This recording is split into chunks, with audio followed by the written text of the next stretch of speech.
Good morning. This is Zoom number 94. This is April 5th, 2025. And I am Zooming with Filipino teachers or other international teachers who are wanting to teach in the United States. And my name is Dr. Marlena McCullough. I am actually a retired educator here in the United States. Born in the Philippines. I was 19 years old when I came to the US, and I got all my education here in Arkansas State University. So I had my bachelor's, master's, specialist, and doctorate from Arkansas State University, and feel blessed to have played lots of roles in education. For example, I was a teacher for 15 years, and the other half, about that long, also close to that long, I was an administrator. So I had taught about 10th grade and 12th grade are the only two grades that I have not taught. So I felt like I was given those opportunities to teach because those grades, because later on I had the opportunity to become an assistant principal, curriculum director, and so on. So I also played a role like as a K-12 literacy specialist and in the district level and also in the state level when I worked at the Arkansas Department of Education, and that's where I retired in 2016.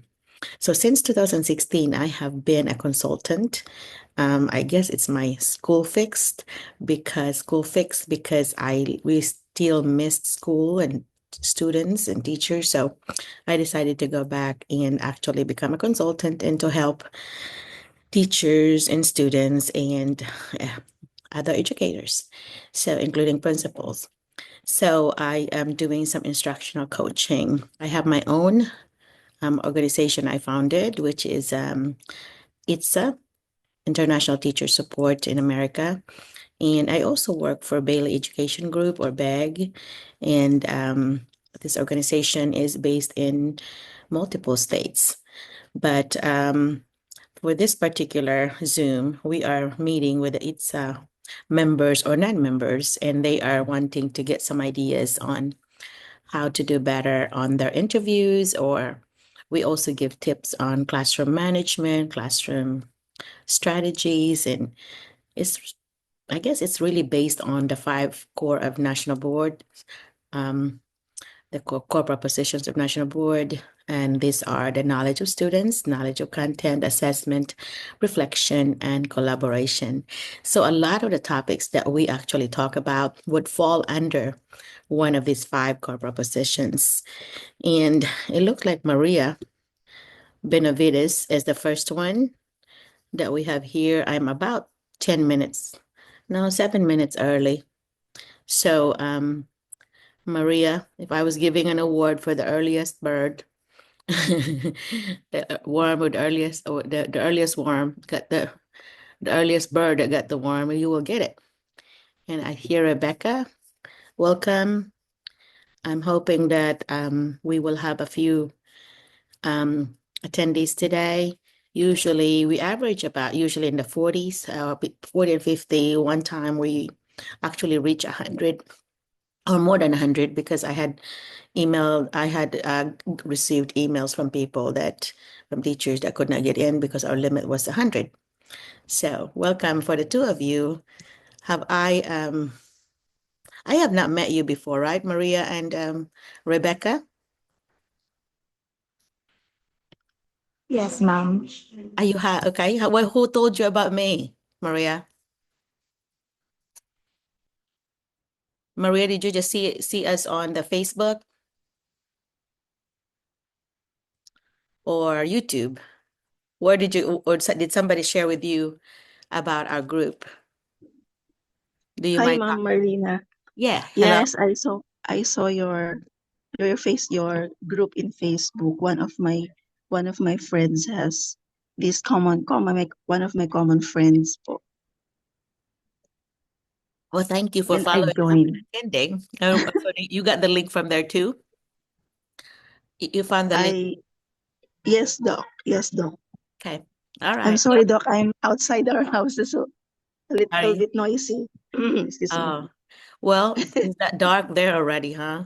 This one here is only 7 o'clock in the morning, and so it's eight It's o'clock at already, night there. Yeah, yes, Doc. It's already 8 o'clock in the that's a afternoon, beautiful. That's in a the evening. yeah, that's a beautiful sunset there. Pretty late sunset. It's only my profile pic, Doc.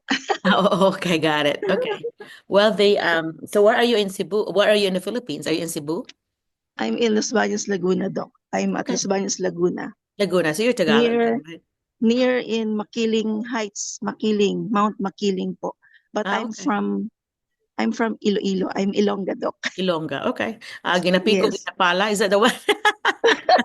It's from Negros, Doc. Ginapi ko, Negro. ginapala ang Oh, kwarta. that's fine. That's funny. Anyway, so you don't have a camera. You cannot. I always try to encourage folks to have their camera open on their first time, unless you cannot. But because it's nice to see your face, talking. So there, Yes, Doc. there you are. Yeah. Well, it's nice I'm, to talk to you. It's kind of dark, isn't it? You don't have a yes, Doc. light there. Yeah. It's Okay. a dim because I'm in my room, Doc. Yeah. Okay. Well, that's a Uh, pretty curtain. I like that curtain. Anyway, pink curtain. I like pink. But anyway, so do you want to tell me more about yourself?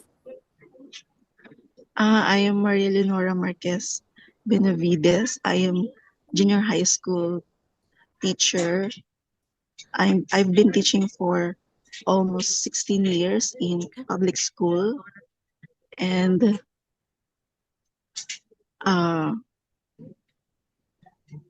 up to What? now I am looking for a job offer for a teaching position as J1 in US. But uh, for now, I am joining many some of the seminars or flat platform to have a little bit knowledge to add my my knowledge and my about on how to apply on how to apply as a J1 teacher in the US, Okay. because Great. I Good. know that Yeah. that education is different from the Philippines in the US. That's why I want to be aware Good. I think before. that's a good plan, really, to know, kind of like researching it and studying it. That's a good plan. Yes, Did you watch any of my did you say you watched my video? Have you watched my yes, Doc. video? One of one of the video that you've interviewed me and you gave me some tips on Okay, got how it. to answer interview, and Okay. I always play that recording so that I can jot down and as a reminder of me on how to answer an interview, because I have already one interview and I think I didn't ace that interview because I don't know, I maybe I didn't answer it very well. Did you have the interview before you saw my video or after? After, Doc, After. Okay. I have an interview before we have this interview online. Oh, okay. So you did have it before. Okay. Well, so since then, what did you learn since then? Like how could you have improved it? Uh, some of the tips I've learned is that when answering an interview, it should be specific. Yeah, I remember specific is you said terrific. Yeah. specific is terrific. Good job. Yes, Doc. Yeah, that's exactly what I always Yes, say. Doc. Like, hey, give me an example, right? So Yes. what question was it that you remember that you thought, well, I could have improved this answer by doing this? What particular question did you feel like you regretted you did not do more I details on? remember I remember because I remember the word generic because I answered generic uh, from your question. So I remember I remember the question that is you asked me is um, I can still recall. That's okay. But I don't want to put you in a spot. That's okay. I have slept since then, so I don't I'm remember sorry, though, either. I haven't No. yet put my makeup on. Don't worry I about it. You haven't look good prepared. without makeup. I swear, you're fine. I think that's the advantage sometimes with Filipino women because we don't really need to have makeup. I think I did not even learn how to or start having makeup until I finished college. When I was a student, I never did put makeup on. And then I had a friend that liked makeup. And so she took me to the mall and got me my starter, makeup thing. So she told me which brand was good and so on. So Bobby Brown is my favorite, Max, so anyway, so those are some things that you learn later. So here in America, I learned a lot more because in the Philippines, when I left, I was 19 years old, but never knew how to put makeup on because that was not a priority. I was a student and I was not gonna, spend extra money, the money I didn't have really to spend on makeup. So don't worry about it. I think as long as you have like kind of decent, clothing. You don't, you something that you would wear to church.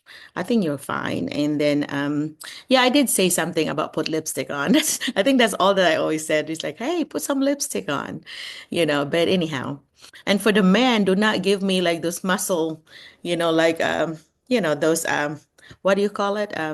Sleeveless things that are white. Don't come on with that. It looks like who is that? Leo? You look good over there, Leo. Nice to see you. Yeah. So anyway, yeah. So it's nice to talk to you, and I hope to talk to you soon, more soon. And Leo, since I already called you, I talked to you. Tell me about Leo. What's going on with you? Good evening, everyone. Dr. Melina, good evening. I just finished my Zoom class in the university, so I have to inherit joining this group because I believe I can get something again from the what the people are sharing this time. So I'm glad seeing you with that beautiful faces, and Oh, I well, hear thank you. them.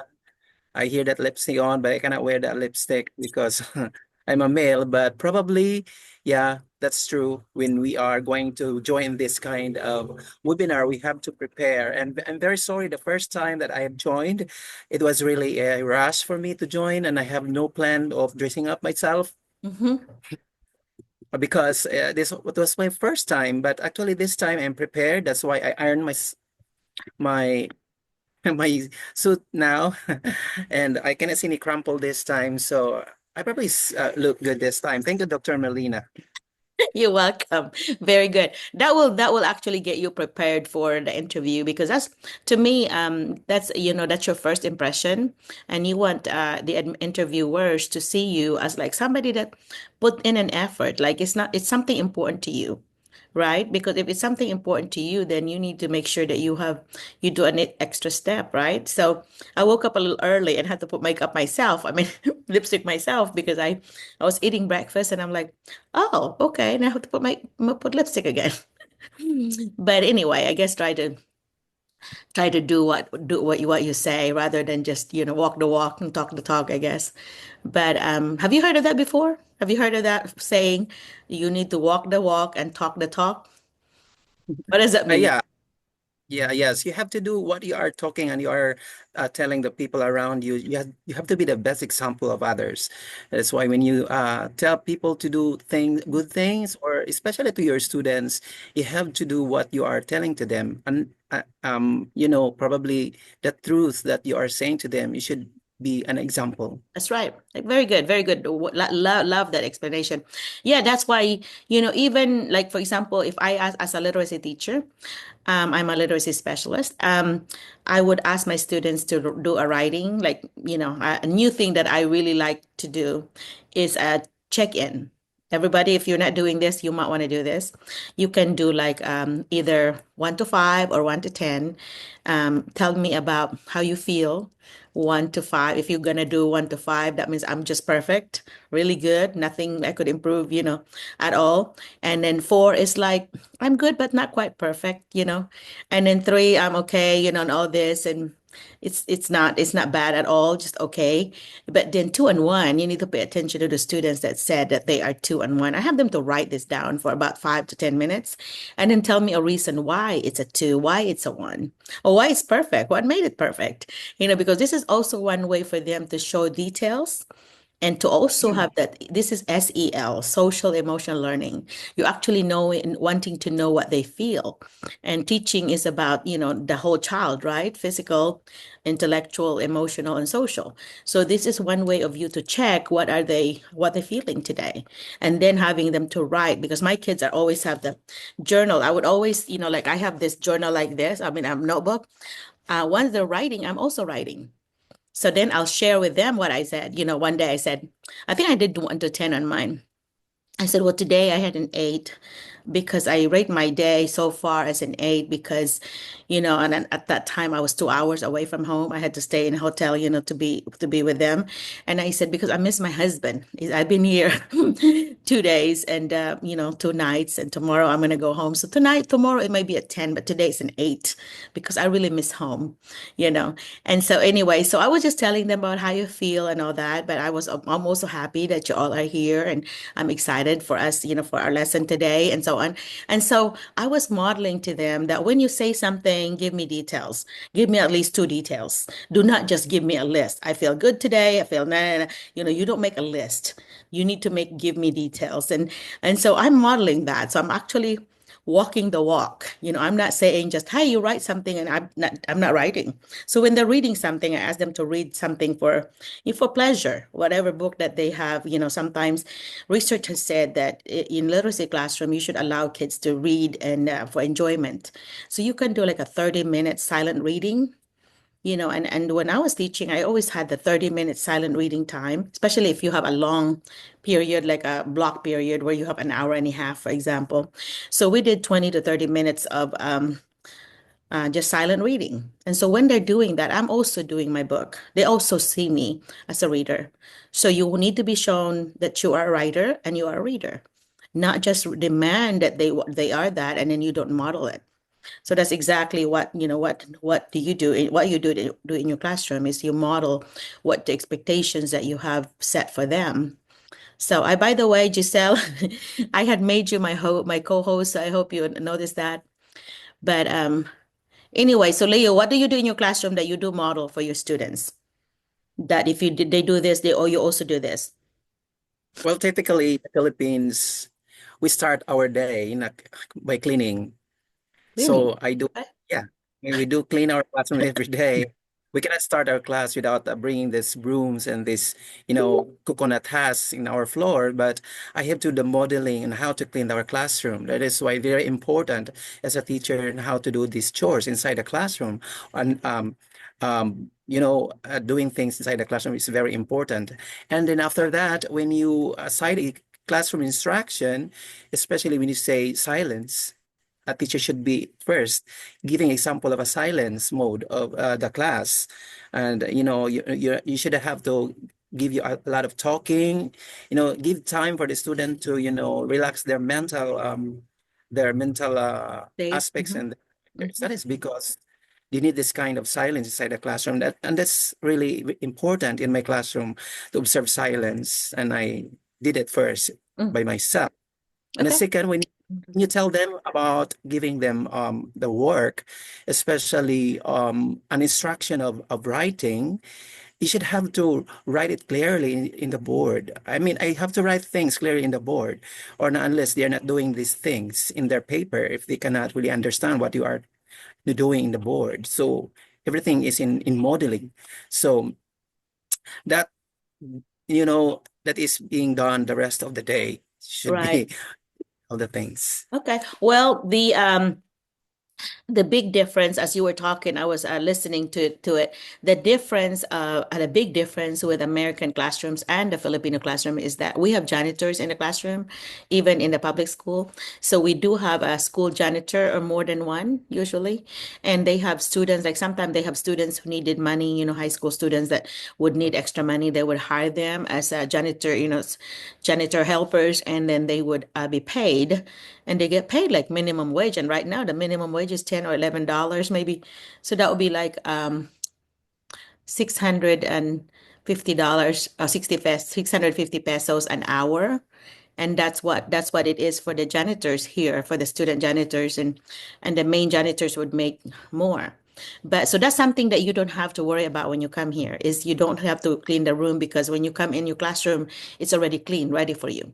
Because they'll come in at the end of the day, after the kids are dismissed, the janitors will come in and clean your room. Of course, you're gonna, as a teacher, I still want to make sure that everything is done like I want. Like, for example, they might not do dusting. I might still have to dust and make sure that we spray windows, the glass windows and so on. And so I have jobs for my students. So I have, student helpers that's their task. So if you are one of the standards here, especially in Arkansas for teachers, is so one of the standards is managing classroom procedures. And what it entails is that you give jobs to students. So if you give jobs to students, like, I usually have like a poster and I have the students' names on it, and I have a paper clip with the job names on it. So I will just change the job. I'll actually assign a student to change the jobs every day. Okay, so every day they have a different job, or you can change it weekly. You can change it every Monday. We will change.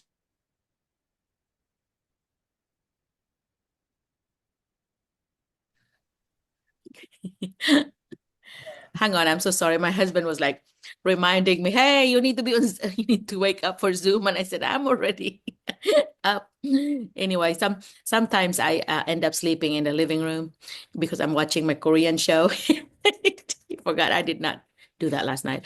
But anyway, so that's what it is that you have jobs for students. You have a job, somebody can clean, spray the board whenever you to clean it up, or another job could be to pass papers, to distribute papers, paper passers, some distributing headsets or whatever for the technology.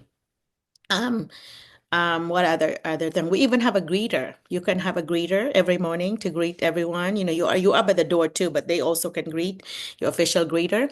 And so anyway, you can come up with jobs. If you are in a school where there's not very many students, you can actually have a job per day, every day for students. And then so if their job would be clean, the first thing that they're going to do is they're going to look and say, okay, my job is this one today. So they know that's their job. My sister Milet is a teacher, and she is in a school that's small, and that's what she does. She has a job for everyone, and that means that when since I was an administrator before too, I would be looking for that. I would be looking for teachers who are helping their students become more responsible by assigning them tasks.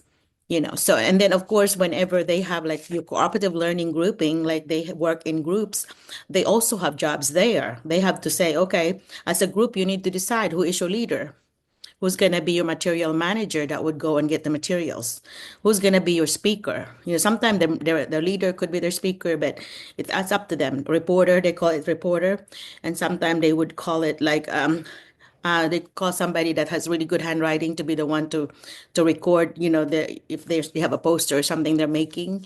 And then so anyway, but then when they present, all of them had to get up. I don't care if there's only one person talking, but all four of you will have to get up and support that person, and all that. So those are some things that you could do to model things in your classroom. And that's a huge difference, is not cleaning the room, because you don't have to do that. That's a good thing, right? And also yeah. Well, I am very proud of what I am, instructed to my students, because my students reaches to grade 6. They are good cleaners in their classroom, and they become leaders inside the classroom. That's why some teacher asked me how you did that, because your students are responsible. And I didn't even have to tell them what they are going to do early in the morning. That's why I trained them in a third grade level and how to do this cleaning inside the classroom, because that is one of the competencies of the government. I mean, the Department of Education, the skill, the life skill of the students, and how to perform independently. And one of that is a classroom cleanliness. That is Wow. part of the Well, yes. yeah, well, that's good that they have that, but they don't be coming here and expecting your students to like go get the broom and clean up. They're gonna say, "What?" Although if there is really something needed to be during the day, like for example, we're doing a project and it's just a mess, so I would say, "Hey, so and so, do you mind getting the broom, please, and the dustpan, and we need to clean it up. We need to help our janitors." I always do that. I always say, "We need to respect them. We need to make sure we appreciate what they do." Not just the janitors, but also our cooks. They have cooks in the cafeteria, and they get free. A lot of the kids get free food. And so the kids that have money or parents have good money or good income, we have to pay, but then sometimes they may have to pay like half. That's called reduced lunch. And so they you still want them to do responsibility. I'm so glad that you're doing a good job with that though. But don't come here and expect your students to like do that. Uh, yes, I Yeah, guess it's a big difference of this kind of system and the culture itself. yeah. Because as Philippines, we have this kind of culture that we have Expectation. the clean is the priority of anything Right. inside. Right. That, yeah, that's the expectation for sure. But anyway, and also for the writing, I remembered, I don't know if it's true now still. In fact, I when I go to Philippines again, my one of my goals is to visit classrooms, you guys. So I want to contact some of you and say, hey, can I see your classrooms? But anyway, so because I remembered my teachers had like four main 4 or 5 big boards, and then they had like little curtain that they cover that so that we open it when it's time for math, it's time for science. We don't have to have that here. We have all the technology here. You can prepare your PowerPoint and just go to your Google Drive and hit your your Google slides and show them what it is. And they have Google Classroom and all this. So they have so much technology here because most of the students have their own computer provided by the school. So most of us here have 1-to-1 ratio for computer to student. So there's not very many. Even the very poorest school, they still have computers for their students. So it's quite different maybe because I think maybe in a private school in the Philippines they may be doing what we are doing here, but and also those desks, remember the desk in the Philippines we used to share 2 or 3 people? There no way. They have their own here. Yeah, they have their own desks and they usually have a storage either in there's a little compartment there where they put their stuff or under. There's a little shelf under that you can put their books and things. And so that, yeah, one thing you could do is just make sure that they have it clean. Some kids, if they have the little storage there, they would just put all the crumpled papers and everything. So usually what I do is like, okay, guys, we have 2 more minutes. We need to clean up, make sure everything is put together nicely and all that and arranged because we need to always leave the classroom cleaner than we found it, more arranged than what we found it, because you want it to look neat. You don't want to go in a classroom and it's just a big mess, with papers everywhere and so on. That has happened. I've seen that. And I usually have to tell the teacher, you cannot have your kids do that. Do not have them like leave the classroom, like that because it's very disrespectful. If you're gonna be in my classroom, you need to respect this classroom. But part of our respect for our class is to help everybody, clean up. So that the way the Philippines is doing it is actually good. I don't think it would work here, but yeah, it does. That does teach responsibilities, and because in when I was young, we have a lot of chores. And like my chore was to clean the kitchen. My mom and dad divided us, up to like, okay, you're the kitchen person, you're the living room person, and I was always the kitchen person. So I got so good about, getting everything done in the kitchen and all that. But I cannot cook. He could not cook because we always had a helper to help because my mom was in food service business. But I just want to make sure it's clean and everything's put away and all this and nothing, there's no dirty dishes and all that. So everything is arranged. But here, and I guess my kids in America, we actually pay them to do their chores. Mom, am I gonna get $1 for this? This, and I'm like, we should not have to pay you, and all that. But because you're saving money for this, usually they have a goal, like I want to buy this one particular thing. And so, in order to teach American children responsibility, we actually have them to do chores, and they earn money from the chores so that they can put it in their bank account. Or my son Jet always had like a little Friday afternoon deal with my husband, with his dad, that every Friday afternoon after school or even before school, before he started school, they go to the bank and deposit whatever change that he had all week long. He had change or whatever that I gave him or somebody gave him. He would always deposit in the bank every Friday afternoon. And so, because they have the free popcorn every Friday for the kids to encourage kids to save money. And so that's what they did. So when this kid turned 18, oh my gosh, he had lots of money in the bank. think equivalent to like 2 million pesos or something. And I'm like, whoa, this kid has, because he had saved that for that long, from when he was little. Any birthdays that he had, any chores that he had when we bought a car wash, business, and he would clean all the bays. They call them bays, bays, all the bays, where the cars would come in. He would hose it down and make sure it's clean and so on. He would do that every day and get the money from the machine. And we paid him for that. So he was earning money every Friday. He got paid, so he would go to bank. And so that's something that, you model in the classroom, things like that. So, you also model it in real life. So as a father, for example, Leo, do you have any kids? No, I'm single. Oh, you're single. Okay. So when you get married and have a kid someday, that is something that you could also do for your students. And hopefully you'll be here in America, that you'll be raising your kids in America. Do you know that there's teachers that I brought here? It's so fun to see them that they have brought their kids here, and I got to see them. Like for example, I don't know if Leslie will show up. Giselle, I hope that Leslie will show up. If you don't mind to message her, I got to see her during spring break. And Leslie's daughter, Exora. Oh my gosh, she has really grown, and that look. I remembered her first day here in America, and now 3 years later. And she's over at, yeah, 3 years later, she's like a little young lady, and very much like an American, although she doesn't have the attitude or anything like that issue or anything that some of our kids here do, but anyway, but they will get there. Around 15, 14, 15, 16, they're going to be like having this attitude, like, my friends are my family, and I know better than my parents, and all that. I would always joke with my friends that are also raising kids. I'm like, hey, guess what, you're going to get smart again by the time they're 20s. We're so dumb when they're 16, 15, 16. Parents are so dumb, they think that you're not very smart as them, you're not as smart as them, but then in their 20s we get smart again. They see us as smart, parents again. But anyway, in their 30s, then we really look like we're full of wisdom. Like It's true. Stephanie. Yeah, Stephanie, my daughter Stephanie, who's now 36 and is a psychologist, she and I would clash because she's such a strong personality and I am too. And so she is so much alike, we are so alike that we clash. Our personalities would clash because I would just tell her, Stephanie, nope, that's not how we do it, and all this, because I guess I'm being a Filipino, and we were raised like this, like we have to be strict or whatever. But in America, they really are, you really need to treat them like they're another adult. You really have to also respect them.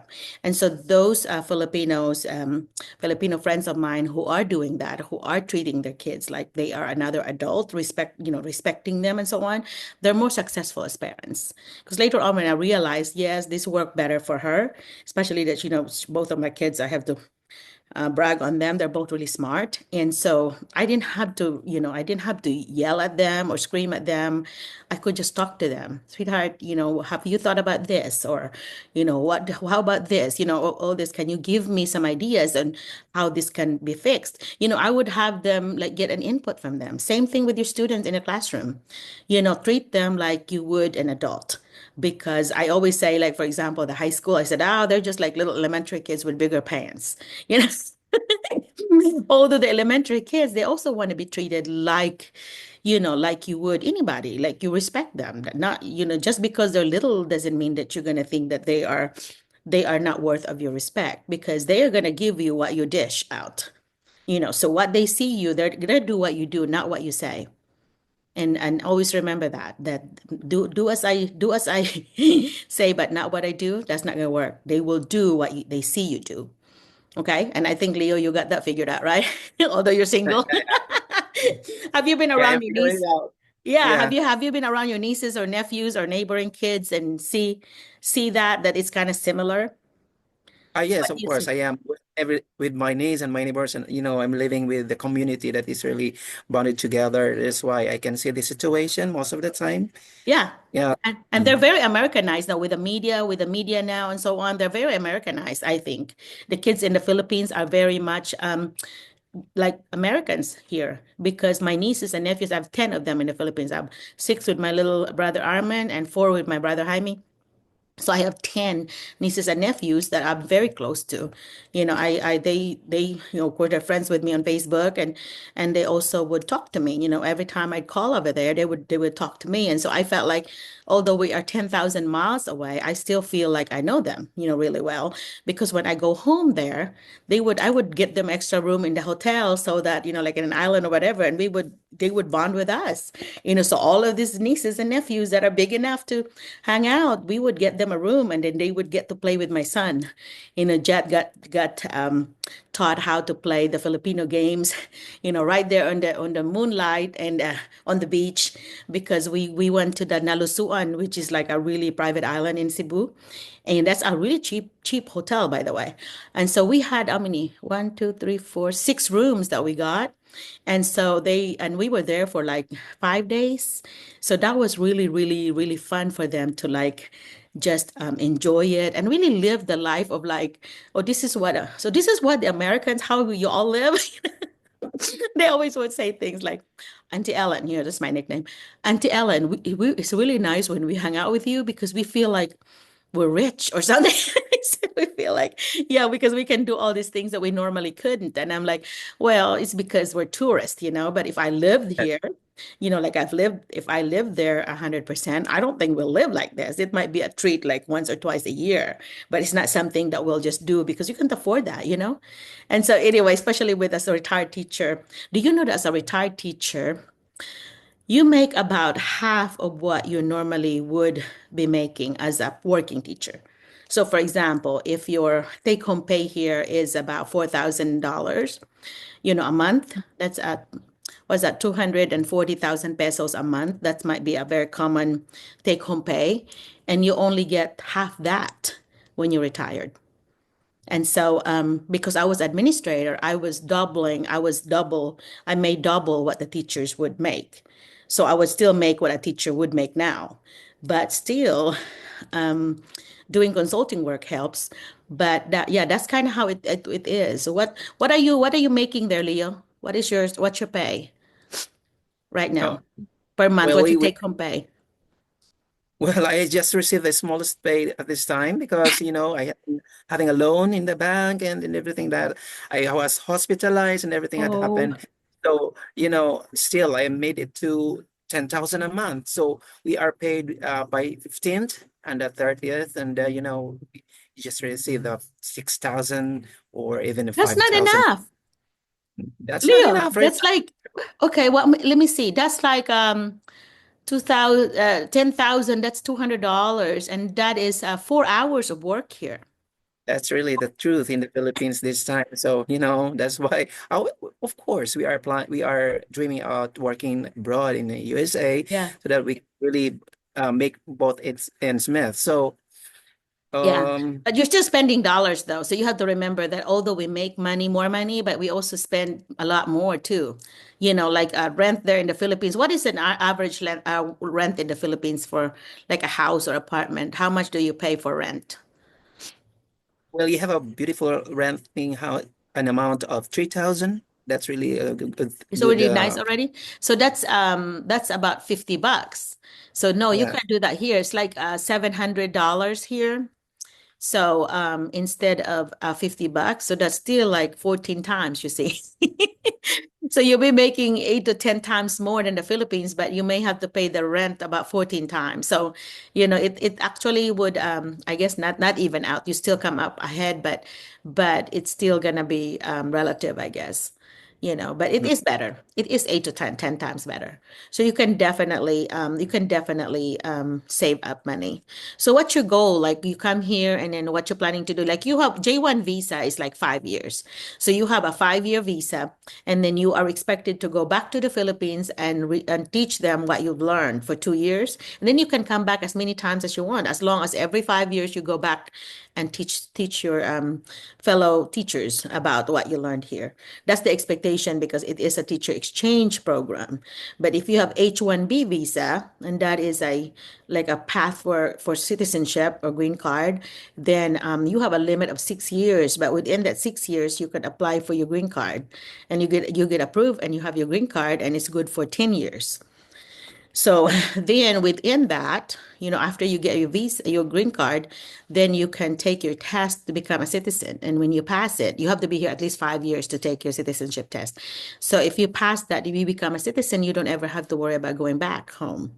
You can go back anytime, but I think I remembered when I was not a uh, double citizenship thing, then we had to do like 3 weeks or 20 days. We stayed to 20 days because if you stay over 21 days, then you have to have your visa stamped, from the Philippines saying that to renew it kind of thing. So I don't know now if it's different, but that, yeah, I know my husband being an American citizen, and my kids, they have to get it stamped if we stay over the 20 days. So we have always stayed 20 days when we go. Well, I think maybe one time we did do a month, but a lot of times that's about the time that my husband is ready to come home. I guess he's ready to come home after a week. But I said, we're not going to Philippines for a week because we went down there and went to the bathroom and came back. No, it's too expensive to do it. Yeah. So do you have any question for me today? Well, yeah, I have this information about J1 visa, and my friends also went home in the Philippines to serve the 2 year rule. But actually, they are not been into the Department of Education anymore because it's very hard to get in again as a public school teacher. Oh, So most of them decided to, work in a private school, or some went abroad just to, oh. Go to um, another country. Yeah. that is But why. I wonder if you're allowed back. If you I don't know if you're allowed back to us, maybe as long as you went back for 2 years and then come back in again. I don't know how that works, but I just know the expectation is they call that 2 year physical requirement. That means you have to go get out of the country for 2 years and then teach what you learned. So I don't know if it has to be the Philippines or it could be another country. I do not know how that works. I need to ask that. But yeah, so that is a thing, right? Because they're not going to save your job for you. They're going to let you go, and they will not promise that they will hire you again in 5 years, right? Is that the situation? Yeah, yes, that's really the situation because there's no, the promises not really clear if they're gonna be hired again. So that's why they have to save their days in being vacant for 2 years because they are going to Mm. serve that year rule. So probably some of them flew to another country, work as a OFW again. Mm-hmm. But didn't hear anybody went home and served in the Department of Education as to share their experience as a J1 teacher in the US. That's why I'm thinking a lot of things now. I mean, I'm thinking ahead of time. If I could, someday I could, experience as a J1, then when I come to the Philippines and serve again, if I could, be hired in the department. So, Yeah. uh, Yeah, I, but you don't worry about that though. If that's really God really meant for you to come, you're gonna come, and He's gonna also provide for you when you get done, and hopefully you never know when the rules would be fixed, would be changed, where you don't have to have that. Because I really wish that they don't have to have that because we have a shortage of teachers in the U.S.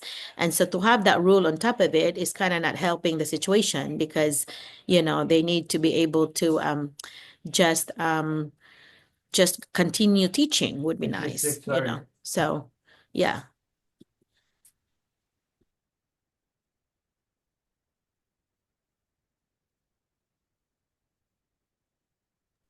It's grade 5 H. So Okay, sorry about that. My husband was talking to me that it's only 6:30 if this was in the day before we change the time. So anyway, so yeah, I think I never thought of that though, that is maybe a situation that they'll have to think about. And so it really goes back to try to save up your money because you may not have a job for 2 years. Yeah, I never thought about that. But I think though after teaching in the US, I think you will have a good chance of getting a job anywhere else because that should look good on your resume that you had 5 years, here in the US. I know some of them would teach like in the Virgin Islands, which is still the US, but then I think that might still be considered not going home though. So anyway, but there are other places that you could also teach later when you come back. If you do a good job where you are in 2 years in America, they would still go ahead and give you the job. especially if they really like you, they will say, okay, see you in 2 years. I've seen that a lot. So they're pretty okay here. If they're really impressed with you, they're gonna save that spot for you. So in the Philippines, not as much, huh? So have any questions for me before I move on to another person? Yeah, yes. Thank you, Dr. Marlena, for having me today. Thank So, you. Yeah, thank you for talking to me and bringing some new topics. By the way, in on chat, guys, for everyone, including you, Leo, try to hang on, let me take my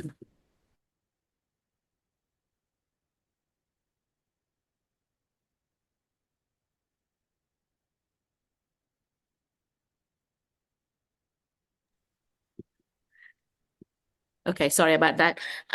Anyway, so I have posted here on the chat. I linked to the 50 states if you want to apply. So make sure you take that from the chat and paste it in a new document so that, or you could email it to yourself. That way you'll have it because I compiled the 50 states there in ABC order, and then I have the top 20 schools, and then you can just in fact, I'm going to share that. Let me see if I could share. I'll Giselle, do you mind sharing that, Giselle, since you're the host now? If you could share that for me, open the document on I from the chat because I want to talk about it because I want to share everybody what I'm talking about. Yeah, if you don't mind to share it.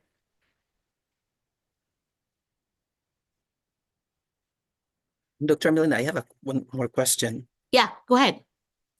I had a problem filling up these forms, especially on the school website, because they are asking about the SSN. I cannot proceed into the next Step. is- Put your TIN number. Your TIN number is also 9 digits, right? Do you not have a TIN number that's 9 digits? would it be okay? Because some people They just want numbers there. They don't care. They just want numbers there.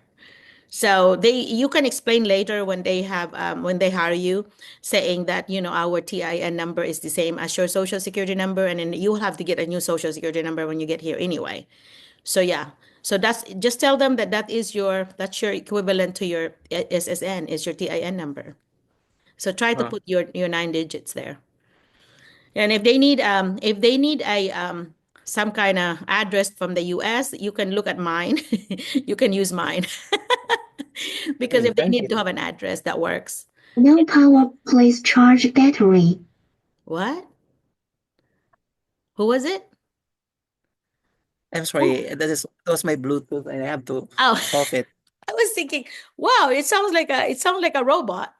Anyway, so Sorry. Giselle, can you share it? Can you share it, Giselle, so I could talk about it? Or maybe you can make me host again, and I'll do it.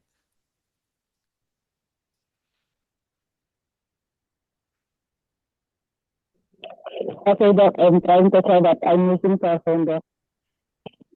I have difficulty. I'm going to give the hosting to you now. Okay. Did you say you? Okay. Did you say you will share it yourself? Okay.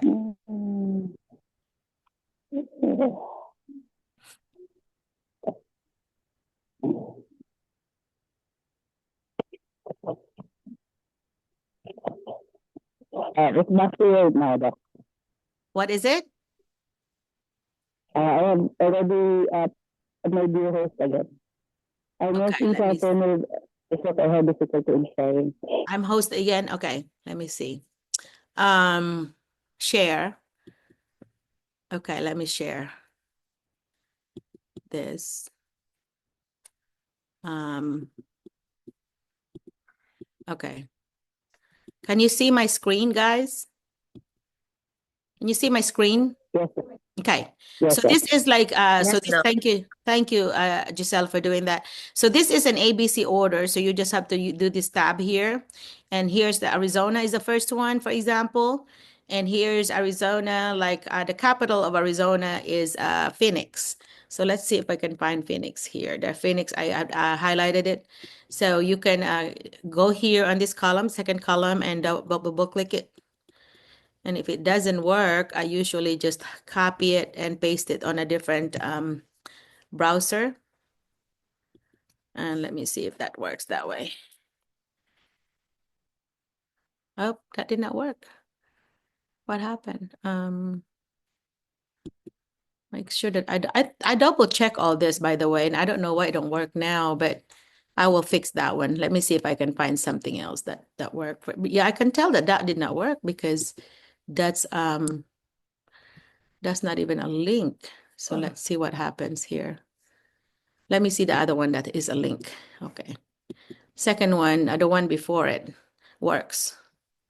See, and here it says you have to sign in to register, and I already signed in, so I should just go in there and do that. So once you get in, see, I just put close, and you can look in here. For example, I want the 5th grade position. So then you can just say, you can look at the details and see the job description, what they're looking for, and then you can see the map of where they are. A lot of times on the bottom here, it has the email of the person that you need to contact. So I would save that if I were you, if you're really applying there. Do a little Google document and copy and paste this information so that if you're applying to a lot of people, a lot of places, you would need to put this. I think Google Sheet would be the best because then you'll have like, the different information like I did here. And in that way, you'll know where you applied and when. I would put a date when so that that would be a good reference for you. Like this one says job description. It says you're a full-time teacher. Make sure you look that it is a full-time because J1 visa is not going to let you do it unless it's a full-time position. And the salary here is 52,860 per year. And that's really good because that's more than 3 million pesos for the year. And that's for 9 months of work. So that's not bad at all. And it is a 5th grade social studies teacher for this one. So, and then you can look back here, there's 8th grade, there's 7th grade. So volleyball coach, do not do a coaching job because you're gonna have to be here at least 2 or 3 years before you can really coach something. So I would not do that one if I were you. Don't do part-time. And then there's a 6th grade math teacher. See, it's same thing. You can look back and see, you can look and see what they this one here is also full time. It's 52,000. And this was of course, this is Arizona. So they'll show you. Okay. And then, so when I go back to that, when I go back to the, well, what did I do? It's covered. There it is. So, so I said, well, I don't want Arizona. Let me look. Oh, this was actually by June. This is actually here. I have one on June 2024 that I put in. I need to update that too. But anyway, so here's Alabama. So in Arkansas, let me see what we have in Arkansas here. If you want to be in Arkansas where we are, you go to the tab of Arkansas, and I would say Little Rock is here, and this is, I always highlight it in yellow. So I click on that. And, okay, here I would it says sign in to register. I'm just gonna close it. And so here's a bunch of places here in Arkansas. There's so far that's showing here are these 4, but you can go look for more by doing this filter here. Okay. I do not know why it went to School Spring though, because for some reason I thought that I went to their own website. Let me see if I'm gonna Google Little Rock, Arkansas School District. That's what you can do too. If you know what it is, you can just Google it. And here's the Little Rock, lrsd.org. So I would hit Little Rock. Well, actually, let me see. Let me see if I could find there. See here, they have a lot of schools in it. So they have, you always look for their menu. And you look at their department and Department of Human Resources. That's usually what it is under. Human resources, and here's your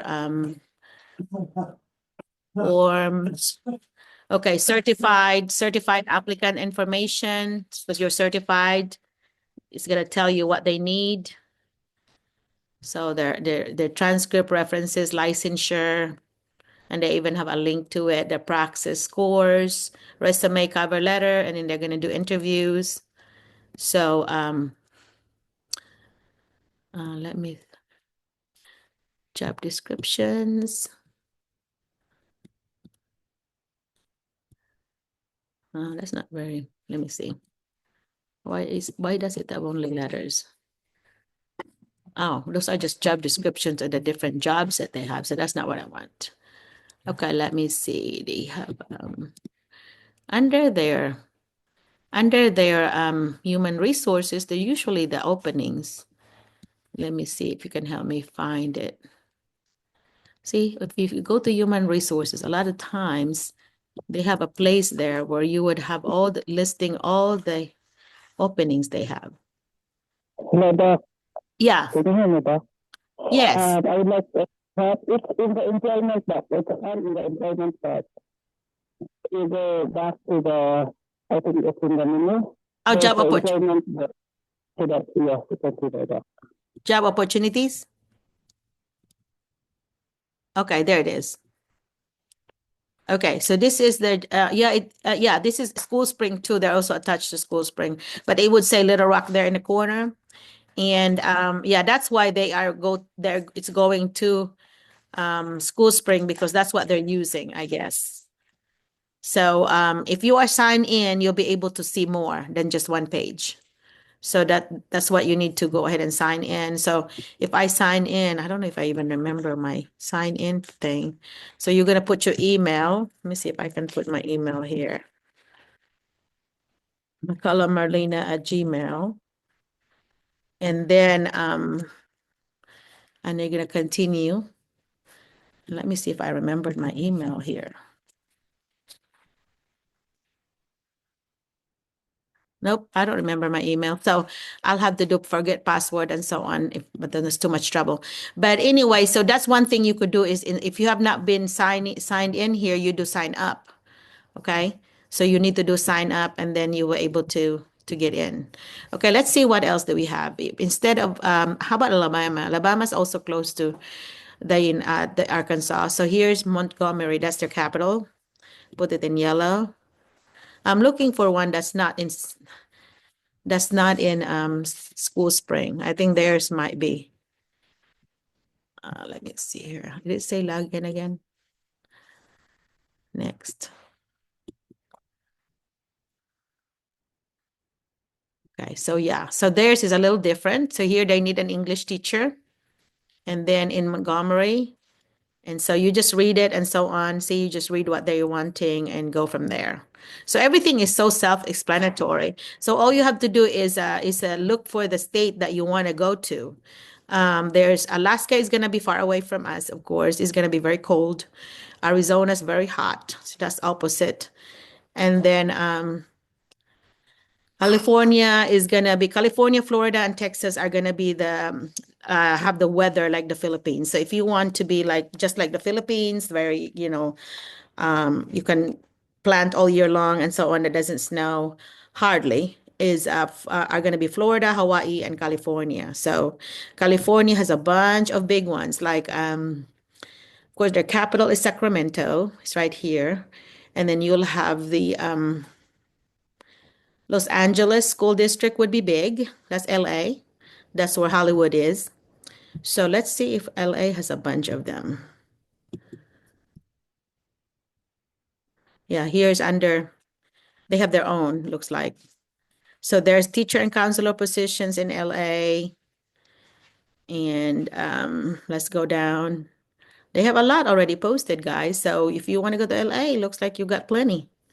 Okay, and you just go here and I don't know if I could even see it. Let me see if I could see it. Okay, so they have special education and they have elementary bilingual. So you have to know Spanish for that one. Science, general. Anyway, LA would be a good place to stay. It's going to be very expensive, but their pay should be good, should be better. because you have to pay a big rent. But there's a lot of Filipino teachers there. Okay, Colorado, if you like the mountains, is good. Connecticut is very cold. Delaware's cold. Florida, nice weather. Georgia is very close to Florida. That's just a state over. But there's Hawaii and Idaho is very cold. Illinois is cold. These are Illinois, Indiana, Iowa. They are called Midwest. That means in the middle of the state. That's like you see Arkansas, and after Arkansas, on the north of Arkansas is Missouri, and after that is Iowa. And then you're gonna have the Dakota, South Dakota, North Dakota. They're really cold because if you look at our map, it's close to Canada. So if it's close to Canada, that's gonna be very cold. Kansas is in the middle of the state. Kentucky is in the south, which is close to Arkansas. Louisiana is on the south of Arkansas. It's right below us. In fact, Leslie's brother lives there with his wife. Maryland is really cold. That's close to Washington, D.C. Massachusetts cold, but it's really pretty. It's like where Harvard is. Michigan is really cold, right there close to the big lakes. Minnesota is really cold. Mississippi is close to Arkansas. Missouri is our neighbor. Montana is out west, so it's gonna be hot there, out west. And then Nebraska west, Nevada, that's where Las Vegas is. New Hampshire is cold. New Jersey is cold. By this, New Jersey is neighbors to New York. New Mexico is out west. New York, of course, you know New York. Very expensive in New York, by the way. It will be $4,000 for a rent. So they better get you paid a lot. North Carolina is also close to Arkansas, to the south. North Dakota, really, really, really, really cold. Ohio in the Midwest. Oklahoma is out west of us. In fact, Arkansas is neighbors with Oklahoma, also out in the west. So Arkansas touches a lot of state. Like on the north, our neighbor is Missouri. On the south, our neighbor is Louisiana. On the east, our neighbor is Tennessee, and then Mississippi also. And then on the west, we have Oklahoma and Texas. So anyway, so those are some states that are neighboring to us. If you want to be close to Arkansas, those are the states that you might want to apply in. And Oregon is on the west. It's really out there close to California. And Rhode Island is a very small island, very, very small, but it's very cold, like in the northeast, which is by New York. South Carolina is in the south. South Dakota is really cold. Tennessee is our neighbor. Texas is our neighbor. Utah is out west. Vermont is also northeast by New York. And then Virginia also, and Washington is out. There's two Washington, guys. Washington is out west by Oregon, or Washington, D.C., and that is by where the White House is, where the president is. And that's not the same thing. That's two different places, okay? For some people who did not know. West Virginia, and then Wisconsin is the last one here in ABC order. My daughter used to live in Wisconsin, beautiful, beautiful state. They have 10,000 lakes. They have so many lakes, but they are so cold. I mean, you have to be like, some of them, just like New York, they're sometimes a whole car could be buried with the snow. That's how cold it gets. So if you're a person that do not like cold, you might want to look at the United States map, and see if I can find a map of US. If you can go a map of the US. So this is not, it's not a good one, but anyway, so if we're gonna look at this one, why am I? Okay, so if you look at this map, if you stay still without moving, that's not a good one. I'm not gonna look for something else because that's not a good one. USA map. Let's find something else that's not gonna. It's a product. Okay, there it is, image. Okay, so you can see the United States map. It's not very clear. Is it? Okay. So here's okay, so here's the map, and the Arkansas one is right here. This is the orange one right here, and so you could see the blue under it here on the south part is Louisiana, and the pink above us is Missouri, and then Oklahoma, and hang on, Tennessee is here, is a long one. There's Texas is the big one right here. Texas is the biggest other than Alaska. So of the 48 states here by themselves, Texas is the biggest. And then so here's what I'm talking about. Here's Arkansas, here's Missouri, and then Iowa, and then there's the Dakotas, North and South Dakotas. And see, notice here on top, this Canada, the yellow portion, that's very cold there. So the states that are by Canada are gonna be cold. Okay, so very, very cold. So you can see all the states above the north, they're going to be very cold. So if it's close to Canada, but on the bottom, and Mexico is here, our neighbor, and in the south, they are going to be warmer. So like Florida is warm, California is warm.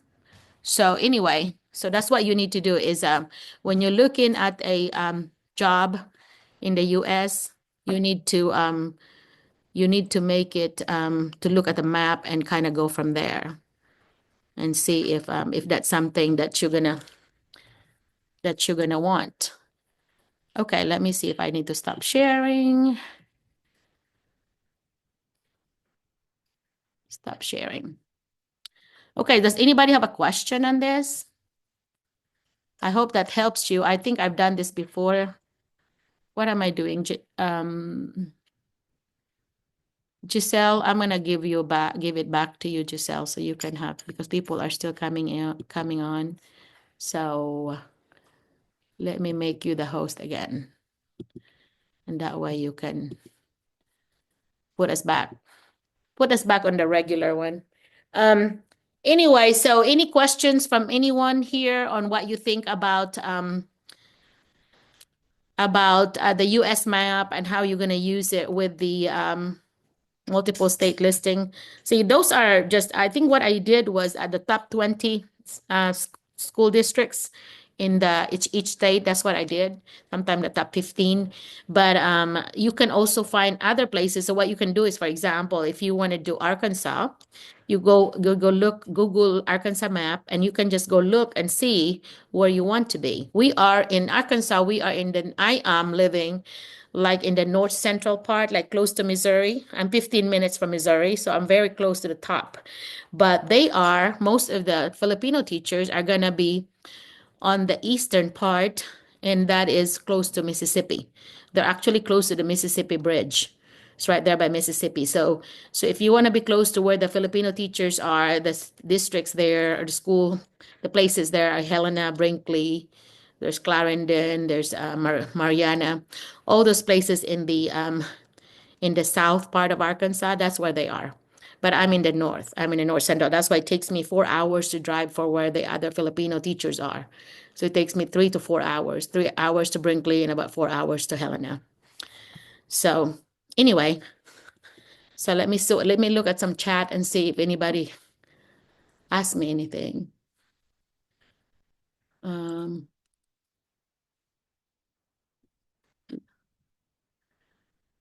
Any comments from anyone?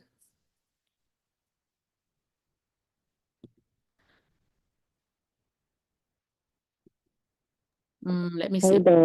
Yeah, look at this. Okay. Yeah. Giselle, what's up, Giselle? I just want to share something that I've really disappointed in myself, because I really remind that and Hang on, Giselle, yours is not very clear. How come?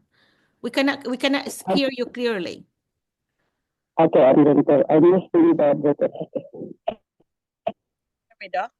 Yep, that's better. Okay. Yeah, I would like to just say what happened to me just. this week. If you have remembered, you always told us to check your spam. I haven't checked it yet. I haven't checked that one, doc, and until just March 31, doc. As I have checked it, I have seen my spam. I received an email from a school from Connecticut, doc, and I wasn't able to reply it soon. So that was 1 month after the email. I have checked my spam. So it's sayang, doc, but I guess the lapses is on me Well, yeah, because but you can I still didn't. email them, say. Just email them and Yes, I, explain. Explain. yeah, yeah, I explained it to them, doc, but there's no reply as of the moment, doc. Oh, okay. And yeah, maybe it's not for me, doc, but Well, the it's lesson to that is always check your spam too, right? So that's yes, a good doc, yes, lesson. doc. Yeah, because if they sent a bunch of email from somewhere and that your computer is gonna take it as a spam. So, if this is a school that always sends out, more than one person, the spam is gonna think that it is a spam. So that's why it takes it there. Yes. Yeah. So your email is gonna think it's a spam. So yeah, so thank you for sharing that, because that is a good information that you may want to go ahead and check your spam every day as you check your email. Because I always tell everyone, when you are serious about this and you're really applying, you need to make sure that you check your email every single day. This week, Giselle, I have filled out 3 different interview surveys for you. So there are 3 schools looking at you right now. So if they send a reference survey, that means you already had passed the initial screening, that they already thought that you'll be a possible for them. So you're a maybe now. So then when you get the interview, that's when you can change the maybe to a yes. So that's why it's so important that you need to do well on your interview. And I think Giselle, I have seen her in action on interviews where I could have sat before in interviews. Schools sometimes would actually invite me to sit on their interview, especially if they have never done international teacher hiring before. So they would say, "Hi, Dr. McCullough, can you please sit in the interview with us or help us set it up?" So I would set up the Zoom and I would be there. And, sometimes the candidates would be like, "Oh no, she's there." But a lot of times I would warn you, like, "Hey, I'm going to be on the interview committee. So I'll be very quiet. I'm not going to be including." Sometimes I would Giselle, when you did interview for West Memphis and I was there, did I say anything? What did I say? Um, if I clearly remember, doc, you were just there observing us. Though sometimes, doc, Sir Kendrick would ask you things, but you were just there. But your presence, doc, really is a very big help. I think I'm very much courageous to answer all Mr. Kendrick's questions because you were there with us. I Really, think it I helped. have yeah, it's really a big help, doc. Okay, well, good, because I try to be neutral about it, although inside of me, I'm like, I'm so proud of them, of the way that they answered. So I was like beaming inside, but I try to be like not too obvious about it. Like, oh, there are some things I think I remember now. If there's some things that he would be confused on, because why, like he would have a confused look because he does not understand why this is the way it is. And I have to explain, well, in the Philippines, this is how we do it. So those are some things that I was able to help, is to clarify some confusions that he may have because he does not know our culture. So that's something that I know. If an administrator would ask me, Dr. McCullough, do you mind sitting on the interview? I would say yes. I don't mind at all. So yeah, I can, because I can clarify some cultural things that you may get confused on. Then after that, they get so used to it, they don't even invite me anymore because they already know what to do. So the very first time I was invited to do this, and I was setting the interview Zoom, but they didn't want me in there. They just want me to set up the interview. That was a pain because then I have to like, okay, let me change. They would email me and say, do something. And I'm like, that's not a good thing. If they're not going to have me sit on the interview, then they need to set up the Zoom themselves. Why do I have to do it? And so I learned from that I will just tell them, hey, if you want me to sit in, then I don't mind setting the Zoom for you. But if you want to do it internally, then you need to do it yourself. I think that's much more convenient for everyone. And so, yeah, I've learned too as we go. This is my 4th year of doing this. So I have learned from a lot of places, what not to do, what to do. And and what to advise candidates. I think Giselle, you have a lot of experience on interviews. Giselle, can you impart some tips to them? What are the things that you tell them that in your first interview you need to make sure what? Again, good morning, Doc. I was not able to Morning. say good morning or That's okay. talking to That's you. okay. Before I would like to answer that, and I would really again thank you for everything that you did to us and you've been doing. It's very much big help. And though I am not yet there in America, I have much experience with the interviews and the applications. Um, Good morning, good evening here in the Philippines. Good morning, fellow teachers. So I had already, I think, 4 interviews in the United States. 3 interviews right after the West Memphis thing. Okay. So yeah, first, of course, the moment that you receive a message that you are going to have the what you call that, the interview, first is you go to the website, Mhm. find anything or everything that would help you with your interview.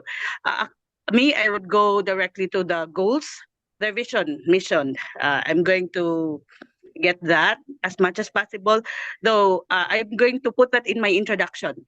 So after that is you prepare your self introduction, as what would Doc Merlina would says, as much as possible do it in a 2 to 3 minute talk. Mhm. Then put everything that is important. Um, yeah, use their vision, their mission, then connect it to your experience, to you or your philosophy as a teacher. I think I don't know what I can't remember what school district that is, but after my introduction, Doc, the interviewer said, "Oh, you already answered all our questions." But she said, "I'm going to ask you anyway." So she asked me, it's already there. Everything is there. I think it's in, I think it's Ma'am Michelle Branch School. I think the one that interviewed me. But what stopped me from coming there, Doc, is they want me very much soon. They're asking me of that time. And I think my interview with them is, I think it's in July. And I have to come there by August. Giselle, So, Giselle, yes, even Doc. if they say that, that means they don't know what they're doing. That means that they don't really know about the immigration process. So I would Yes, not Doc. worry about the time because you need to tell them, you know what, I'm sorry, but we're going to be at the mercy of the immigration's timeline. We cannot really set our own time, but I'm sure that we will try that, but we're still at the mercy of the immigration. So that should be the answer, Giselle. Don't be scared of that. Everybody's gonna want to say that. Yes, Doc. Don't get that to scare you, okay? Because every Yes, administrator is gonna want you to be here as soon as you can, okay? So don't be scared about that time, okay? Because yes, Doc. it's still gonna be depending on what the immigration would say, the embassy would say. Yeah. Yes, yes, Doc. And I think that's my lapses at that time, Doc, because I said I'll be there in 2 months. In 2 months, so they did not pursue me. But the assistant principal sent me, if I asked me again if I have passed TOEFL, and I said yes, but they did not follow up the email again. So maybe again, Doc, it's not for me. But I reached out to them again this school year, Doc, and right after that, Ma'am Mirna, I told her my experience. Just I think that was last month, and she said you could have told them that you can do an online teaching. So that's what we are doing. That she and Girly was doing, Doc, Yeah. and said, "Oh, if I know that, I would tell them that Yeah. again, it's Yeah. done, Doc. That's a good thing to that's a good thing for everyone to learn from that. Don't worry because if because of the technology now, if I'm gonna be a week or two late, then we could always set up online teaching because we're ready here because of the COVID, the setup that we had in COVID. So that's gonna be, and they get pay you guys. I remembered Abby was doing that. She was teaching online because of the immigration thing. They were waiting on the paperwork, and she got paid already a month by the time she got here. She already got paid because of her online teaching. She's paid the American American wage already, and on her first week of school. And I know it was somebody else was paid like the Like the moment they arrive, the day that they arrive, they got a check already. Yes, Doc. Yeah. It's Abby. By the way, Doc, Girlie is here, Doc. I guess she can share that one because she had experienced that too. I think she's teaching online. It's what Ma'am Myrna said. Girlie is Okay. here. Girly, can you yeah, Girly is an amazing teacher. She is a sister to Leslie, which I hope that she could invite because they live in the same house. Yes, Girly, Doc. hey, good Good for you, morning, girl. Doc. I am proud that you came in. They were at my house a few days ago during their spring break, and I said, "Hey, you're gonna have to show up during Zoom. I miss you guys." I'm so sorry, Doc. Yeah, that's okay. If you can share with everyone about your experience with teaching online, Yes, Doc. County, Yes, yeah, Doc. if you don't mind. Good morning, Doc, and good morning, everyone. Last year, I would like to say thank you to Dr. Merlina because we could not be here if not because of her. She has helped us a lot. And you were talking about the interview before, and then I would say that the best tip that I could give for the interview is just to be yourself. Just be yourself, and then in the preparation part, you have to answer the questions by yourself, and then just be yourself and just talk naturally, because it is not about how good you are with the diction or what with the pronunciation and all. They don't It really doesn't matter here. As long as you're understood, then you're fine, and as long as they get the answer that they need, then you're fine. And just be yourself. And for the experience, so we were having an interview like June. Yeah, that was June. And then the school will open by July 25. That's the same school actually with Ma'am Giselle or Ate Giselle. And I am in the high school department, and she is with the elementary department. So what happened was the school really asked also about, can you come here like by the opening of the school, by the opening of the school year. But I told them that it's not possible because we are going to process the visa, and we still have a lot of things to get done before we could get there. So they were I was literally offering them like we could do it online. Like we can have an online class, and we did it, like I did it for at least 3 weeks if I could remember. I did 3 weeks online classes back in the Philippines, and then when I got here, they really paid me for that. They really paid me. It's the same amount of salary that I get with Yeah. with the local teachers here. So yes, and I and Well, you were in the Philippines, you're already earning dollars. yes, Doc, Nice. and Yeah. I would really say to everybody who's here right now, like, um, there will be a time for everything, and just don't give up on your dreams. Like me personally, for my journey, I'd been dreaming to come here like 3 years before I finally got here, because I have like discrepancies with my documents, but God's time is always the best time for all of us. Like, um, if I could remember back then, when I was attending Dr. Merlina's Zoom meeting for like, I think like almost 1 year also. I have learned a lot from her, and in every meeting there's always something new that I can learn. And I think I get more confident with the interview because Dr. Merlina was always helping us, and she's giving us so much tip, and she would always let us know what are the good things that we did, and what are the things that you have to improve on. And Doc, can I share about like the difference between the schools? Yes. Yeah, I yeah. wish you would. So I wish you would. I would just like to share about it's totally different when I know that I have heard it from this is based on my experience. I have heard it from Dr. Merlina.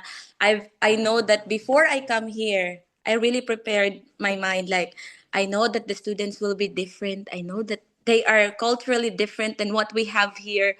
But when I got here, I would really say that the first week, but don't get me wrong, the first week, I really said that I made the wrong decision.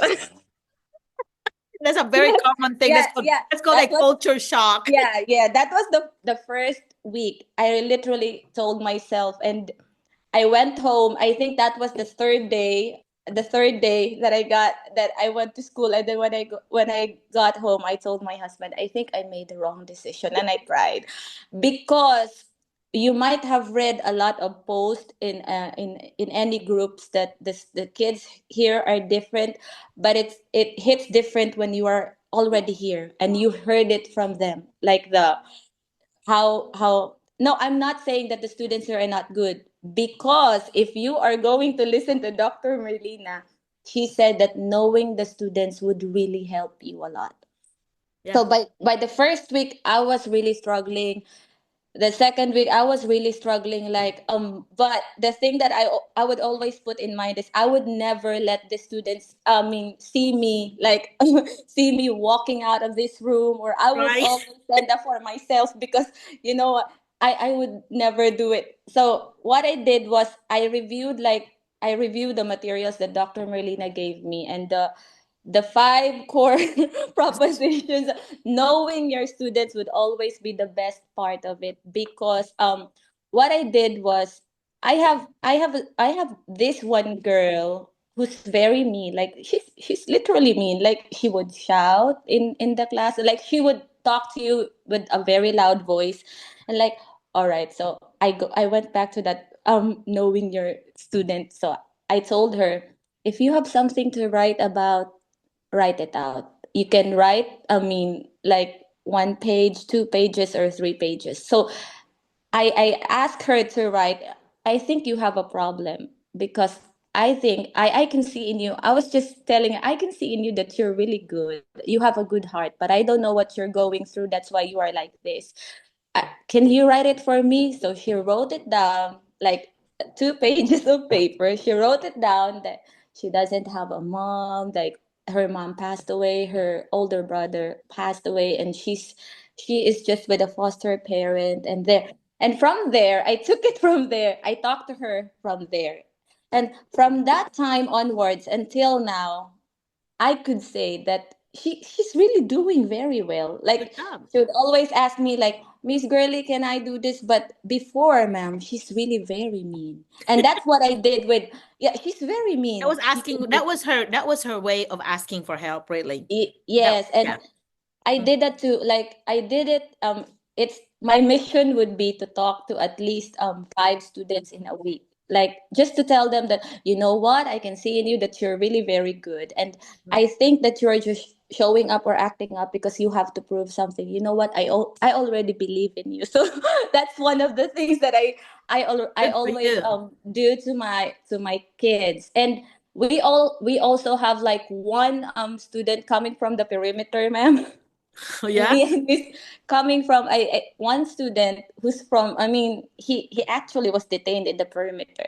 Okay. and we That and is we an didn't know. alternative. That's an alternative place. Yeah. They would actually stay in 24 hours I- because of behavior usually. Yeah. yes, and I think um I didn't see any problem with him in terms of like, I know that there's an issue about these students coming, or not really an issue, but they are just there to have like, so what I did was I would always tell them that, you know what, I believe that you're a good person. I believe that you're a good student, and I would always point out what are the good things that they do inside Good my for you. class, Good for you. and I would take them out from, because I learned that from you. You get Because to know them. Yeah. yeah, Private yeah, conversation with them. Yeah. it will really help if you have a conversation. And I have a lot of students whom I really let them write on a piece of paper and just give it to me, and I will read it, and I would like just pick one thing that I would tell them the next day. Because here there's also there's, I mean, here in the US, there's also that thing that we are called mandated reporters. So we should not, we should never know a lot of things about the kids. Like there are things that you have, if you know about it and you know that these kids are being abused or whatever, You have to say, you have to report it. So or else you I lose your job otherwise. yes, yeah, that's one thing that so I would always tell them to write it down, and at some point in time I would not, if I would never ask, I would just tell them, you just have to be strong. And sometimes, ma'am, I would print out like a notepad, and I would also write to the students. I do it like But yeah. don't be worried about, don't be afraid of that, because you need to turn it into the counselor, okay? Don't be afraid to know that and not be a mandated reporter, responsibility, because that is something that you should be responsible for. We are teachers and we're educators, and we need to help these students. Okay, if Yes, they ma'am. are really being abused, we need to help them. Don't go like be afraid that, oh, I have to report something. Yes, you have to report something. You have to report something to the counselor and tell them to take care, to help you take care of it. All Okay, right, because if ma'am. you know Thank that, you, ma'am. they were abused and you didn't do anything about it because you're just afraid to play your role as a mandated reporter, that's on you.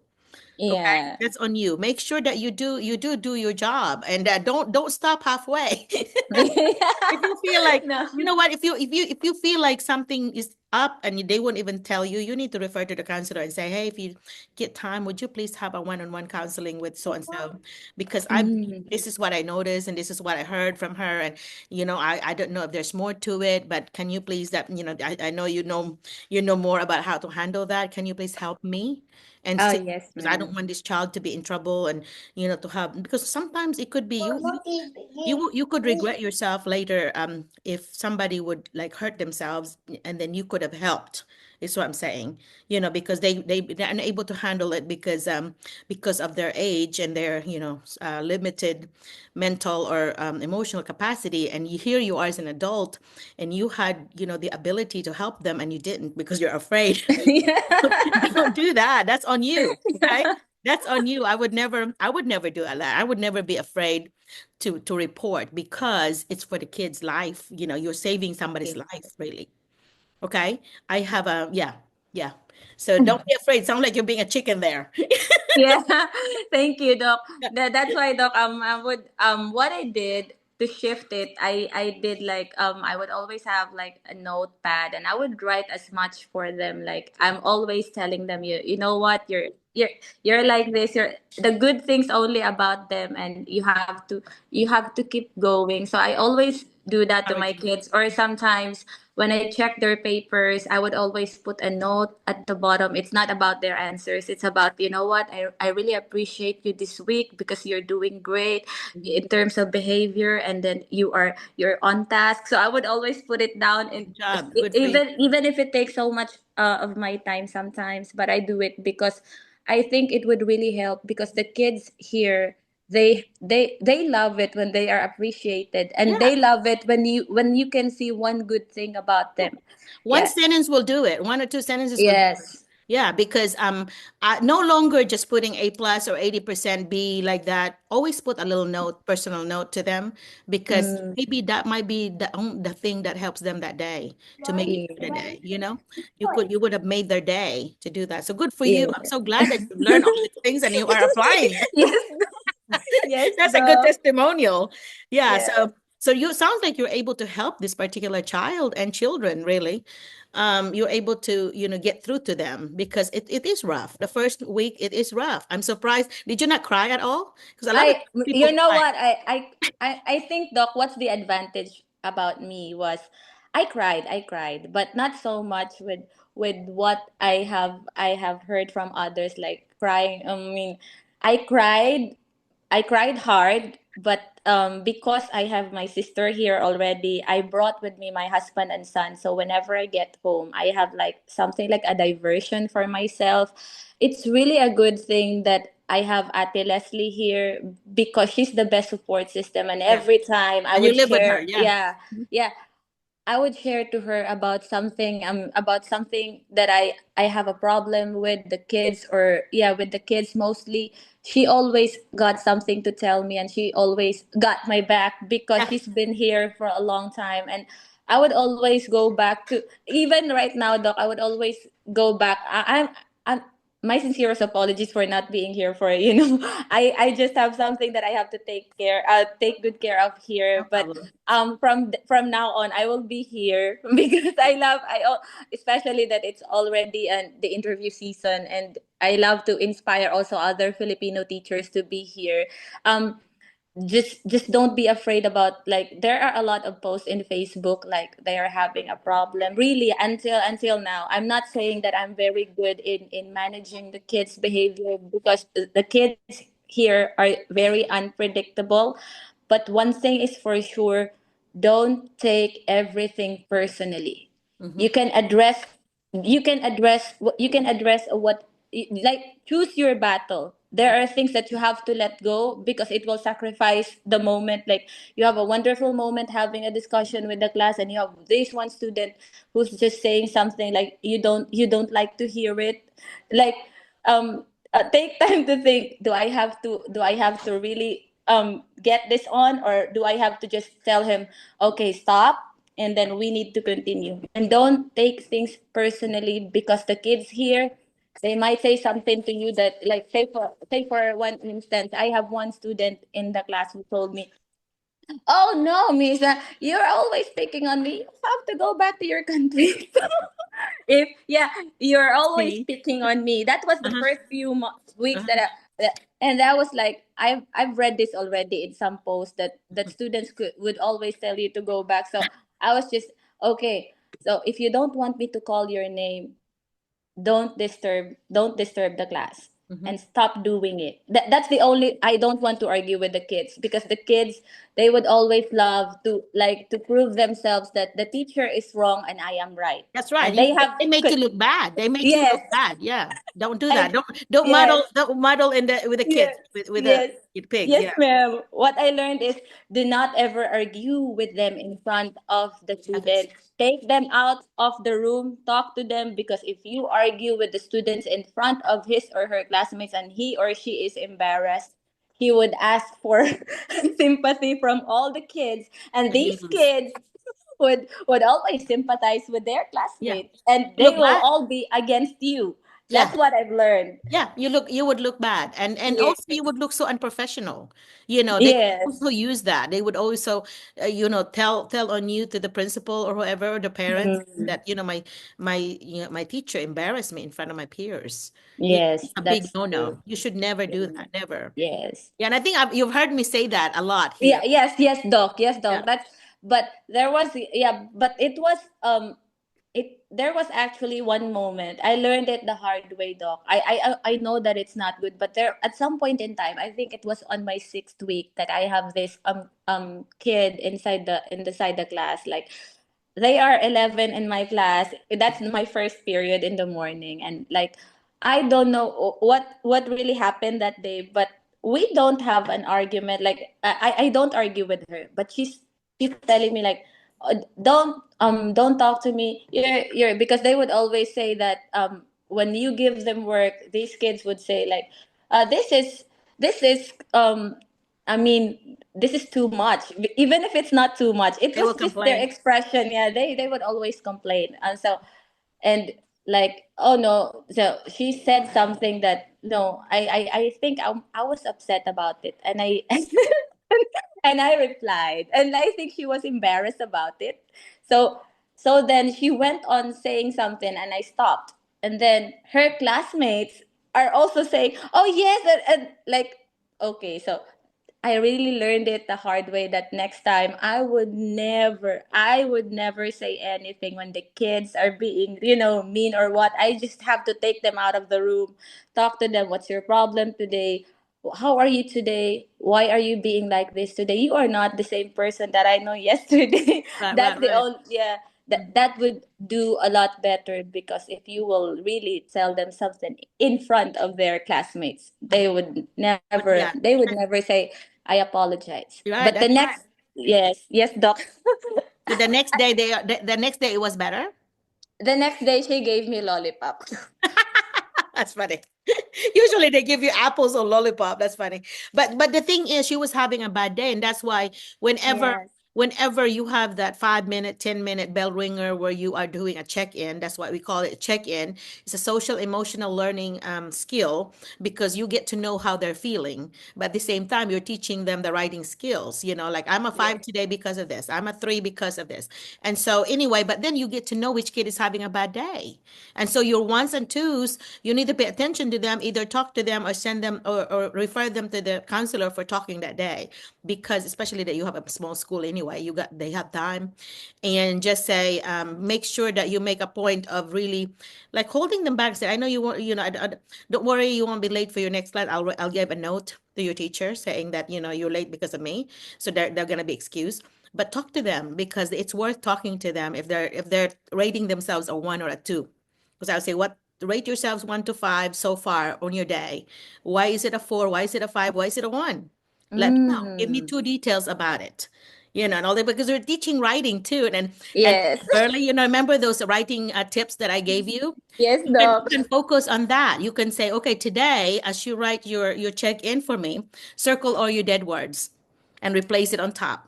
So you can kind of also put in your writing skill there, but at the same time, it's informing you about how they're feeling inside. So you're doing social emotional skill at the same time you're doing your cognitive, your intellectual skill there. Okay. Yes. So Thank you, Doc. you're doing an amazing thing there, girl. Yeah. Hey, No, another yeah. thank you, Doc. Yeah. Hey, another thing you could also have done is and I've done this before, is like, you have the sticky notes, the different colors, right? And so I Yes, Doc. I always think of the traffic colors. You have your green, which is the best, and you have your yellow, which is, okay, but maybe, but then you have your pink. You don't have red, so your pink would be like the red. And so those kids that are like that, and I tell them the meaning of it. So if you're doing really good, you're gonna get a green sticky note from me. And then that means that I'm going to be bragging on you. See if they have a communication notebook, I'd brag on them there, or I could text the parents or call the parents saying, hey, so and so has really had a good day. But if they get a pink sticky note from me, stay after school, stay after class because I need to talk to you. Yeah. So give them. That's a good one. Yeah. And when I would explain to them, and I said, do you know in real life, when you get a pink slip, guess what that means? You're fired. And I'm going to fire you. I said, I don't want to fire you in real life. I don't want to fire you from our classroom, but I want to talk to you so that you can be a green instead of a red or a pink, because we need to have your day to be better. Yeah.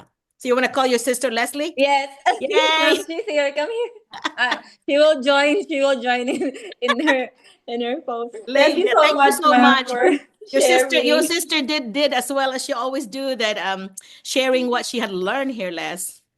I'm still Hi, Ma'am learning. Ellen. Thank you, ma'am. Hello. Thanks Um, again for my garden help. you're welcome. We're actually heading out. I and my husband are going somewhere because two kids in our Filipino community today are celebrating their birthdays. Yeah. So, So excuse for a we're party, huh? going to buy something for them. Oh, So whose kids are there? my landlord, Ate Marie, one of her Oh. kids, and also Ate Marie Chris, Gregory, the Oh, okay, youngest Greg. one. I'm one of the godmothers for there. Yeah, it's his Okay. second birthday today. Oh, good. Okay. I will thank you Yeah. for reminding me. I'll send her a cash app for that. Okay. But yeah, I'm so glad to be here. Actually, Ma'am Ellen, Ate Giselle, Ate Betsy actually sent me a message that told me that Ma'am Ellen is waiting for you to join, and like, yeah, I know I would always forget to join because Saturday, especially nowadays that we have so many paperworks. I'm a special education teacher, so I have like a lot of You annual have to have. reviews to take Mhm. care of, and so every Friday I'm so bombarded with a lot of paperworks, and Saturday is my time to sleep in, and I would because I mean my schedule is always mixed up. So I thought there's no Zoom. Uh-oh. We lost your sound. Leslie, we lost your sound. Okay. So I'm sorry, my phone got connected to the car. Okay, that's fine. But But yeah, Ma'am Ellen, I promised you that I'll be joining. Thank you. So here I am. And I'm just happy that, I'm here again and I got to speak with you and the rest of the people who are here. It's my third year for everybody who's, first timer in here. It's my third year as a special education teacher.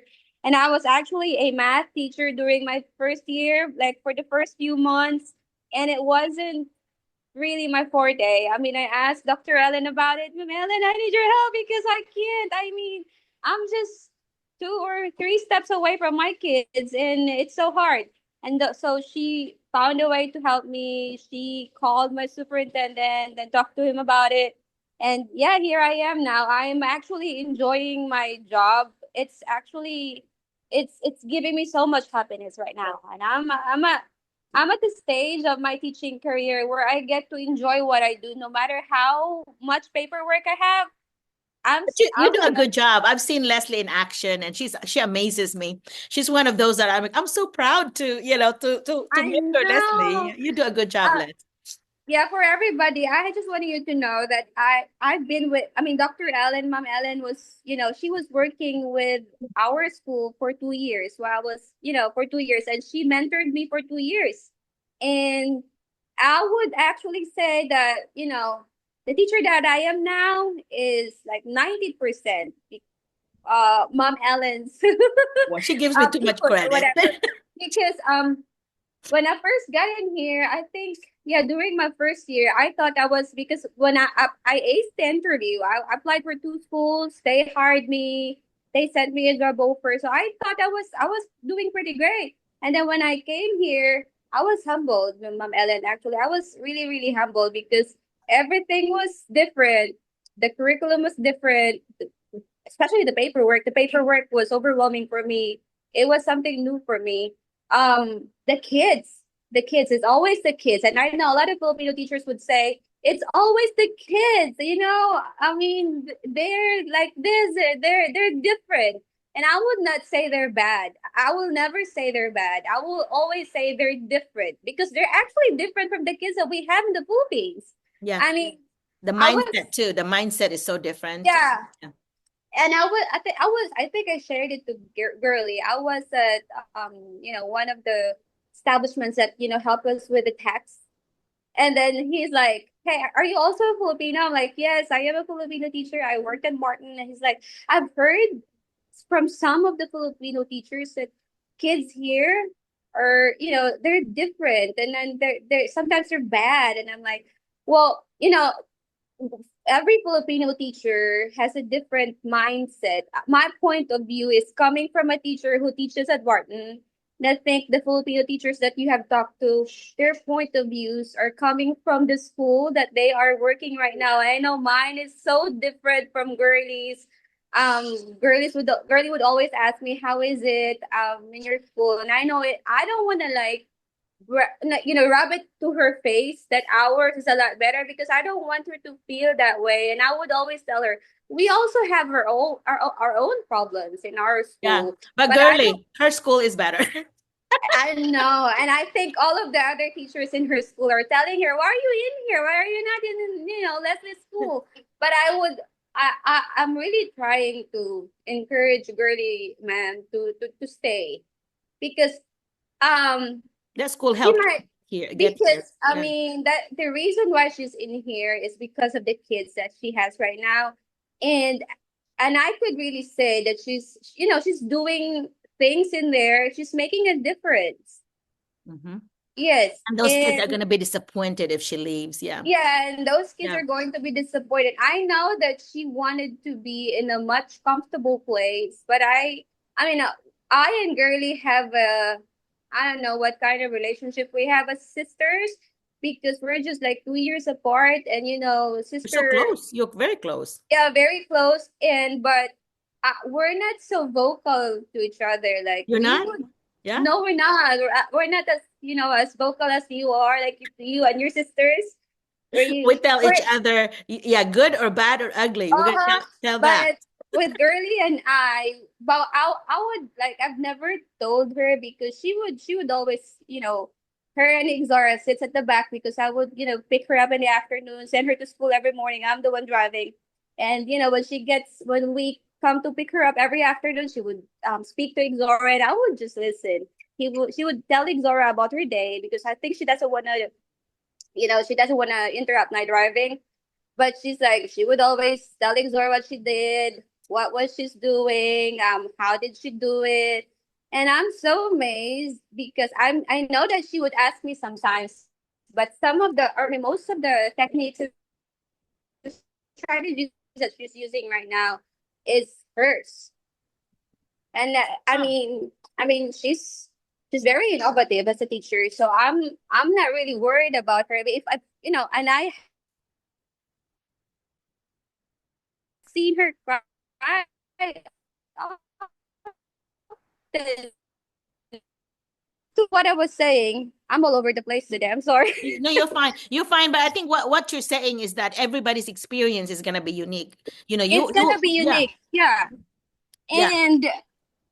And I mean, I would always tell the people that I would talk to and will ask about how are the kids in here.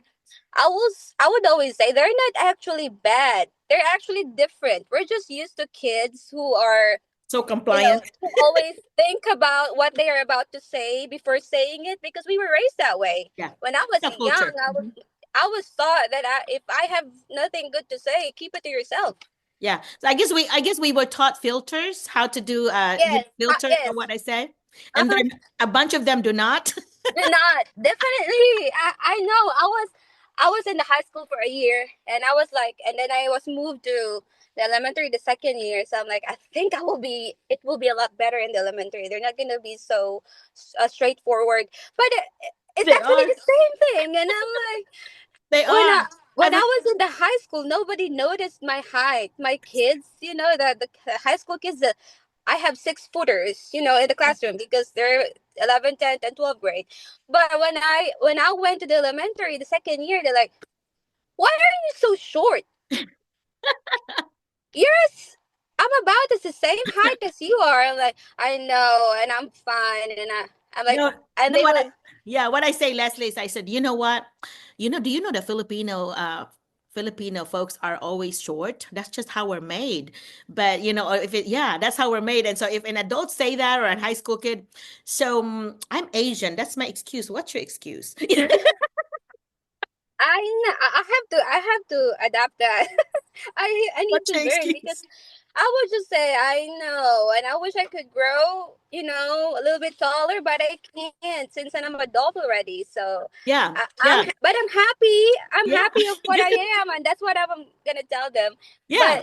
But kids in here are very straightforward, and they are so confident. I'm not sure, Mom Ellen, but their confidence. I think it's not a bad thing for me. I wish our kids in the Philippines are raised that way that they are not really scared to tell you what's happening. But And then that's a cultural thing. That's why we raise our yeah, kids. I know I raised my kids are half Filipinos, right? And I raised Stephanie and Jet just like that. I said, I want you to say what you're thinking, but of course I taught them filter. You have to think about, is yeah, it going to hurt somebody's feelings? If it does, then you need to think twice. Are you going to say that, or is there another way that you could say it where it wouldn't hurt their feelings? So, but a bunch of the parents are not teaching them that, you know. So yeah, because and also because if you teach in a school where there's a lot of poverty, and then they're gonna be parents with 2 or 3 jobs, 4 jobs sometimes, they won't have the time to be teaching their kids. So you have to definitely, yeah, understand that too, that in poverty, they are trying to survive. In America, it's so expensive and they're trying to survive, especially if they have more than one kid, and they have it's very expensive here. So they won't have the time to be teaching their kids. So that's one thing that you also need to remember. Not making an yes, excuse, it's just that that's what it is. Another thing you could say about being short less is like, do you know that dynamites come in small packages? I know. I mean, I was like, I would, but Ellen, my height, because I'm like 4'11", like 4'11", yeah, I think. And my height was my biggest insecurity when I was in the Philippines because like people would notice about it, but I know they're gonna say it in like in they're gonna make it as part of their jokes. That's how it is in the Philippines. If they can say it straight to your face, they're gonna include it in one of their jokes, and Really? then it's Yeah. gonna yeah, it's gonna turn around like it's just a joke, nothing harmful or Yeah. whatever. But in here, I mean, the kids would say it in front of my face, but I'm not actually hurt about it because the adults, the teachers that I'm working with, my bosses, I mean, they're like, "You're so cute. You're like a doll," Yeah, and because you are. and I'm like, so I don't have to worry about it. Yeah. I Yeah. mean, I mean, my confidence as a teacher, my confidence as a person, really grew when I came to the US. Maybe because also I thrived in an environment that I'm not so familiar with, and You're very I supported. You're very well yeah, supported by I everyone. am very supported. I mean, my bosses, my colleagues, they are just I'm just so lucky to have a very strong supportive environment Yeah. that's what made my life so much easier. And then I had you for two Well, years thank you. and I still have you. Thank you. So Well, they love Leslie and her husband there. I don't think they can now function well without both of them. my husband works also in our school. Yeah, and Ma'am Ellen, I'll before I will go and give the floor to somebody who will be talking after me. I would like to share, the observation that happened, a month ago. I have never been observed by anybody else, just you. I mean, you've been in my classroom for so many times already, and I have learned so much, a lot from you. And so I was observed a month ago by my supervisor, and I was really nervous because it's my first time to be observed by a local. I know my bosses are observing me too, like indirect observation, but it's the first time in a formal observation happened a month ago, and I was so scared and I'm pretty worried about it. And then he came and he observed me from for the very first activity to the end of the class. And so I was nervous. He left. He was like, "You're good, you're good." He didn't say a lot of things. So I was really worried. I'm like, I think I messed up or whatever. But then I got, I checked online. We have like a system that's where they're gonna put everything the notes that they had about you. And everything was positive. Oh, And that's so nice, Leslie. and Congratulations. I went back to the 15 things that you because I had it on my phone, and I went back to the 15 things that you have told me the first time you observed me, and it's all in there. Yeah. Yes, the Yeah. routine, the positive, approach with the kids, classroom learning environment, all of those that you have, the everything, the classroom jobs that you have told me about, because I was very I'm not sure, but I was spoon feeding everything when you first, came into my classroom. I was, because I was so scared to let them do things Well, because it was normal though. I remember yeah, I'm educated here in the US, and I remember doing that to my kids, uh-huh. saying that I would ask a question, I would answer it. And I'm like, what in the world? Why'd you answer it for? I know. And so I've learned that from you. And yeah, I'm gonna bring it to you and show it to you, and I'm gonna print the list of the things that I you would have love told it. me. And if you are going to compare both documents, you will say, "Yeah, this is the things that Okay. these are the things that I've told you." And yep. And I thank God that you stayed with me for 2 years, because I am so consistent with it that it's in my system now. So It's I part of can, you, yeah. And yeah, that's do you part do of me you do you already. have the list there in your phone? Because I would love for you to read the Yeah, list. I have the list. Yes, I have it. I have it. I don't know if you can read it and still talk to me, but anyway, I I yeah. Wait. are you able to? Yes. Okay, go There ahead it and is. read it because I think that would help Okay, so everyone. these are the things. You came into my classroom May 11th. No, I did. I no, no, no, no. It wasn't May 11th, but you came into my classroom, and these are the things. This is the first time you came. These are the things that you suggested to me. First, display your students' work, which I didn't do. Next, let students present their work. Pretend you are the student sometimes. And I did that. Let the students take down notes. You can do foldables that calm. There should be equity in the classroom, but because I think I was only calling 3 or 4, and there were a lot of kids in the classroom, so I should be, you know, calling other kids too. How did you Introduce do your other. equity? How did you do your equity? Did you do paper paper clip? Yes, yes, Clip I did. No, popsicle stick, I have a popsicle sticks. Yeah. put their names on it and then Uh-huh. Yes, pull. ma'am. Mm-hmm. Okay. And also introduce other clubs. Wait, I have so many clubs, and sometimes I would just make up some of them. Can you Some show of the them a couple, Leslie? Show them a couple. I love your claps anyway. Show them well, a couple that kids like. well, I have like the Angel Club. Like I would. It's like 1, 2, 3, whoo whoo. 1, 2, 3, whoo whoo. 1, 2, 3, whoo. That's Oh, what it like that. Oh, I goes. love Yeah. that. And then they want me to make up, claps all the time because they know that I'm just making them up. And they like, Miss Cabanas, I want Jordan Club because most of the kids are wearing Jordans, shoes. Ah. And so they're like, give me a Jordan Club. I love Jordan. And I'm like, okay, 1, 2, 3, whoop. Just make up Good for some of you. them. Good job. But yeah, and little things kids would love, and if you pay so much attention to them, you will know that what they like. So I would like make up claps for them. Also, I need to continue using, this is one of my strengths, and I think I am still doing it right now. Continue using real life examples or experiences because I think you observed that in my class. You Gallery always do. walk, Mhm. okay.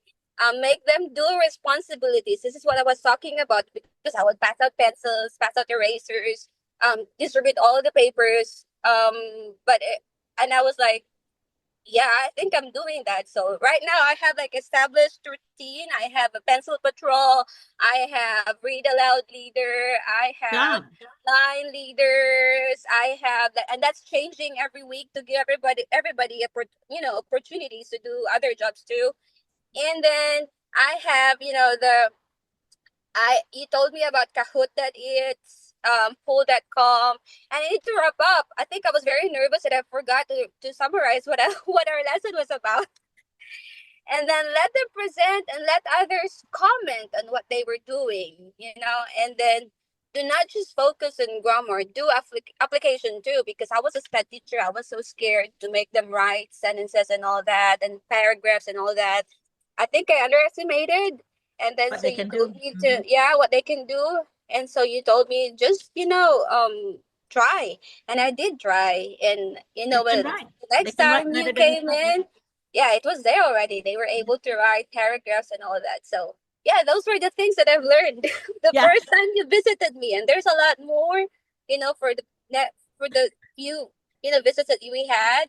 So I'm just so glad. And I hope others that are in here could, learn from it too. And I really hope that you join every Zoom meeting because this is what I learned. I aced my interview because I was working with Dr. Ellen. She helped me so much. I can remember, Ma'am Ellen. I cannot really speak in English um I'm not sure, but I wasn't fluent. That's what I was saying. Yes, you were. She's so humble. Hey, Leslie, you go back to the old video, old Zoom, Went and back. you're fluent. Okay, you're I, fine. I was so no, ma'am, I wasn't. Maybe I'm just too hard on myself. But Yeah, you if are. I'm going to compare it, 2 3 years ago, I was like, this is terrible. Our accent is But harder. Our accent is yeah, not as yeah. But that's what I wanna.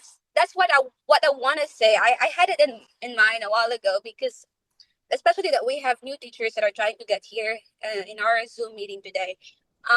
Don't be like me because I was really trying to improve my accent. That was the goal. I need to improve my accent. I need to sound like an American, but that shouldn't be the goal. It's not about the accent. It's about what you have within you. It's what you said. about the things that are coming out from your mouth. The essence of the things that you are saying because it should be the focus and not the accent. I Yeah, think it's that's all about the meat. Yeah, it's all about the all meat. about the meat of Yeah, what you're, you said. and especially during interviews. And I think that's what I learned from you. And I think it's because of the confidence that you gave me. Because when I was practicing with you, you said Leslie, you're okay. I mean, you got it, Dai. That's what you would always tell me. And during interviews, maybe because I did so well, because I stopped like aiming for a natural American accent and just focus on how to answer the questions. And I think that's why I aced it. And also during interviews, most of us are preparing for answers. Like we come up with questions and write our answers and try to memorize the answers that we had, came up with. But it's actually just be natural. And I think being a conversationalist, that's the best thing that you can do during interviews. You're I just mean, visiting. We're visiting with each other like we're doing. yes, Mm-hmm. yes. I recorded my first interview that was from Barton, and I cannot retrieve it because my husband gave his phone to his mom. But that's where I recorded my interview. It was just an audio of what happened, but when I listened to it, I was just, yeah, I was just visiting. They were asking me about our. I even came to a point that I told them that special education was not really my course. I was about to enroll myself in being a high school teacher in the future, and then the dean told me you might want to change your mind because you have a very good grade and your entrance score examination is very good. You might want to transfer to special ed department. I'm gonna give you 10 minutes to decide. I even told them that, and Good it job. wasn't one of my interview questions. But we came to that point because You're I sharing. gained You're so sharing. much confidence from just talking to you, Ma'am Ellen, because you inspired me to just talk because I remembered before I would sleep around 12 or 1 a.m. because I will always stay, and there were only like 10 people at most, Yeah. 12 people at most, and I would always wait for my turn because I just want to speak and I just want to improve, my English, not my accent anymore because that was at the goal. I realized that I just want to express myself and be confident about what I'm about to say. And I would wait, for your comments because there will always be grows and glows. And then I would take note, and the next time I would join your meeting, I would always answer some of your questions and then take note of the glows and the grows. And I think, I came to this point today that I can now, Think in English. speak You're thinking in English. and think in English.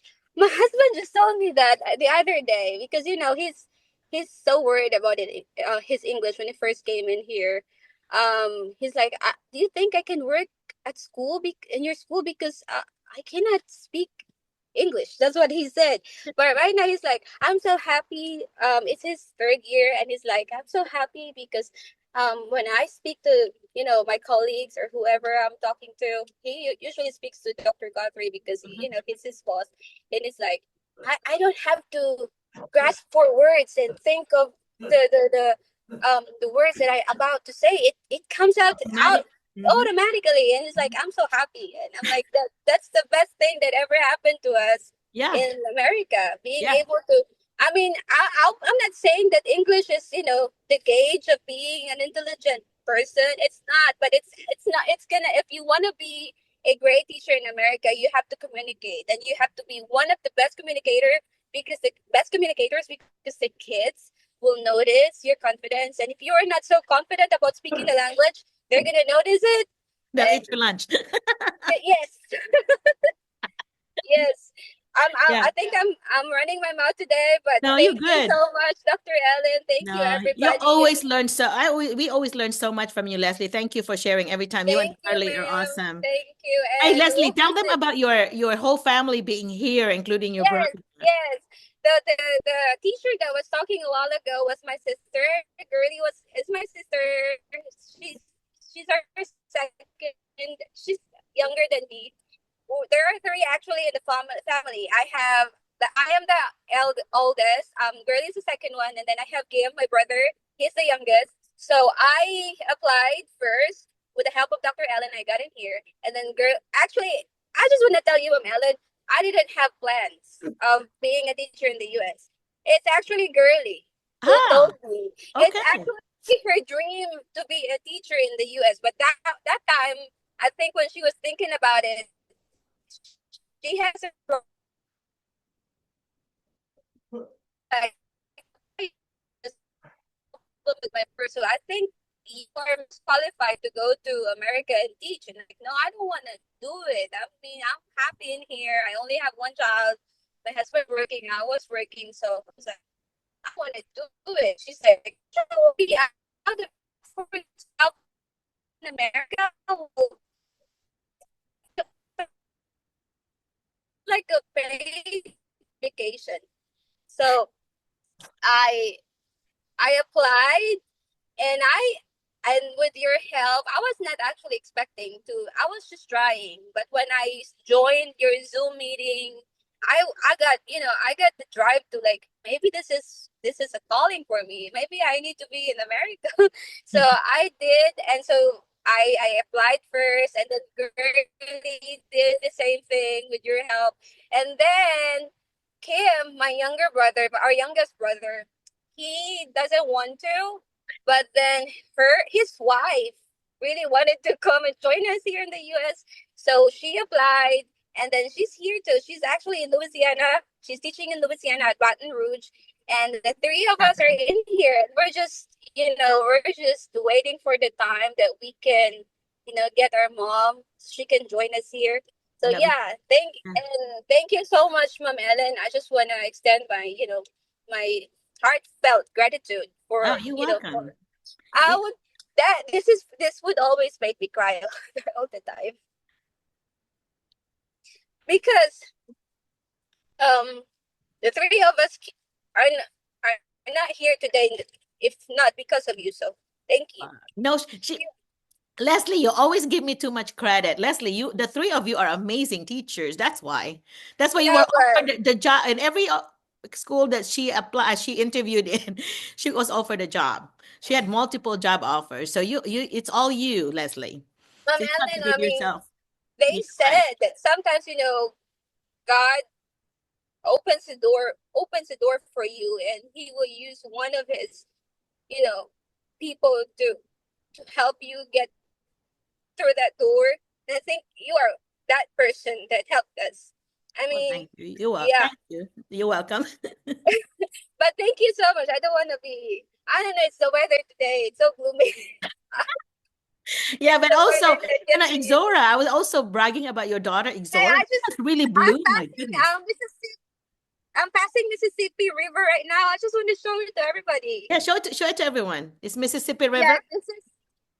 here. It's not clear, but yeah, this is I see the bridge, but the river is not very clear. It's not very clear, so but But this is I the see the bridge. bridge. Yeah, I see the Yes, bridge. that's the. It's my background is actually blurry. Maybe that's why. It's blurry. Yeah, I Yeah, want. here. Oh, there you go. That's the That's better. Mississippi River. Yeah, That's better. You can see the river. Yeah, that's a big river. It's yeah. the Mississippi River, the It's longest river, so wide. very I'm wide. gonna tell you, it's so wide. And Yeah. when I first got in here, I was so amazed because I just read this in one of our textbooks in the Philippines. Uh-huh. So that's Mississippi River, everybody. Where are you going, Les? We're actually going to one of the retail stores in South Haven. Oh, South Haven. Okay, I Yeah, didn't know where. yeah. I don't know where. I don't know where you crossed it That's at. where we're Okay. going because yeah, baby Greg is, I'm one of the good mothers, and Junior is one of the good fathers, so he is so special for us. Hey, Leslie, I have an idea. Yeah. Can you pick a gift and then let me know and I will Yes. send you cash app? Yes, Okay? I'll do that. Do that Yes, because you know what he needs maybe, okay? Because yes, I'm one ma'am. of the ninangs too, and I'm like, I don't want to be a bad ninang. But Yes, yeah, ma'am. do that. I Okay. will. I will. Thank you, Okay. Helen. Thank Thank you, you so everybody. much. I appreciate You you, all girl. have a great day. Yep, you too, Bye-bye. Les. Be careful. It's a not Yes, it's a yucky bye-bye. day today. Okay. Bye-bye. Love you. Love you. Bye. Bye-bye.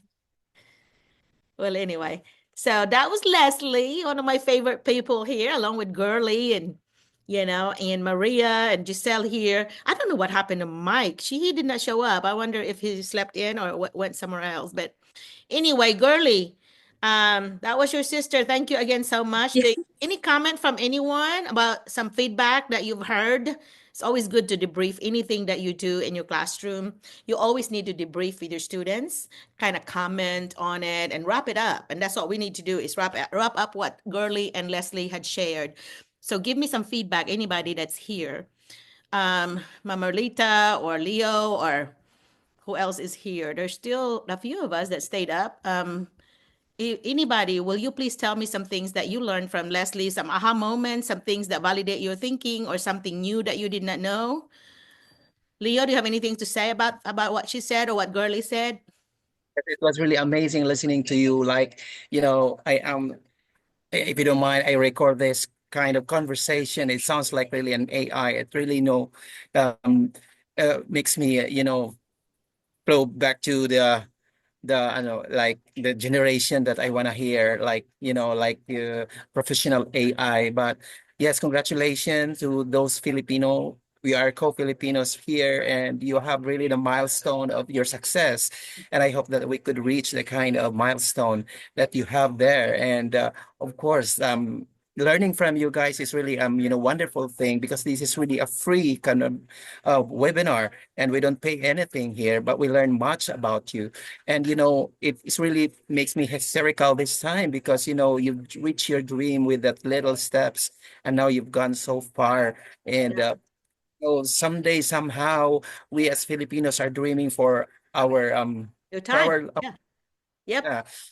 And so learning from you guys is really amazing. It is not really be found in the dictionary, but it's really in the real life situation. So if this is really continuous for a long time, I could really invite the people to listen to you, because your experience really teach us, to do more, do good things, because you have reached this far. And congratulations again. I can say anything, but congratulations.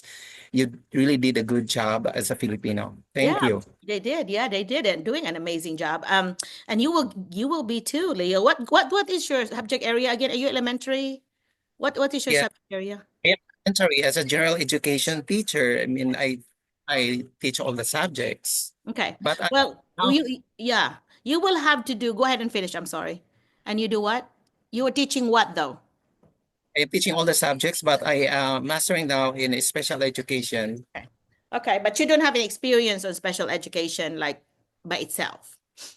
Well, They're mainstream. Huh? but I consider myself, because I'm a mainstream teacher. I mean, I am in an inclusive, as they Yeah. say. Yeah. It's During different. during your interview, you need to say that, especially because you are going to be, Leo, you should be able to get a job very quick, very easily as a special ed teacher. So any of you guys that are watching this or attending and you have special ed certification or whatever, diploma, you need to make sure that you get a job because they are everywhere in the United States right now. So all you have to do is pick a state. And then if you want to teach in the capital, you can look at that file that I just uploaded there on chat. Or you can just Google list the 50 states of the United States and then put the capital. You can go to ChatGPT, by the way. ChatGPT, and then you say list the 50 states of the United States and its capital.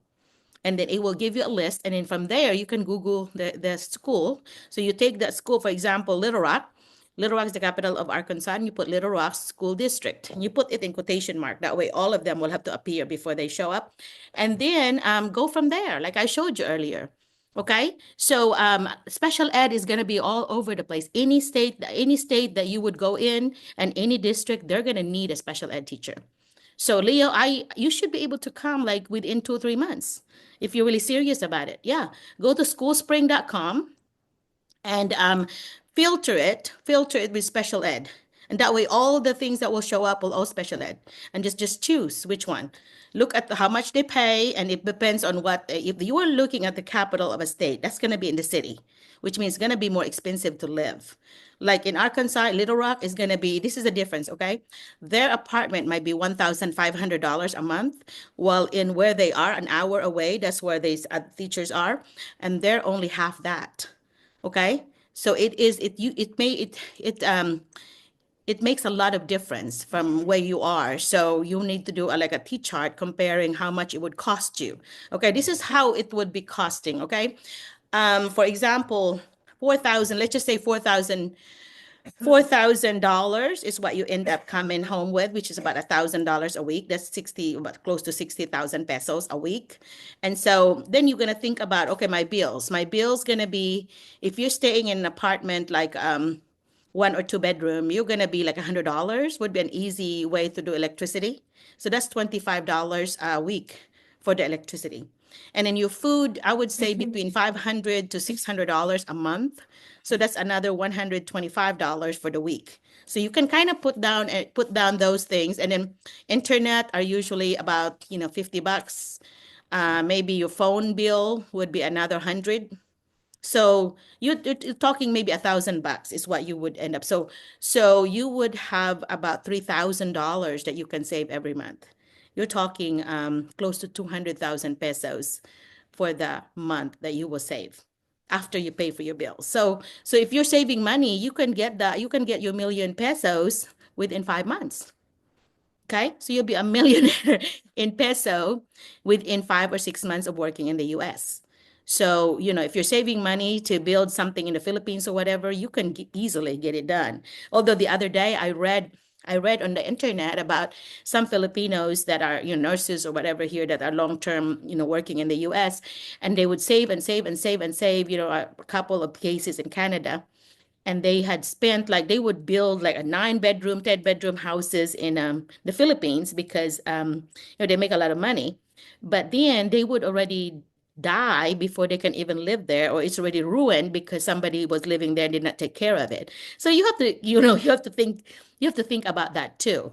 That, if you're gonna have plans to do something like that big, am I gonna be able to live there, or am I gonna be able to afford it once I go there and not make the American dollars anymore?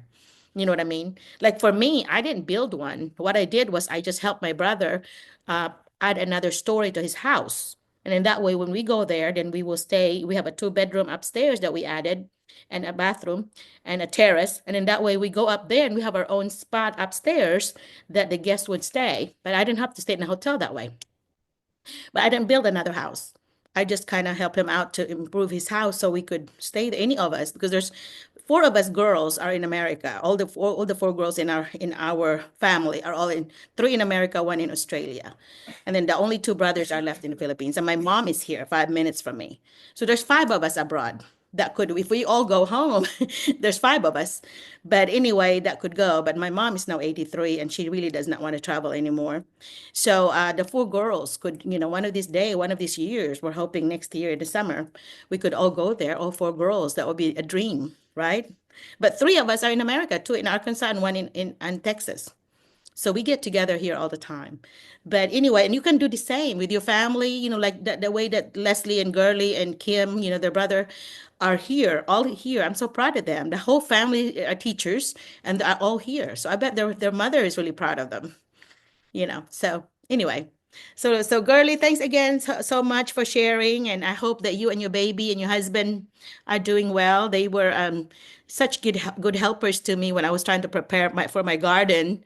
Do you know that it's raining like crazy here, Girly? Do you know? Remember our yard? Remember our yard? Yes, Doc. It looked like there's a river there. Oh my God.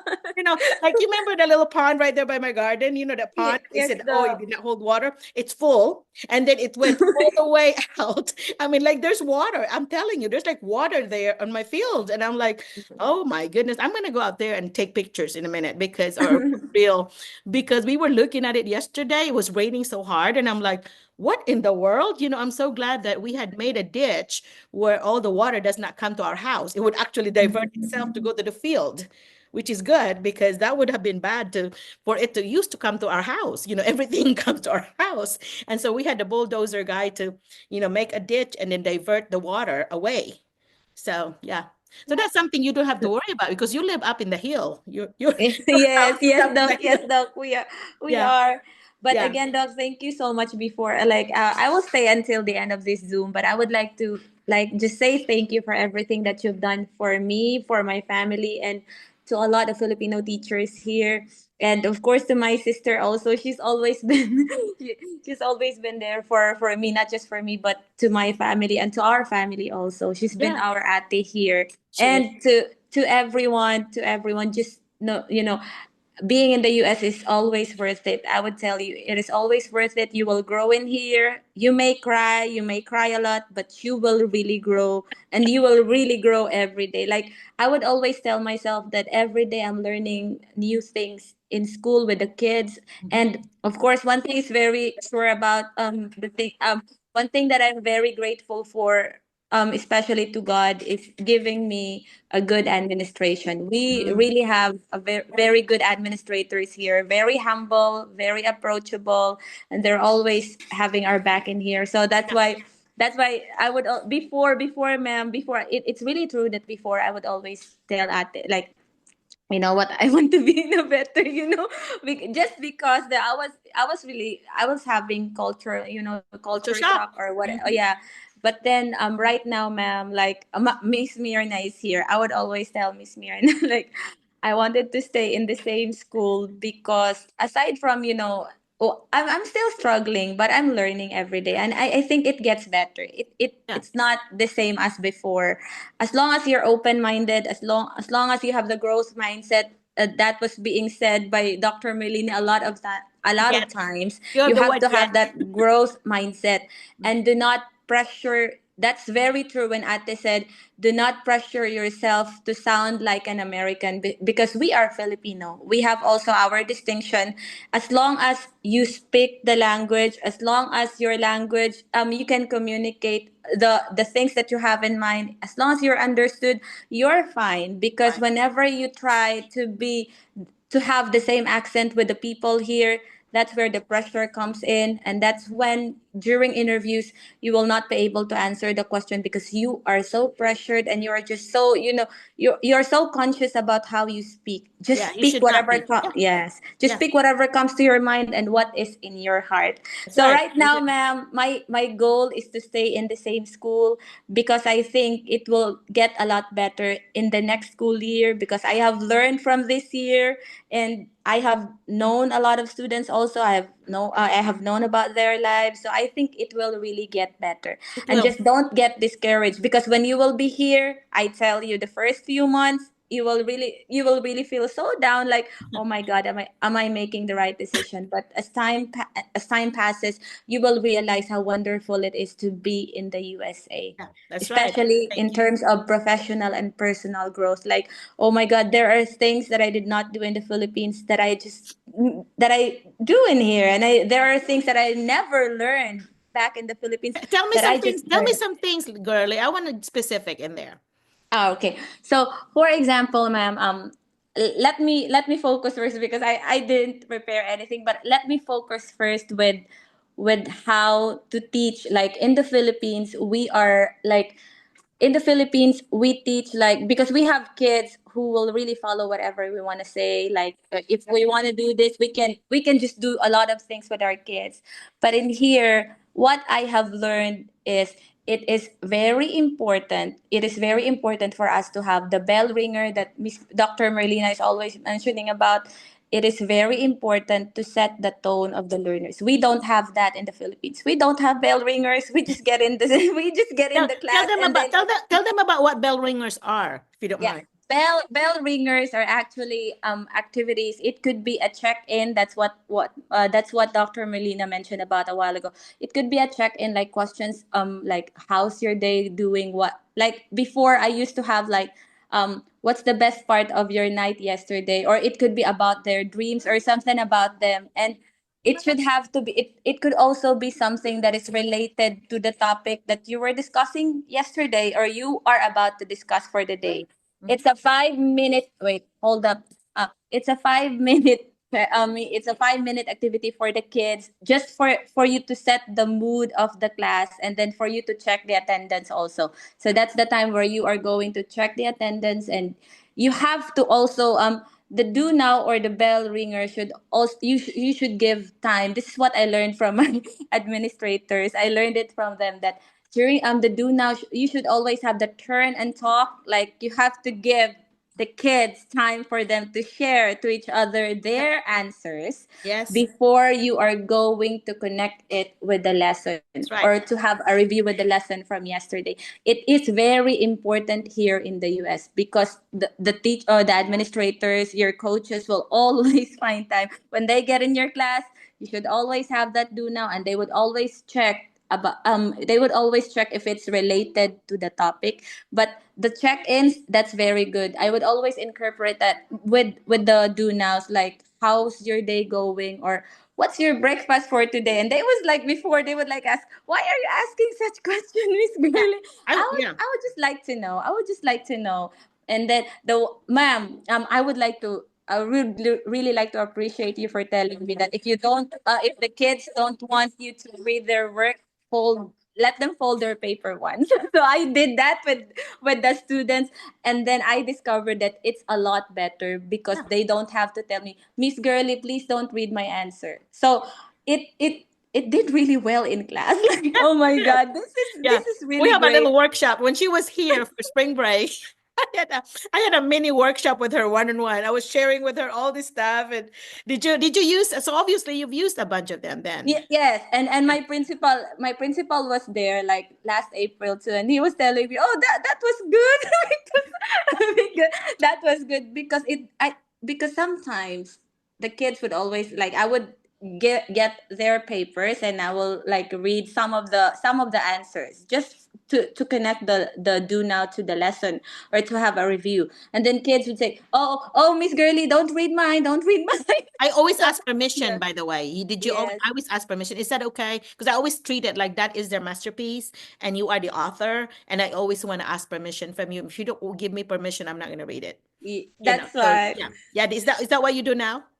I do it like fold your paper once. If you don't want me to read your answer, it helps a lot, especially in maximizing the time because I don't need to be told by the kids not to read their work. Or sometimes there are really times before ma'am, before I learned that from you, like there are really times that the kids will say, Miss Girly, you should have not read my answer. Really? Yeah, you should always have that respect thing for Yes, students. I yes. always treat their work as if it's their masterpiece. So ask permission. I think I have a lot of things. Maybe next time I will prepare for it. Like I have to write it down so that it will be more organized. Because right now I think, but that's one thing that I've learned. The bell ringer is very important. So you have during the interviews, you also have like if there are questions that would apply, it would really be great because they really find it important here in the US to have a bell ringer, or we call it here in our school do nows. Do now. Yeah, good job. I like that because that is a very good practice to have. And another thing that's missing that I usually notice is at the beginning, you also after you do your do now and you have it shared, then you start with your objectives or your learning targets. You put it on the board, you post this, and you said, I can learn about, for example, if you're teaching about writing persuasive essay. I can learn about whatever, about writing persuasive essay and specific on it. You can write it down. And then after the, hi, sweetheart. I forgot his name. Gion, ma'am. Gion, how are you, Gion? How are you? Nakinomdom Are ka na you ako. Do you remember me? naulaw, Yeah, naulaw? he's so shy. That's okay. Yeah. But anyway, so then after that, you have to say what you're gonna teach, what you're gonna be learning, right? And then you teach it. At the end, you need to wrap it neatly by saying, okay, remember the beginning of the class, I said we were gonna our goal is to learn this. Did we meet it?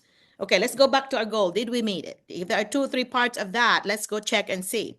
And a lot of times you might get 2 of the 3 parts there that you wanted to learn. Like I did the other day, I had a workshop with teachers, and there were only literacy teachers. I had 3rd grade to 6th grade teachers, and I was giving them a little training in the afternoon. It was very spontaneous. I was observing the principal, and I suggested that, hey, can I meet with your 3rd grade to 6th grade teachers so I can teach them how to grade the writing according to the Atlas test, the test that the kids will be taking.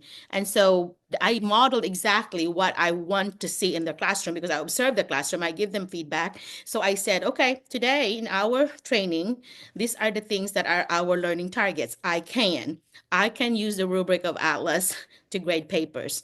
I will become familiar with, so there were like 2 or 3 different I think there were two bullets of things that I want to do, and the last bullet was about I'll be able to use the rubric and grade my own writing, my own students' writing with my peers.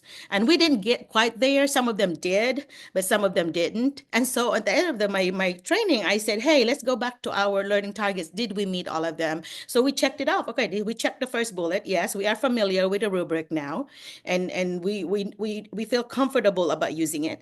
And in the second one, some of you can check this. Yes, I see it's so and so and so and so. You were partnering and you were able to check your own kid's paper, because before this, I had actually emailed the principal the prompt and the rubric. And I said, hey, if you don't mind, before my next visit, can you please share this with the teachers and have them to have their students write about this? Because we're going to use this when I talk to the teachers. And that's before I even thought about training them at the same time. I just thought I would talk to the teachers individually. But then later I said, you know what? It would be better if I train them as a group.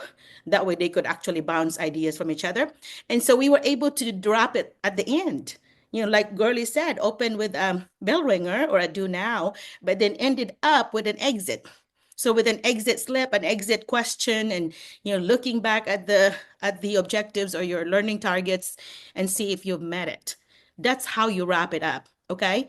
And sometimes your wrap up could be have them to write for 5 minutes and tell me about what you learned, about, let's process the information. We talked about a lot of things today. I want you to write 3 things that you learned.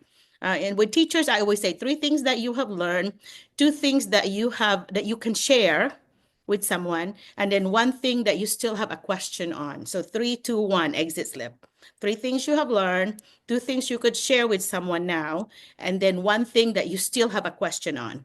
And so so they do that, and I would look at the ones. What are the 1 question that they still have a question on? Those are the ones that I must not be very clear about explaining.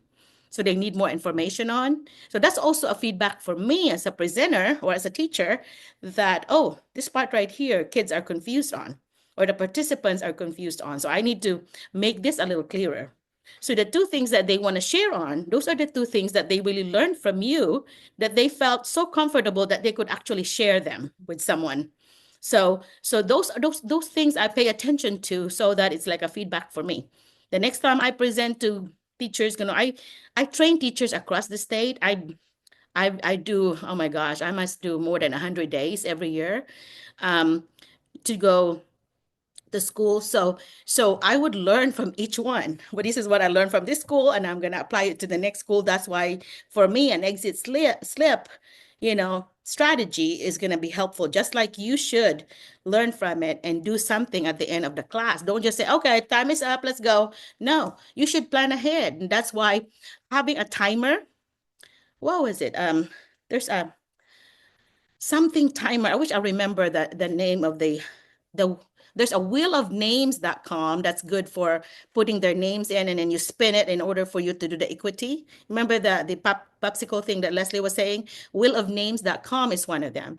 But there's one that's a digital timer. I think you can Google digital timer, and you can set those timer for the different activities. For example, when you do your do now, set those timer up, the digital timer that shows up on the board. In America, we have a smart board, so the kids will see. It's like your big board down there that whatever's in your computer is projected.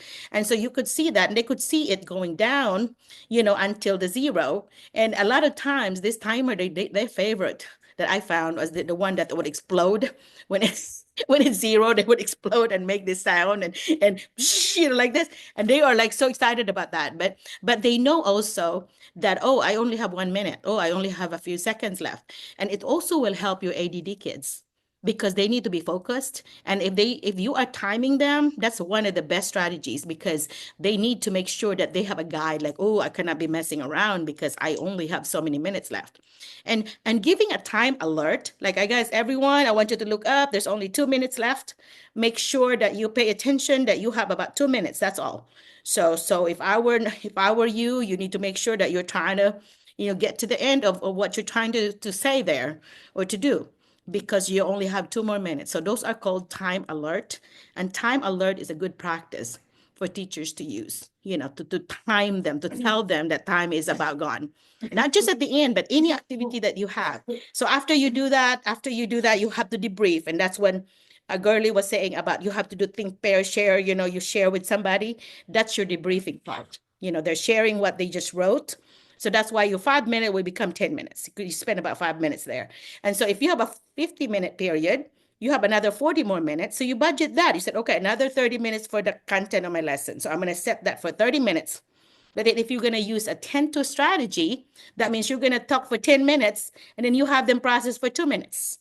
So you could actually divide that into 3 different chunks. I'm going to do this for 10 minutes. I'm going to have them to process it.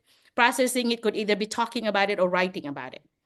Okay. And then another 10 minutes of another chunk of information that you want to say, process it, because that's how you anchor your information. And that's how your lesson would be put in the long-term memory instead of the short-term memory and delete. Okay. They're going to remember it because you have them to either experience it or process it somehow. Okay. And so it's a three sets of 10-2s you can do. And so which means that in your plan, you need to remember this is my chunk 1, chunk 2, chunk 3 of my lesson. And then you process it by different ways. You could give I've seen teachers give a little either index card or a little sticky note, and they could just write that there. And for literacy teachers, you could have a piece of paper with 3 different columns, and you say text to text connection, text to self connection, text to world connection. So when they hear something, for example, you're doing a story, then if they see it, okay, text to text. I remember a movie that this reminds me of Forrest Gump movie. Whatever, that's a text-to-text connection. Or I remember this in a book, whatever book. That's a text-to-text. Text-to-self is, yeah, that happens to me whenever, no. So they write the connection there. And then, or text-to-world. This happens in real world. This happens in, in the world because, this is how I connect it. So when you do connections like that, it's going to make them remember what they are reading, right? Which means deeper comprehension. And they're going to also remember, remember the story well, and also how you process those. As a good teacher, if a good literacy teacher, any teacher, you let your students hear you do a talk aloud. Think aloud. You need to say, for example, my sister Milet did a good job on this explaining yesterday. She was sharing with someone about how she does things, and she's an amazing teacher. So she says in her writing, she would say, I always show my students the process of how I would write. For example, if I give them a certain topic, I would actually go on the board and I would actually say, okay, so the topic is this, so I'm going to just brainstorm. She would put the list of things that's in her mind. She would write this list right there. And then she would categorize it by making like boxes. Like, for example, if you have 3 categories, okay, let's see, what's a good prompt? Just say 3 reasons. Okay, 3 reasons of like maybe if you're convincing somebody to go to a trip. So 3 reasons of why we should go to Brazil. I've done this before where I had my students do a giant postcard. And so they draw Brazil or whatever favorite place it is. And then on the back of it, they have to write a persuasive paragraph about why we should go to this place, to this country. And that one was really useful for me because we were actually planning to go to Brazil. I mean, I was planning to go to Brazil, but I was trying to get my husband on board because we were having our exchange student, Renata, we hosted her when she was 16. And this was like 10 years later. She was 26. She was already then became a dentist. And I want to go visit her. And so anyway, so I had them do a giant thing. And so anyway, so when you do that, then you're going to say, okay, Brazil, trip to Brazil. Boom, I'm going to say a reason. These are the reasons why I get to see my exchange student, Renata. We get to meet her parents and admire the beauty of Brazil and all this. These are some food I could eat. So then you could then, after you do all those notes, you little brainstorm, then you can start putting symbols around it. So for example, the first thing may be the things to do. So look for the things to do, and these are all rectangles. So all the things to do, I'm going to put rectangles all the way around it. Okay. And then the things that I will be able to enjoy with family. So I could circle on it, circle, circle, circle. And then you put 3 different symbols in there. So those are your 3 categories. And those will be your body 1, body 2, body 3. The 3 reasons why you should go to Brazil. Okay. And so that's, you model that. They said, okay, so I'm going to circle this because this is this is something that we, fall in this category. So I will do this symbol. And then now what do I do with this symbol? So now I'm going to put it in a diagram, in a web of some kind. I'm going to put a circle here in the middle, and then I will put Brazil, trip to Brazil, and I will put these 3 categories circle. It look like a spaceship now. Number 1, reason 1, and then line, and I put all those things that we circled in the categories, and then 2, do the same, 3, do the same, and then that's your plan. You need to acknowledge, you need to encourage your students to plan for about 5 to 7 minutes before you have them to actually write. Because you model this. You do not just tell them this at once. I actually model this one step at a time. Maybe one lesson just to plan. We're going to practice how to plan. We're going to practice writing our ideas, thoughts together, and we're going to practice how to do symbols around it to come up with categories. Okay, once we're good at that, then we're going to practice how to do our web in order to put them in a web and put the categories under each one. Okay, and another lesson could be an introduction. Just writing introduction. How do you do introduction? When you do different genres, you have 3 genres that we always test in Arkansas. For example, you're going to have argumentative. You have to take a side.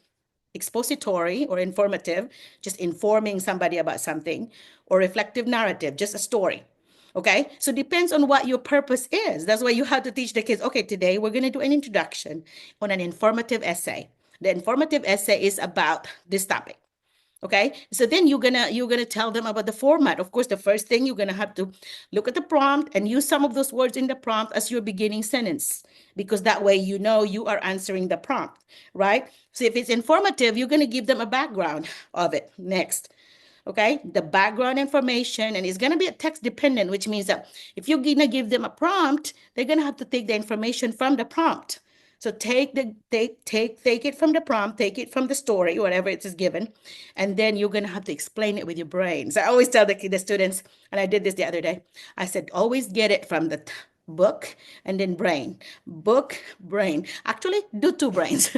Get one book, get one text, one sentence from the text that you're going to use as a information, and then do 2 sentences, 2 things from your brain before you start listing another thing that you're going to take, because it cannot be a list. You're not going to the grocery store. You're not doing a list. So you have to make those, explanation from your brain. So you do that. And then of course, at the end, the very last sentence of your introduction, for example, you need to have a preview of the 3 body paragraphs. So the 3 sentences should be, the last sentence should have the 3 things that you're going to talk about, the 3 reasons, for example, and then make it into a sentence. That way, when you start doing your body 1, body 2, body 3, your paragraphs, it's going to flow, because you're going to start taking those previewed reasons one at a time, and then start with transition. So body 2, another transition, body 3, another transition, and then you go to your conclusion.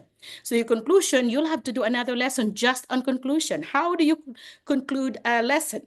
And I think I taught a girlie this. Girlie, do you remember what I taught you about concluding your paragraph? Wait, hold up, Doc. Do you remember? Yes, Doc. The San Francisco. San Francisco. SF. Yes, Okay. SF, Doc. What's the first S? Gian. Hold up. The first S is, hold up for a moment, Doc. For a moment. okay. Summarize, right? Okay, so I will get, she has to take care of GM. But anyway, so S is summarize. So you have to summarize your topic, your 3 reasons, right? So which means you cannot repeat anything you just said, but you have to say it in a different way. But you have to repeat the 3 things that you talked about.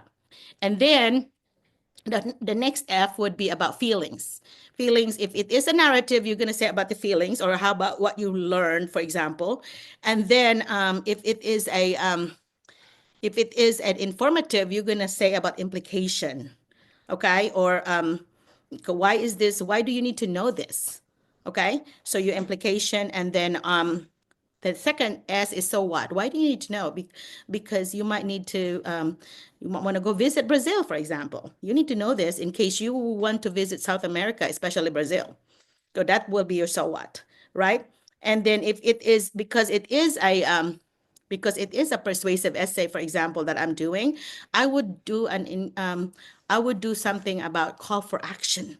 This is so important that we need to go, because if we don't, we might not be able to go there because we're getting older, and we might not be able to see Renata and and her family now, and we want to see our grandkids, Brazilian grandkids, so you have to do an action now. You, if it's a persuasive, you have to have a call for action there at the end. Okay, and then of course your last sentence would be your F. So your future, or how it will make a difference, okay, in the future. And so SF, summarize, feelings or implication, and then so what difference does it make, what call of action, and then the future goals, okay, or changes. The drop the mic statement. Hey, talking about Mike, Mike, you are good. I noticed that you changed host, Giselle. Thank you, Giselle, for hosting. Now Mike is back. What happened to you, Mike? Let me finish what I'm saying. Okay, so those are some things that you're gonna do whenever I'm telling you. It always shows that I'm a literacy specialist. I'm a literacy teacher because I always go back to that. But it will be helpful to you, even as math teachers, for example. You can have them write their error analysis. Have them to write about what step did you do wrong. Okay, what are the things that, write me the steps of step 1, step 2, step 3, step 4, and what step did you think that you got wrong? Why? Those are some things you could do writing in math. Writing in science, of course, you're going to have your lab reports when you do your experiments, right? Social studies, you can do a lot of essays on social studies, a lot of connections about history, and how at the end there, you do a lot of informative essay about, informing them about a topic, but also giving them what you learned. I learned from history this, so that we would not repeat the mistakes of the past.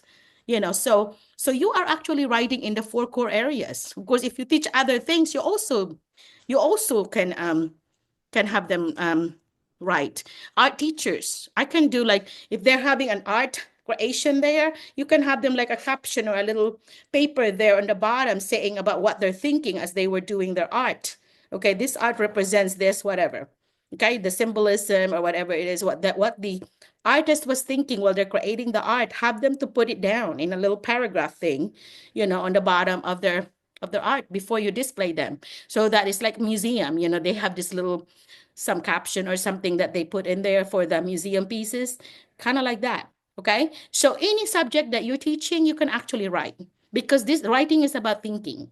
So you're just putting there what you're thinking. Okay, so Mike, tell me why you're late, Mike. I was taking I just attendance. woke You up were late. though. You just woke up. Yeah, I okay, just you woke up deserve. late. Yeah. And that's okay, because I always tell everyone that you don't have to come as the start and stay till the end, because it's going to be recorded. So show up when you can. It's a Saturday. I was not going to ask, especially the folks here in America. Saturday is a really precious day for us, Yes, especially so for a retired person. That's why Dwayne said, "You're swimming again?" You're retired. And I'm like, yeah, I know I'm retired, but I feel like I get a lot from this. I also learn from you guys, and hopefully you also learn a lot. Mike, what do you think, Mike? Is it worth it to yes have po, yes this? po. Yeah, to have this Zoom, because I think people learn from it. And Mike yesterday or the other day, I was like, um, contacting Mike, because there's a school there that's really looking for a high school teacher. And we had bad weather. We'd had to go to a tornado storm, shelter. So I didn't think that was the right timing to send all this information about the Yes teachers. po. So I was thinking I'll wait till Monday, that I would send it to him, and to send this thing. So Yes po. Yes po, Doc. Actually, he is here po. Mr. Wilson po. okay, good, because I want For to you to talk to remember. you. I want to talk to you because what I'm planning to do with the administrator is I'm gonna, if you're an English teacher, I've got some people on special ed. Those are the 2 areas that I have people contacting me that they want to put people for interviews. So this will be a good time for you to talk, because I will refer them to this video on YouTube. I would tell them like what minutes you will be talking, you will be shown. So if you are an English teacher or special ed teacher, you're gonna have, or really science and math high school. Those high school are gonna have They lots of, can stay. They huh? can stay po. They can stay They or should stay. They should all we continue to will do give this them now. Yeah. Go we'll ahead and give tell them time us. to. Yeah. I think it's good for everyone to, Mike, why don't you call somebody, Mike, that you think we should talk to? Actually, I'm so sorry because I'm late and I don't know who. Seems Let's like go down. There's still a few left. how about Ma'am Rebecca? Ma'am Rebecca Lacanilang? Lacanilang. Yeah. Yeah, Rebecca. Yes, sir. Good evening. Yeah, Yes, can you hold on turn on for a your moment. camera, Rebecca? Yeah, I will. I just have to move to another place. Sorry. I like your Okay, picture there. there. Yeah. Okay. Yeah, sorry. Yeah, because there's a lot of us in our home right now, so I have to go outside. Yeah. No problem. Yeah. Yeah. All right. What do you mean a I'll lot? just You have have. a lot of family members in? Yeah, because it's death anniversary of one of our family members, so Oh, I'm so we sorry to just hear had that. Yeah. a get together. Yeah. Okay. Okay. Well, Sorry. Yeah. yeah. Well, Okay. Yeah. tell So us about again. you. Okay, yeah.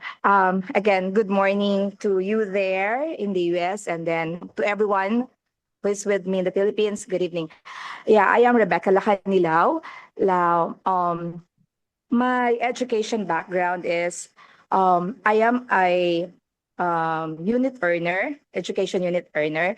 So I had my certificate and teaching program at the Philippine Normal University here in Manila, and then I had taken units in early childhood education, and but I wasn't able to graduate from it. Although I was able to finish my the almost the whole of it. That's complete. I completed my academic requirements, and then I also have some units in educational supervision at a different school.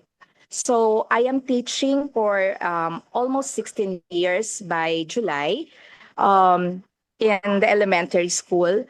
So I have um, taught in kindergarten, like for 6 years. I also have taught in third grade, handling different subjects, and then fifth grade for Filipino and English, and then journalism, and then sixth grade.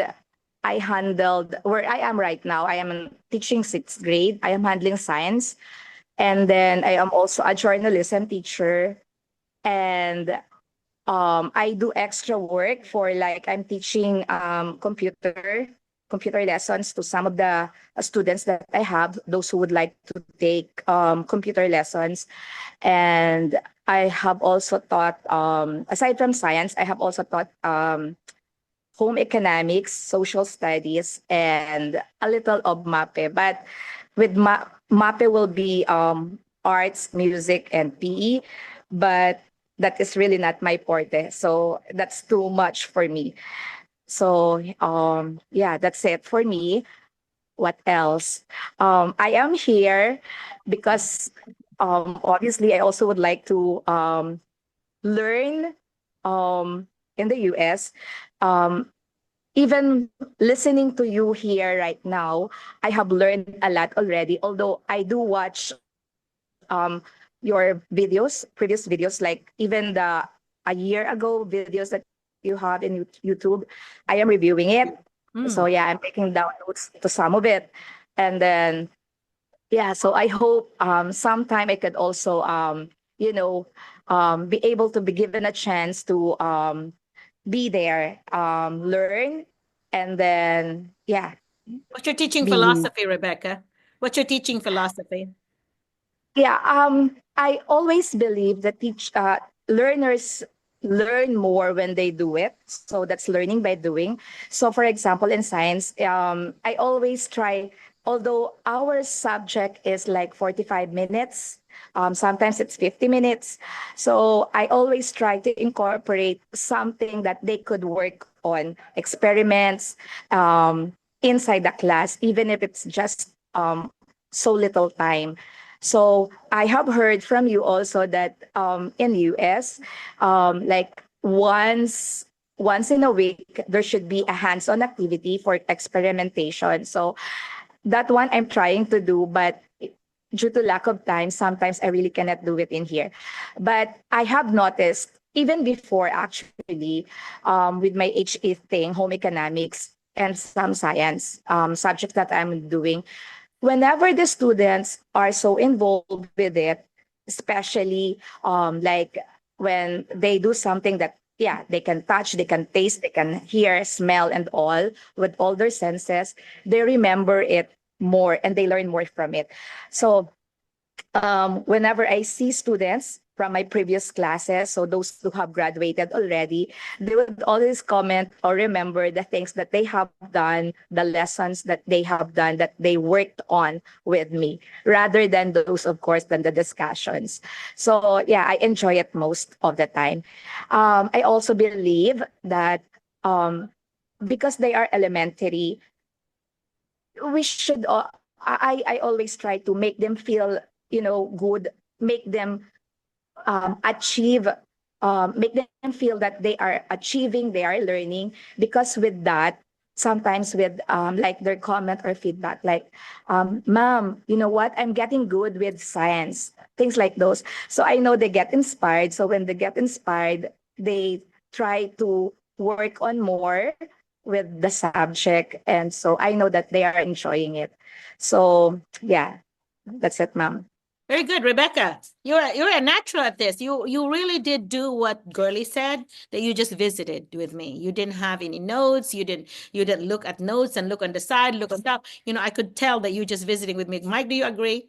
She's just visiting and be herself, right? Being herself, and Yes that's a po. good Yes thing that you po. should do. That's You should correct. Yeah. just be yourself, and you're giving me examples. I love that. Especially that you're doing science. You gave some science examples. It would have been also even better if you put a specific science experiment that you did. For example, when we did this experiment, this is what happened. Okay, my student did not know this, and then now they do whatever. So something specific like that, especially if you're going to be interviewing for a science job. And when you introduce yourself, the things about units in early childhood and all those other things, and even in your you said units in supervision. That means you did not really have your master's. Is that right, Rebecca? You don't have your master's. That's right. Then, Yeah, I have Rebecca, not you're going to have completed. problems coming here, because most of the sponsors going to require you to have a master's degree. Okay, so try to Yeah. see any of those things that you have units on, see if you could continue and actually get your master's, because there's not very many visa sponsors that would accept people with no master's. Although, really, I've read somewhere, I keep saying this, that according to immigration, master's plus 4 years of, bachelor's with 4 years of experience is equal to master's, according to their book. But visa sponsors don't go with that. They always want you to have that master's. When you do your FCE, have you ever done your FCE, your foreign credential evaluation from Spantram, for example? Yes, ma'am, I did. And What did it say? Is it equivalent to master's or no? no, it was not equivalent to master's, but it was, I forgot, but there was someone, because I also sent already like resumes to schools, and then I also had one interview where I know I really did not went well with that. Um, but yeah, one of the comment from the email that I got was that they would one was that I have to have my driver's license, and then the other one was that the concern was I have to finish my master's degree. Yes, ma'am. Yep. I think that the license, the driver's license, that's going to be more of a requirement for your visa sponsors. Not all, right? Mike, am I right about this? Not all visa sponsors are going to require you to do this, but Yes po. several of them would, right? There are some that do not even mention that. But I would say, I would recommend you having that already, because most of the teachers, including including Leslie, were actually practicing driving in my yard. That's how they got their their practice. And then they use some of them, like Maria, my first one that I brought here. She actually borrowed my car in order to get her license. Now she's driving, everywhere now.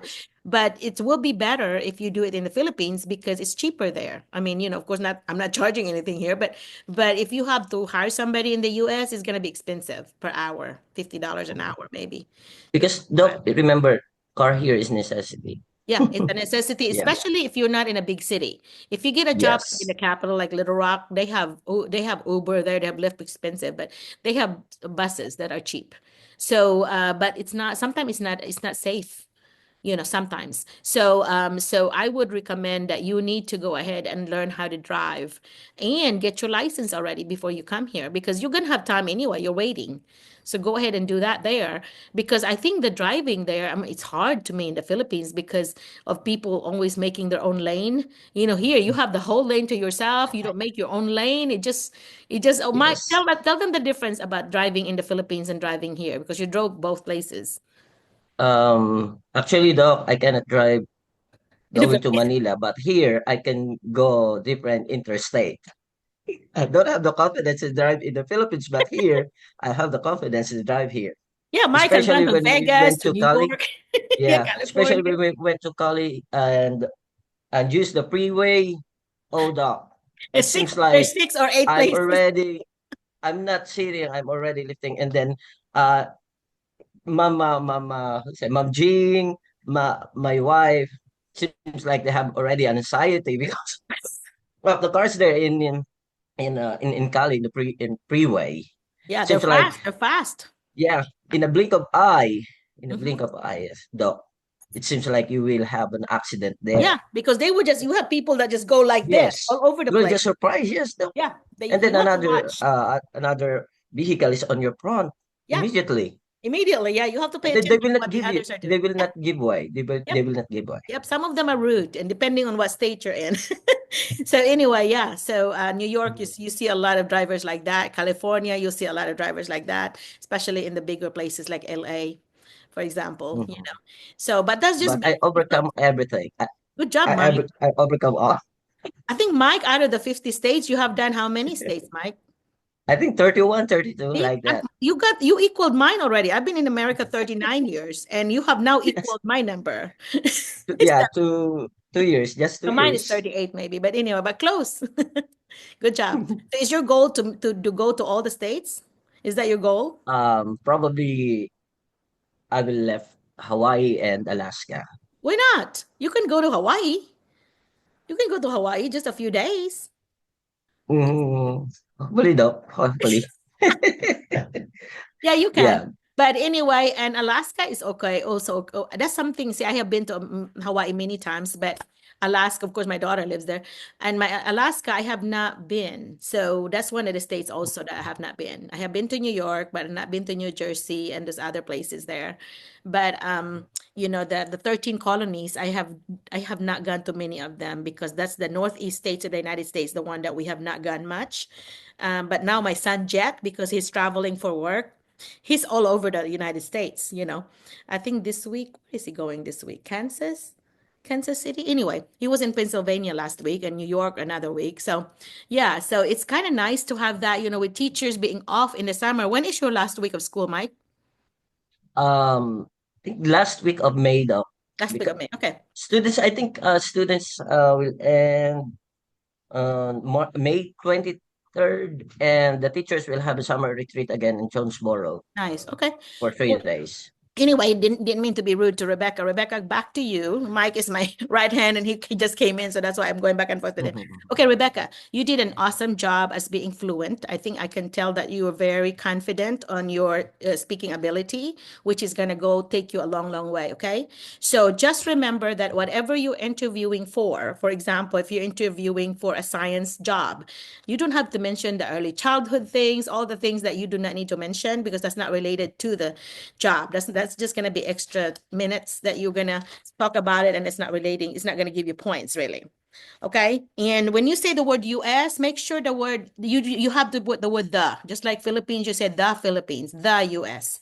Okay. You don't say in US or in Philippines, you say in the Philippines, in the US. And that's just not you, that's everybody else. I did the same thing.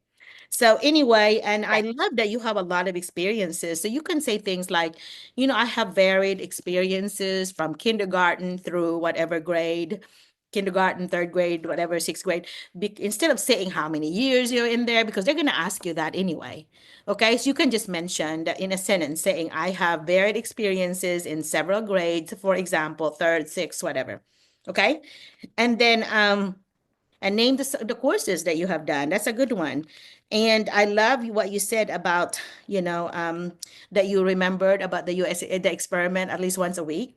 You can say that. I know the expectation is about once a week, so I make sure, and I love that you explained that, I do have limited number of minutes, but I make sure that it's hands-on because my students remember it exactly how you did it. I love that because you actually made a point that when students are exposed to sensory details, to all the five senses, that they're going to remember it more. Research is saying that. Okay, and there's all of the five senses, the sense of taste is the one that they're going to remember the most, the longest. But of course, as you know, as a science teacher, we don't really want them eating in the science lab. That is one of the rules. You do not eat in the science lab. You do not eat the things that we are experimenting on. That's part of this lab safety. So anyway, so except eating, I would do the senses except eating part because I used to be a science teacher as well, sixth, seventh, and ninth. So I kind of like, oh, I did not know we do not eat in the science lab. My classroom happened to be a science lab. So I made it a rule like, you cannot eat here. It's a science lab classroom. But anyway, I think you will do well on your interview. I think just make sure that you apply. If you go back to the chat, if you look at our chat history here, I actually posted the job postings for 50 states. Make sure you copy and paste it on a new document because it had all the 50 states in it. And then you can just click on the links in there and then you can apply in so many states. And if I were you, I will open another tab and kind of keep a record on which ones you already applied in. Or I would color code it. I would color code the ones I applied in a different color. That way I know that I've already applied there. So something like that. I know that some folks like Erwin, I don't know if Erwin is here today. He had applied. I don't remember, Mike. Do you remember how many schools did he apply on? So I many, think almost 200, Doc. 200. Yeah. He's now here. But yeah, but that's And then guess what? experience. And good thing he got an H1B. Oh, he's got an He's very H-1B. patient. He's very patient. So he actually wanted to find a school that will give him an H-1B, which is better because it's a 6-year visa. Mike is too. 6-year visa, and then it will expire 6 years, but you have to apply for your green card within the second, third year. You apply for that, and then once you Yes, get ma'am. it, then your wife, who is H4, or your spouse, can actually work after you get your green card. That's the difference. With J1 and J2 visa, J1 is you, and then J2 with your spouse. They can work as soon as 2 months whenever they get their EAD, their employment authorization document. When they get that paperwork, kind of permission to work, then they could work. But with Mike's situation, where he is an H1B person, then his wife, Mabel, cannot work until Mike will get his green card, because then the kids they also get their green card with Mike's. So then they could work. Okay, so that's a huge difference if you are, but in the long run though, it's better because they could actually buy properties here, they could stay here. When they get their green card, it's good for 10 years. So they don't have to switch to American citizenship. I would recommend that you do, but because you can always do a dual. Can do like when you become a citizen here, then you have to give up your Filipino citizenship. But if you want it back later, you can apply to an embassy and say, I want to be a dual citizen. That means you're going to have citizenship still in the Philippines, you got it back, but then you still have your US citizenship.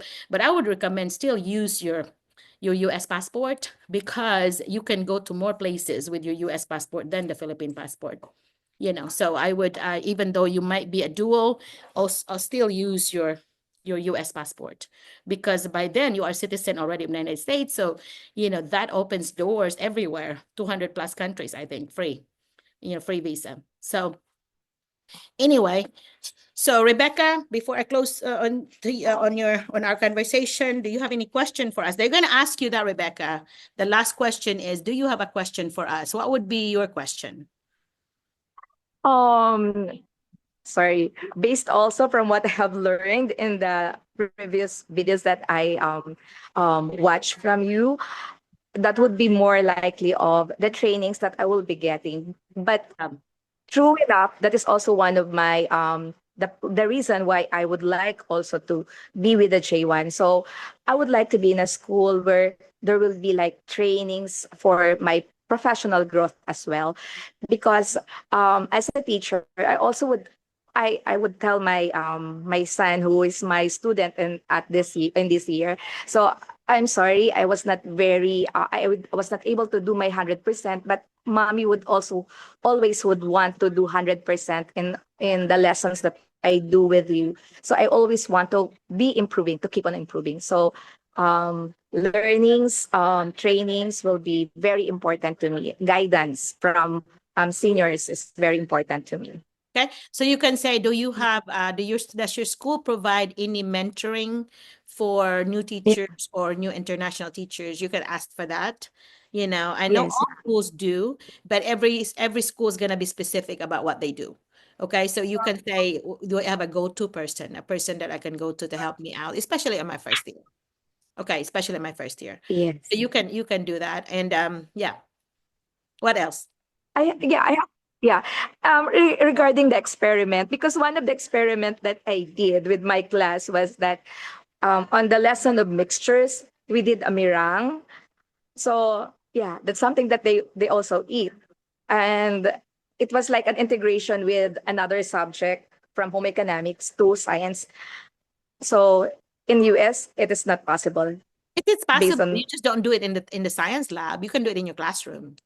In the science yeah, lab, they don't want them eating what's there, in there. That's one yeah. of the rules. But in your classroom, you can do whatever you want.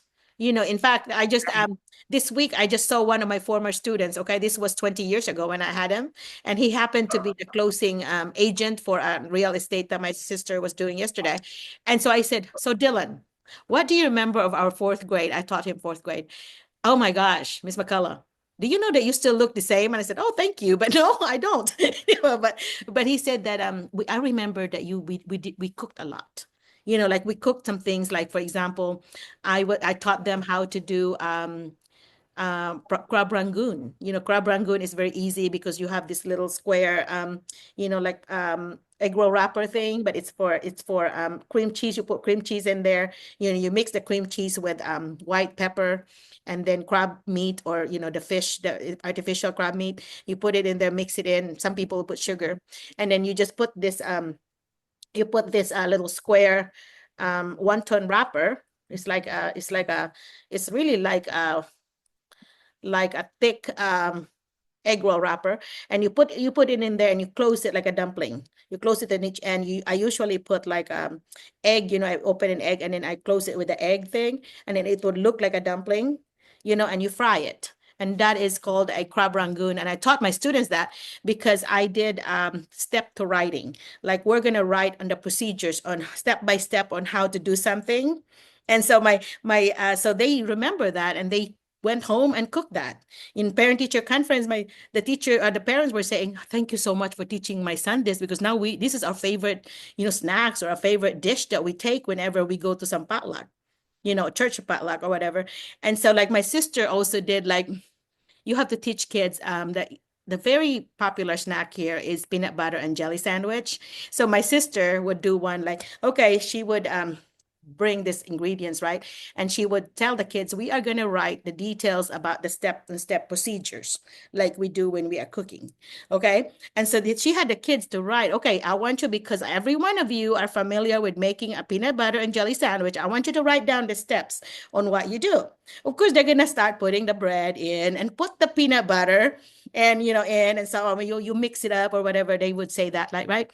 Then my sister would say, and I think I've done this too, said, okay, I'm now an alien from Mars. I've never seen a peanut butter sandwich before ever. So I will have to depend on this earth creature's step by step direction. So she'll get one of the kids' direction. And of course, they said, put the whatever. So my sis put the peanut butter. So they did not say put it with a spoon, right? So my sister would put she's wearing gloves. She would put her hand wrapped in the peanut butter, and she put it in there. No, no, no, that's not what it was. You didn't write it down. I'm from alien space, remember? I'm from an alien, a space. So you're gonna have to tell me these things. So when she wrote it down, when she had to rewrite it, they were so specific. Using a spoon to one, you mix 3 spoonfuls in a bowl, and you mix up with 3 spoonfuls of jelly, and you mix it up really well. They were so Doc, specific. Yeah. Go sorry ahead. to interrupt you. Our birthday girl is here. Ma'am Lisa Bailey will Oh, Oh, is joining our. Okay, I will perfect. admit her now. Yeah. Hey, Rebecca, thanks again for talking to me. Lisa is my partner. She's my co-founder of this organization, ITSA. So she is a dear BFF of mine. And so she is about to get married in May. So I'm excited to talk to her on her birthday. Miss Lisa, Yeah. do you mind talking to us? We have a few people left. We still have less than 20, but still close to 20 left. Good morning. Can you hear me? Hey, yeah, Birthday, Miss Lisa. yeah. Happy birthday. Thank you. Sorry. Thank you. Thank you. Yeah, sorry the weather was bad on your birthday. Oh my goodness. We were up all night long Really? with just the thunderstorms and stuff makes my dog crazy. Oh no, I'm so And sorry so, to hear that. yeah. So, I mean, I think it was like 4 o'clock when I finally got to sleep. So I Baby. had planned to jump on early this morning and I just was not Oh, functioning. I didn't expect you So to be too early. I'm No. so sorry. No, you're awesome. I missed you though. I hope you're doing well. You look beautiful. Well, thank you. You do too. But No, I don't. I don't this morning. I feel like I have these big dark circles, but you see my I skin jumped. line. Hey, you know what?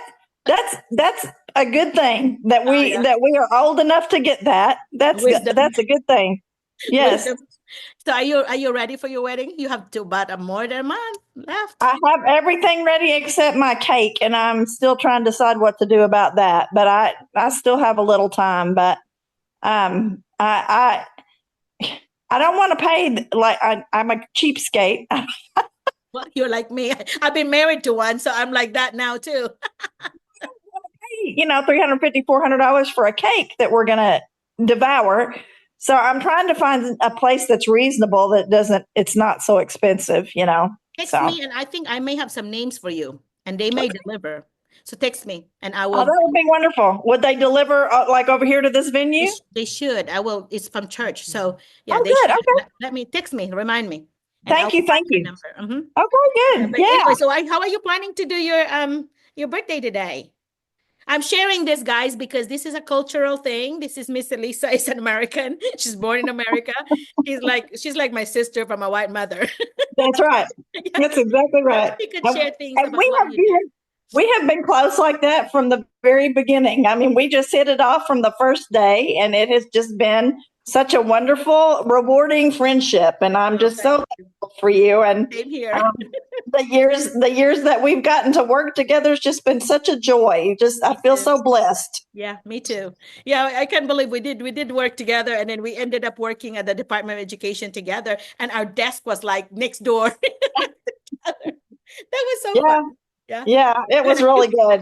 Yeah, and then to be a part of this, be a part of this organization and supporting these teachers, not just academically and in terms of giving them encouragement and all that in the classroom, but just getting to know them personally. It's just been such a joy.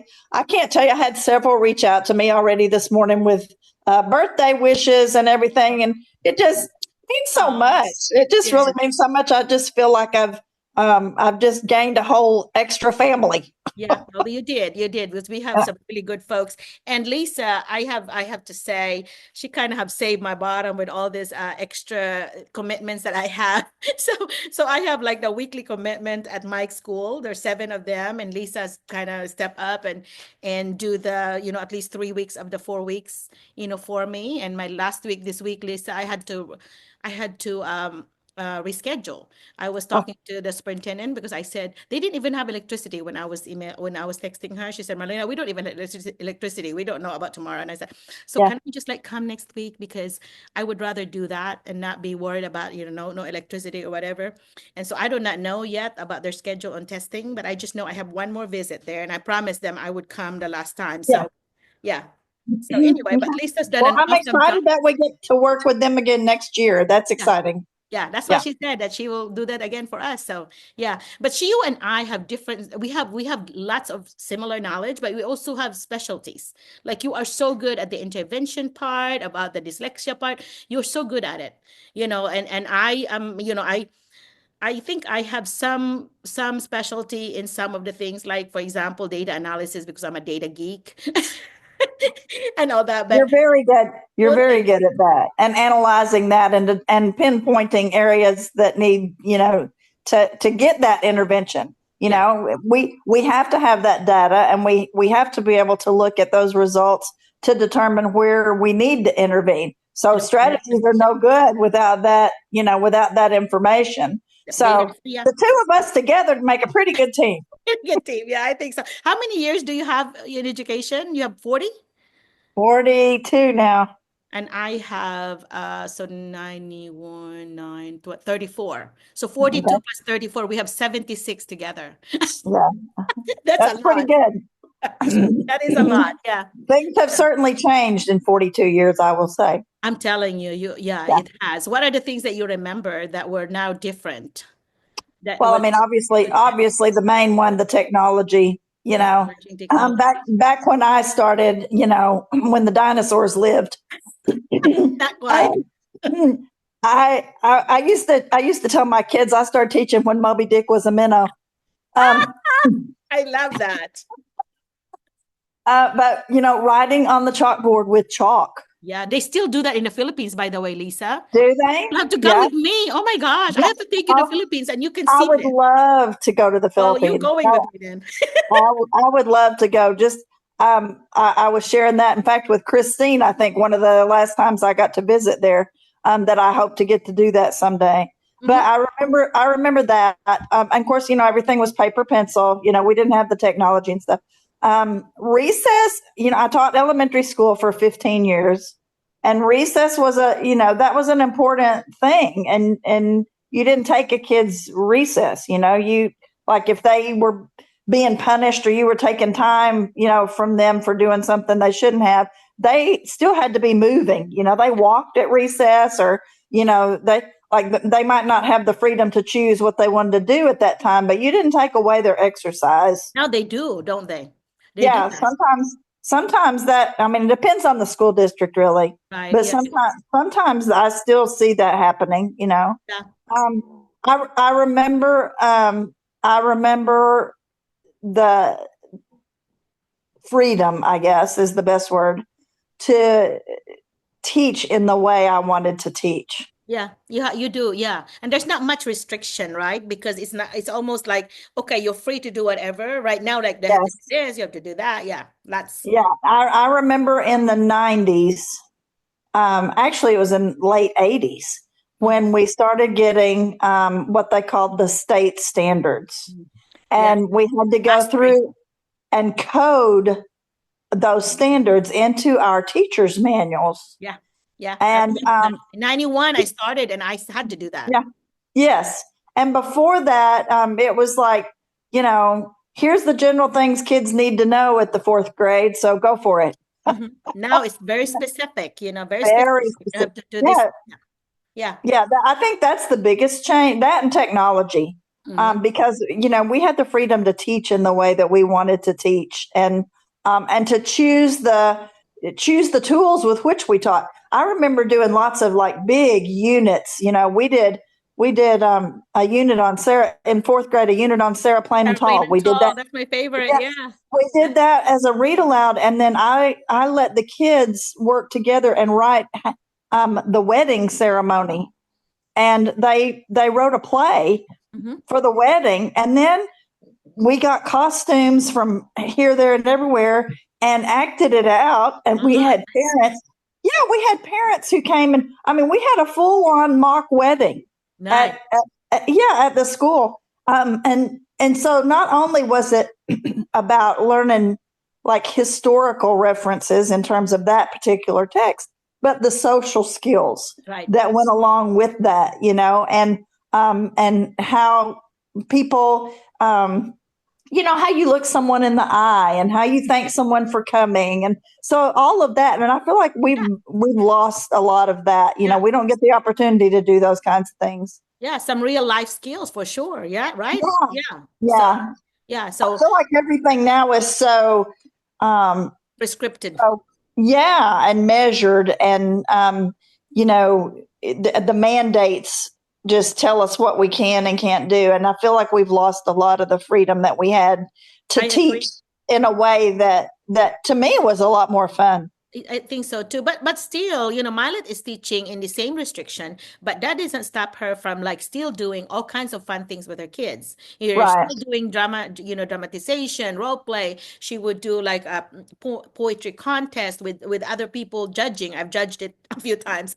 And then Yeah. she would do like a lot of like just a big stage production that she would just put together in the stage and put all this, this material and so on. And she would invite the whole school to watch Right. something that they just did in the classroom. And so Yeah. I think, I think the limit is sometimes with the teacher too. Like they would like, oh, because of this, I don't have to do this. But sometimes in the leadership, sometimes it's you have an authoritative Hitler type of leader that would say you can't do that. It's not going to be, following the standard when they're wrong. It is following the standards and a lot of standards at that, right? Yeah. Listening, I writing, think reading. my reference there really was more not about standards, because I know within the realm of standards you can do a lot of things, and I've done a lot of things over the years, but just this recent focus on the HQIM and confining you to that particular text that your district has chosen, to me, that kind of limits our that kind of limits our ability to expand and be creative and stuff, But even within that, I mean, I know that narrows the focus, but even with that, there's still a lot of things that you can do. I've seen our friends do that, our colleagues, at Brinkley especially. I've seen the ELA teachers there take something that is directly from that HQIM and expand and elaborate on it in a more creative way. So you're right. I mean, you can take it and make it a little more interesting. And I feel like that's something that's so hard to do now. It seems like, it's hard to hold kids' attention. Yeah. And so trying to find something that will be creative and interesting and fun, that will help them to stay focused on that thing until it's completed. Yeah. I think that can be a real challenge. It is, and it takes time, it takes time and creativity. But the thing is, as long as you are not being, I guess, controlled by the leadership and saying that you can't do this, I think they should just feel free. Because to me, I always believe, and I still believe this, that those HQIM, those high quality instructional materials, HQIM, those are texts that are like just a reference, like a resource for you. I mean, really, your standard will be your guide, but at the same time, you have your creativity and thinking, what can I do with this lesson where it will be a lesson that would teach them their reading, their writing, their speaking, their listening, all the four stools of language arts, right? And so I always tell them that if they do that, if they do all four of them skills in one lesson, you have a good one, right? Yeah. When you're talking so on. And I think Lisa, you are very creative. Lisa is an artist. Oh my gosh, she can just draw. Oh my gosh, she can draw like a professional, like like something in the museum, guys. Okay, I'm not biased, but yeah. I cannot draw, but I can paint. That's it. It's the craziest thing. Honestly, to paint something, I just kind of sketch like kind of where I want it to be, and then I just start kind of painting it in. I am not able to draw very well at all. But your painting is like real thing, like it's a real church or a real home. Thank you. I do enjoy the painting though. Yeah. But Mike is amazing artist too. He is so creative. He has done such beautiful work at the elementary school. That entrance way coming in both times at Christmas and then in the spring last month when I was there. I mean, it's just like, you're coming in. You see his classroom? Oh my gosh. Yeah. It's just incredible. Yeah. So, Mike has talents. I'm very impressed. Very impressive, Mike. Do you know that the teachers and the principal there is always bragging on Mike about this? And when they had a contest, guess what? When they had a contest, what was it, Mike, contest you won? What was it, the contest that you had? The pumpkin contest po. Yeah, the pumpkin thing. And he won. What did you tell them about what you did, Mike? Because I thought that was so creative. It's all about saving the earth. It's about so it's all about global promoting saving the Mother Earth, like that. Yeah. So what did you? And most of the winners are Filipino students in students category. Did you Did you teach them, or did they just come up with it? Yeah, actually, both of us are doing here at the home, and I'm busy doing mine, and my daughter is also busy doing her. So I let her do it. Yeah. And then you had did you have Philippines on it? I don't remember if you had like something that represented It's Philippines on on my it. daughter. The Oh, daughter. headdress. You remember the headdress? Yeah. Yeah, but it was so creative. So Lisa, that was so creative. I was so proud when I saw that. I'm like, a Filipino did that. A Filipino did that. And so I recognized it, and they were saying, "Oh, this was Mike. This was Mike's daughter." I'm like, I Yeah. knew it. I knew it. So very Yeah. good. Like, yeah, Mike's got really. You would think he's an art teacher from the way Yeah. that you would see this. Well, he could be an art teacher. It could be. Yeah, Lisa, and he's now a traveler too, Lisa. She's like trying to beat me now on the number of states. I know. I saw his pictures. That's wonderful. I Yeah. think that's so great. And what a great way to immerse you and your family in the culture of the US is to travel around and see Yeah. different things. That's just really cool. Yeah. Did you met his wife, right? When we went to your swimming pool, Yeah. did you meet his wife? Yeah. Yeah. His wife is also very creative. But anyway, Yeah. so when I have a party here, I'm spoiled between Lisa, between Leslie and Mike's family and all the other Filipino teachers. They'd come in here and decorate my hallway, Lisa. Oh, Oh my gosh, Mike and his family. One time, I don't remember which party it was. Mike, was it the Uh, Thanksgiving. yeah, they came over, Lisa, and they just decorated that hallway and really nice. they did a good job, yeah. That's But now I feel wonderful. like I have a free decorators. Right. Right. Well, I I hope we can plan something for summer. Maybe the middle of June or first of, or after the 4th or somewhere in there. Because Crowley's Ridge Park is right here near me, Oh, and yeah. it's a wonderful area for picnicking and swimming. Oh, We nice. I was thinking maybe we could rent a pavilion. Yeah. Um, Can you and arrange that for us and give me dates, and I will make sure that we send the invitation and so on in. Yeah. yeah, Way most of the Filipinos, the teachers can and that's come. not a terrible drive from It's just about 2 hours from Brinkley. Yeah. Will you be okay if So we invite other people from other Filipinos from the other areas? Yeah. sure, yeah, that's fine. I was just going to throw that out there and see if you thought that Yeah, would be a let's good do that. plan. Let's Because do that. I think the kids would really enjoy that too, just because there's so many things to do. Okay. And I don't have a pool anymore, but if we went out to the park there, they have a place to swim, and they have a playground, and like I said, picnic area and things like that. So I thought that might be fun. Yeah, find a date and then that we could do, and then tell me costs, and then we'll try to go from there. Okay. If you don't Okay. do that, because remember they are coming here, and you hope you and Mark too for 4th of July. I always have that party every year. So Yeah. we can either do that before it or after it. Okay. So Mike, would before it be June, okay, or July after July 4th? It might be better for me after, because we After. will be gone until the second week of June for honeymoon. Oh, okay, yeah, I forgot about it. Okay, so Yeah. maybe mid-July on. Like Yeah. maybe mid or third week, maybe best. Because That a sounds lot of good. time most schools would have their workshop by end of July. And some Okay. of them Yes, would ma'am. even start I school agree. before that. Yeah. Right. Right. Yeah. Mid-July possibly, maybe a week after, 10 days after mine. Might be Yeah. good. Yeah, if you can kind of see that window. That's a good one. Mike, do you think that's a good idea? And we can order lechon and we'll just divide up the cost, Yes, well, no Yeah, problem with that. we can do that. Yeah. So lechon would be good, Lisa, and then we'll just make it a potluck. Everybody bring something, and I Okay. think that would be cool. Yeah. We need to know whenever you check on it, like what is is there a limit on the number that we will know who we need to invite, because I don't want it to go over the limit and we get in trouble. Right. Yeah. Okay. So Okay. we can do that. Thank you so much. I will And hey, check on that. yeah. Hey, what Yeah. are the things that you could share with everyone about teaching that you notice that are things that they could do better on as a whole? Because there's a cultural difference between how Filipinos teach and how we teach here in America. So what are the things that you could suggest, I guess, to potential teachers that are coming? What are the things that they need to beef up on? I'm gonna let you talk while I go get my coffee, okay, refilled. Yeah. Go ahead, And I'm listening. Doc, I, and I, then Miss Lisa can also add questions. Can you enlighten us, because I heard from other teachers that English varies in different states. Yeah. It does. Yes. Yeah. Two things. One, colloquialisms.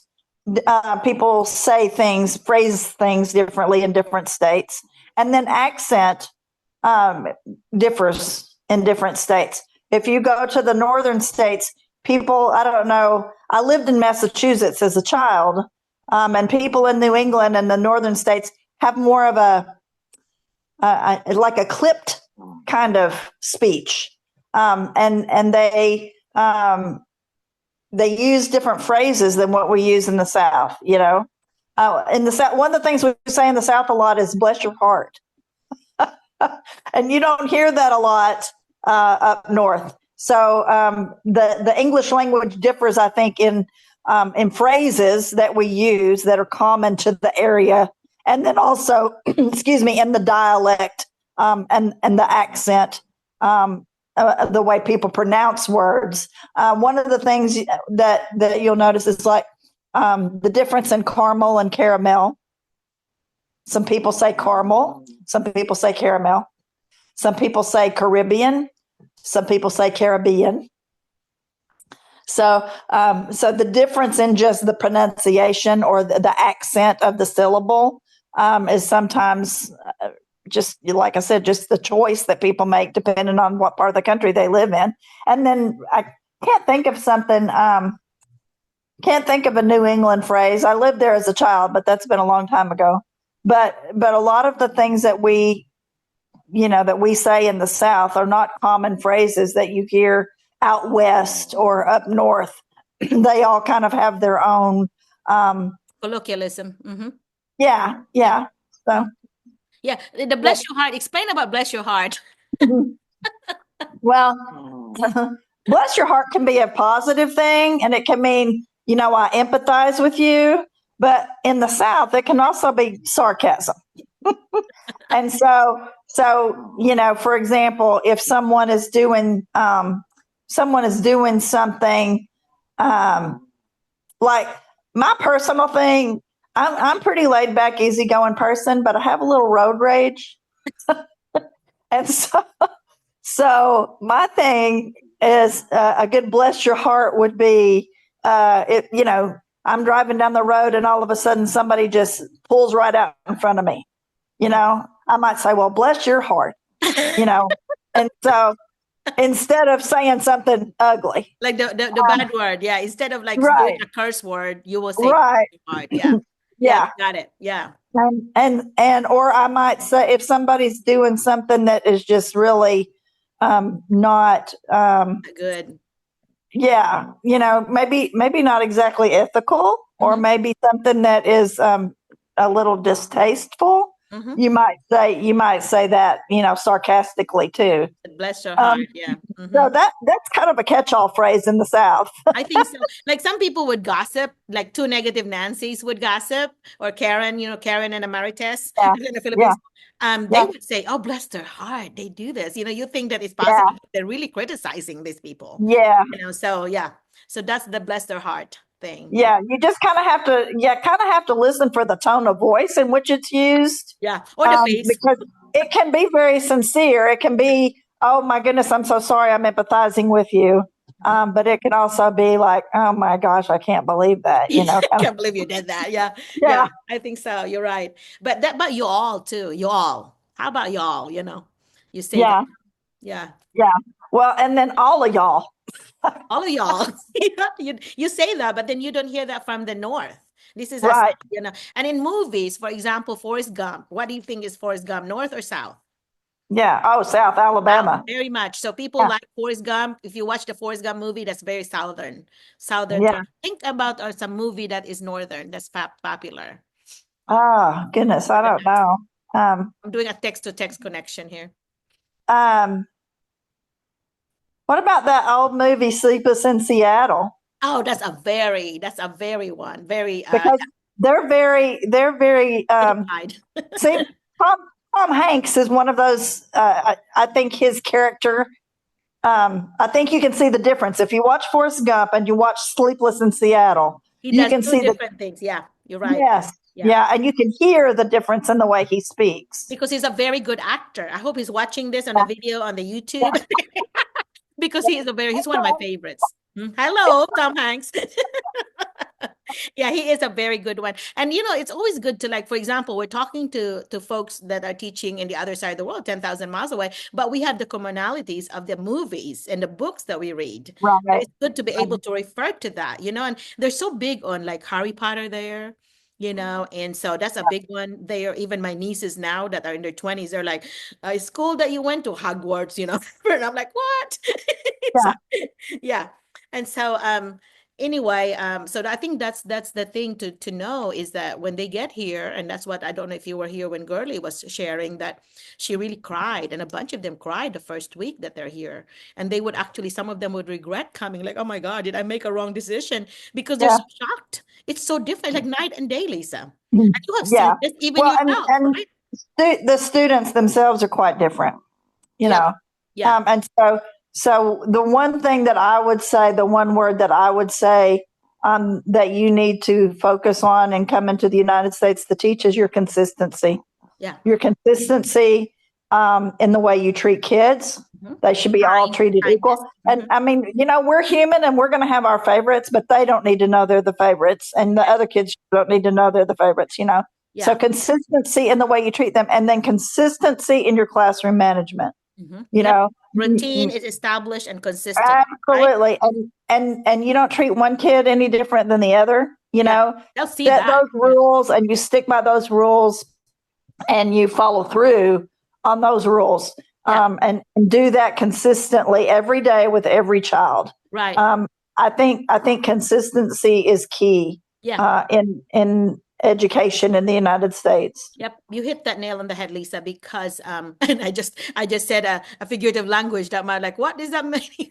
Anyways, because I see a lot of that, like when they first get here, they're afraid to say something to the kids, and they were like, oh, stop them, and no follow up. And so when I'm an administrator watching them and they are saying this and stopping, and if the behavior did not stop, that's going to be a negative mark on them. But if it stopped, it's okay. You still get a high mark because it stopped. The behavior had to stop, right? But saying stop all the time and not following through, what Lisa just said, following through means, okay, now you continue to do this behavior. This is what's going to happen.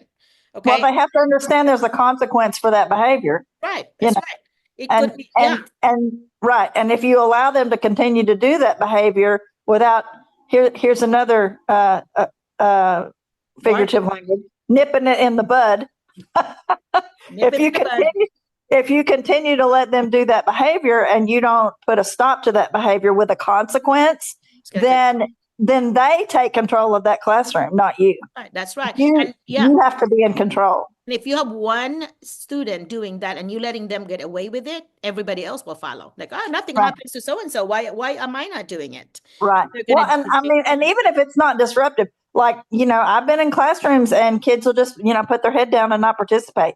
They may not be actually asleep, but they are, sitting with their heads down or pulling their hoodie down over their head or whatever. It should not be acceptable. It's not acceptable. Yeah. And so, I don't care if you have to call them out 5 times a day and give them a consequence every single time.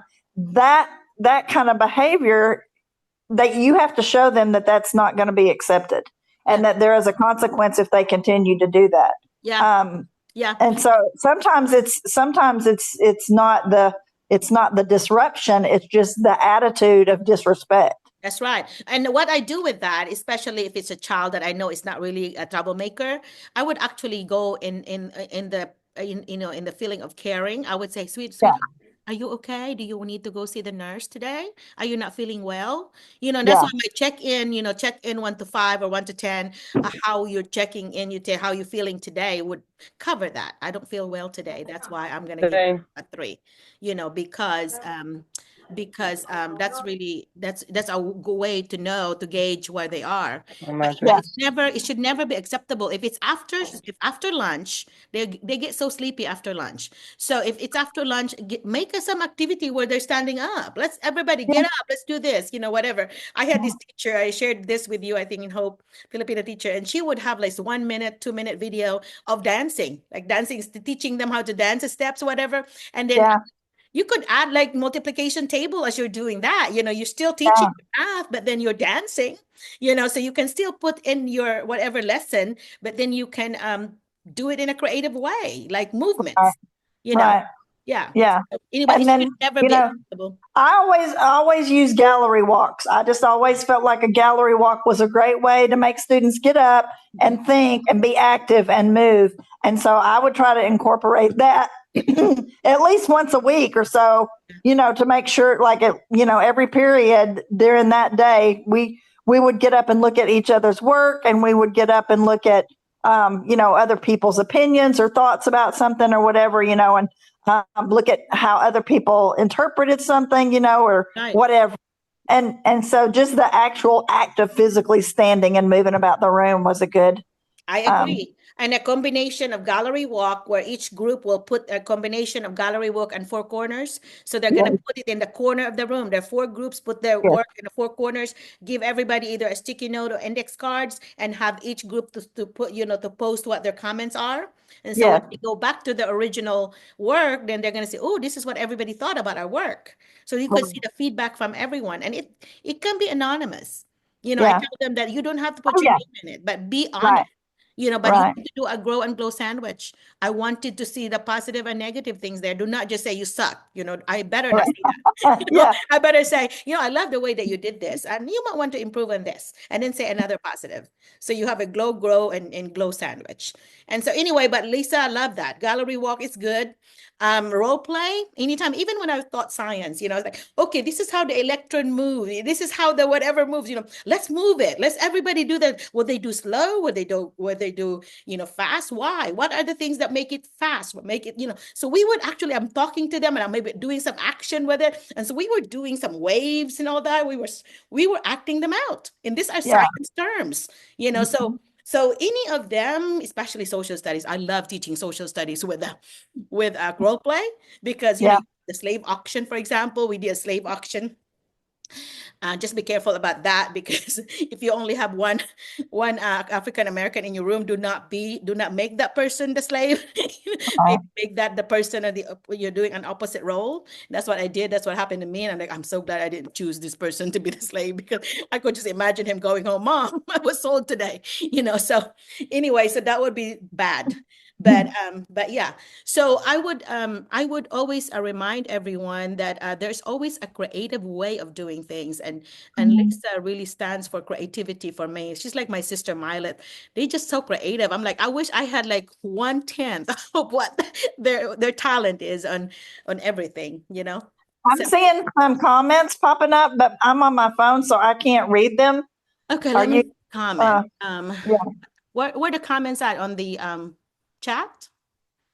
Yes po daw, I'm think some of the Go ahead, answers Mike. on the questions like, may I ask what kind of consequences usually can be given for learners with attitude or disrupting the class? I told Ma'am Rebecca that it depends on the classroom, if it is a general ed classroom or in special education classroom. So I researched some helpful tips on how they can varies the consequences. Yep. Thank you, Mike. That's great. Yeah, very good. And Mike, always also remind them that they always need to read their teacher handbook. Every school has a different handbook, different policy. So you always, in fact, that should be part of your preparing for the interview.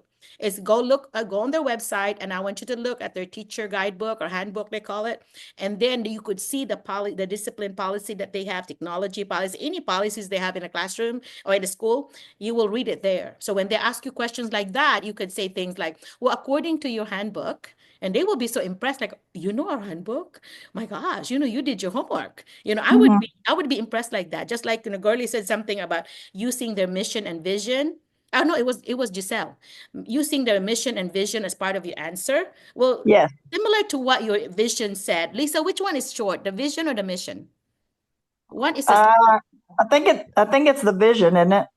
Is I it don't the remember. vision on that short?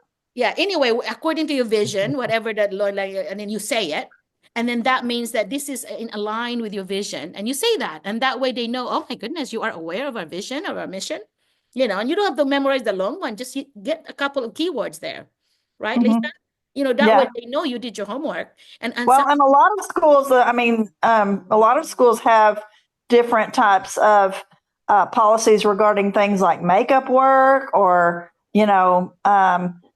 uh, students who are out, for sickness, extended time, things like a lot of schools just vary on the different policies. But if you know you're going for an interview with a specific school, then looking at that handbook kind of gives you a leg up in terms of what their expectations are, not just for students, but for you as well. that's And so right. if you go in with that background knowledge, that's going to really be impressive. That's right, because they have a student handbook, they have a parent handbook, they have a teacher handbook. Read all three. Okay, because it's going to be just skimming and scanning. It's not like you memorizing something. You're just going to be getting Right. some nuggets out of there, and so, but just be informed, because a lot of times when you're reading it, something will stick out to you, and it might come up on the interview, or you can bring it up, if it relates to that. Technology policy is always a good one too, to know, like, are they allowed to bring cell phone? How about the teachers? Are they allowed to use it? Most schools like Brinkley, they have a telephone in the classroom. Maria, I've seen her like call the parents in front of the kids, like, okay, let me call your grandma right now. So, and I've done that too in my own Yes. classroom. Okay, let me call so and so, and on Yes. anyway. So yeah, and I had my kids that who are in trouble all the time. I put their names of their parents or whoever they are living with in my phone. It just be a Yeah. text away, and I Yeah. show them, like, okay, let me just text your aunt right now. Yeah. And so And yeah, what's really funny about that is, and I speak from my own experience, what's funny about that is a lot of times in the moment, the kid thinks that you are, being too harsh with them or coming down on them or whatever. But in the long run, and it may be even after graduation, that same person, that same student will come back and say, thank you for caring. yeah, You that's know, right. thank you for investing in me. Thank you for giving me another chance, or thank you for calling my grandma and letting her know that I wasn't doing what I was supposed to do. Yeah. I can't tell you. I mean, like I said, in the moment they're not, and they're angry and they're frustrated because you've called Told them on on them. the yeah. You rat. But a lot of times in the long run, when they mature, and they realize that you're doing what you're doing because you do care, they come around, and let you know that they appreciate that. I had posted about this on my Facebook page this week. The other day, Thursday, I got the sweetest message from a student that I had 5 years ago.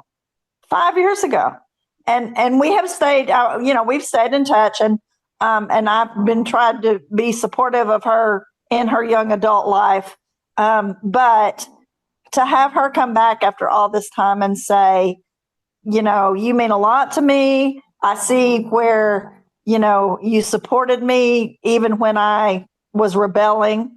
I know I didn't make the best choices, but you never condemned me. You just always encouraged me to make better ones, that kind of thing. Yeah. And those are the things that, we see, like, I'd see 100 kids a day, They at the remember high that. school. Yeah. But to have one or two of them even come back to say, thank you, Made a lets me know, just let you know that you've had a greater impact than you realize, Yeah. probably. And No. that's what happens with all teachers. There's someone that you have touched, Yeah. not really, but you teach by that touch, but you need to make sure that you remember that it's always gonna be. And I always say this, I always treat my students like I would treat Stephanie and Jet, my own Yeah. kids. If I treat them that way, I know I'm being fair. I'm kind and I'm caring. And also, imagine these kids to have invisible parents sitting next to them. Because if you do that, then you're not gonna be, just easily like scream at this kid or do something, because there's a parent right there, invisible parent sitting next to this kid. Okay, so on Yeah. top of even treating them like your own, also imagine that.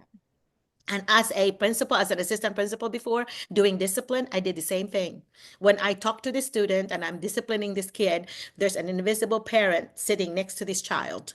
And just like how you do respect whenever there's another adult there, that's what you do, even though they're not there. But I'm Yeah, imagining they're there. And I think that's a really good thing that's to, good advice. Yeah, right? that's really good Yeah. advice. Yeah. Yeah. And so anyway, so we have gone to a lot of depth in this one. Thank you so much, Miss Lisa. Lisa and I just have such a good time every time we go do something together. It's like, oh my God, it's such a blast. So yeah, thank you for, I count you twice. You know that when I count the blessings in my life, just like I do with my sisters and my mom. Yeah, well, I love you dearly, and I appreciate just being a part of this, and thankful for the opportunity that I have to work with these amazing teachers, and I appreciate all of them and their hard work, and I feel like I've built a really great rapport with the folks that I've been able to work with this year, and look forward to working with them again. So thank you Yay. very much. Yeah, and that's Mike's team. There's 7 of them in that school. So hopefully if we get another school, Lisa, you could help me too, because I think I'm gonna continue to do work with another, consulting company like we did. But anyway, so I will be able to do both if you can help me some, right? Sure, absolutely. Yeah. So, but it's also nice for everyone here to see, and also for those that watch this one, to see the perspective from somebody local. You're here and you even saw the difference between, you and I both live in a community where it's mostly white, right? Predominantly white community, especially Lisa's. And then, Well, not anymore. yeah, your old community. Yeah, And then you yeah, come to a school where they're totally different, varied yeah. races and all that. And poverty. Poverty is never, I always tell everybody that it's not about the race, it's actually about poverty. It Your is. these parents do not have the time to work with the kids like we do the other side of the state because they Right, work in 2 or 3, 4 jobs just to make a right. living. So this Well, kid and that's why actually, I think relationships come first. yeah, You cannot support a student academically if you don't have a rapport with that student. You yeah, have to start. The first 2 weeks of school was I did activities every year. The first 2 weeks of school, I did activities to get to know my kids. right. Who am And, I and unit is a good yes, one to start your yeah, first month of school. Yeah. that's what I started with every year, because if you don't know them and you don't know what they're dealing with and you don't know where they're coming from, it's really hard to reach them academically. So Right. relationships are first. That's right. And I do that in my classroom by having a communication notebook, like a daily journal thing that we do, and that they write every day. And they write at the end of the day what they learn. And they write every day in the morning to see what they're wanting to learn or whatever. Just a check in and a check out type thing. Yes, But anyway, an exit slip. But because you will get to know them, you will know their thinking that way. It's so funny because when you were in high school or, when you're teaching high school, middle school, they're always talking about they're in love with somebody. And they would be talking to me in the yeah, hallway. I said, Dr. McCullough, remember what I wrote on my journal today that I thought about so and so? Oh my gosh, we broke up. Say things yeah. like, oh my gosh. And I said, well, I felt flattered that they feel free enough to tell me Yeah. about their love Well, life. that's how you know you have that good relationship. Yeah, they were telling me, oh, so and so just betrayed me to so and so. I'm like, oh my God, why am I in this drama? But that was nice that I would respect and I would listen and I would like if Stephanie told me this is how I would say, just listen. They just really you're there to listen. If Yeah. they want your input, they would ask for it. They would say, what's your advice on this? And I'm like, sweetheart, I do not have much experience. I didn't tell them that, but I'm like, Mr. McCullough is my only married. Yeah. But anyway, but you have read a lot of books, like Just Like in book. I could do a text-to-text connection. You remember how whatever, in the movie did, or how about in this book did? How did this person, so you made it back to literacy, but Yeah. but yeah, make that connection with them because Lisa, as Lisa said, and I believe it, that knowledge of students is even more important than knowledge of content. It doesn't help that you know all the content, but then you don't care about your students. You're not going to get through because Right. 90% of teaching is really the how you present it and how you get to them. So anyway, so we have some really, they consider themselves good teachers, but they don't care about the students and they're not effective teachers because they just think that I got my teaching done, but they did not really impact the students. You can have all of the content knowledge in the world, but if you don't have a way to reach your kids and you don't build relationships with your kids, you will never be able to convey your content knowledge. That's right. So you just did the two core propositions from National Board: knowledge of content, knowledge of students. And the third and fourth and fifth are the assessment. And the assessment is always missing on the formative assessment, Lisa. They don't know. Some of them do not know to check and see, are the kids with me? Like thumbs up if you agree, thumbs up, whatever. Yeah, formative assessment.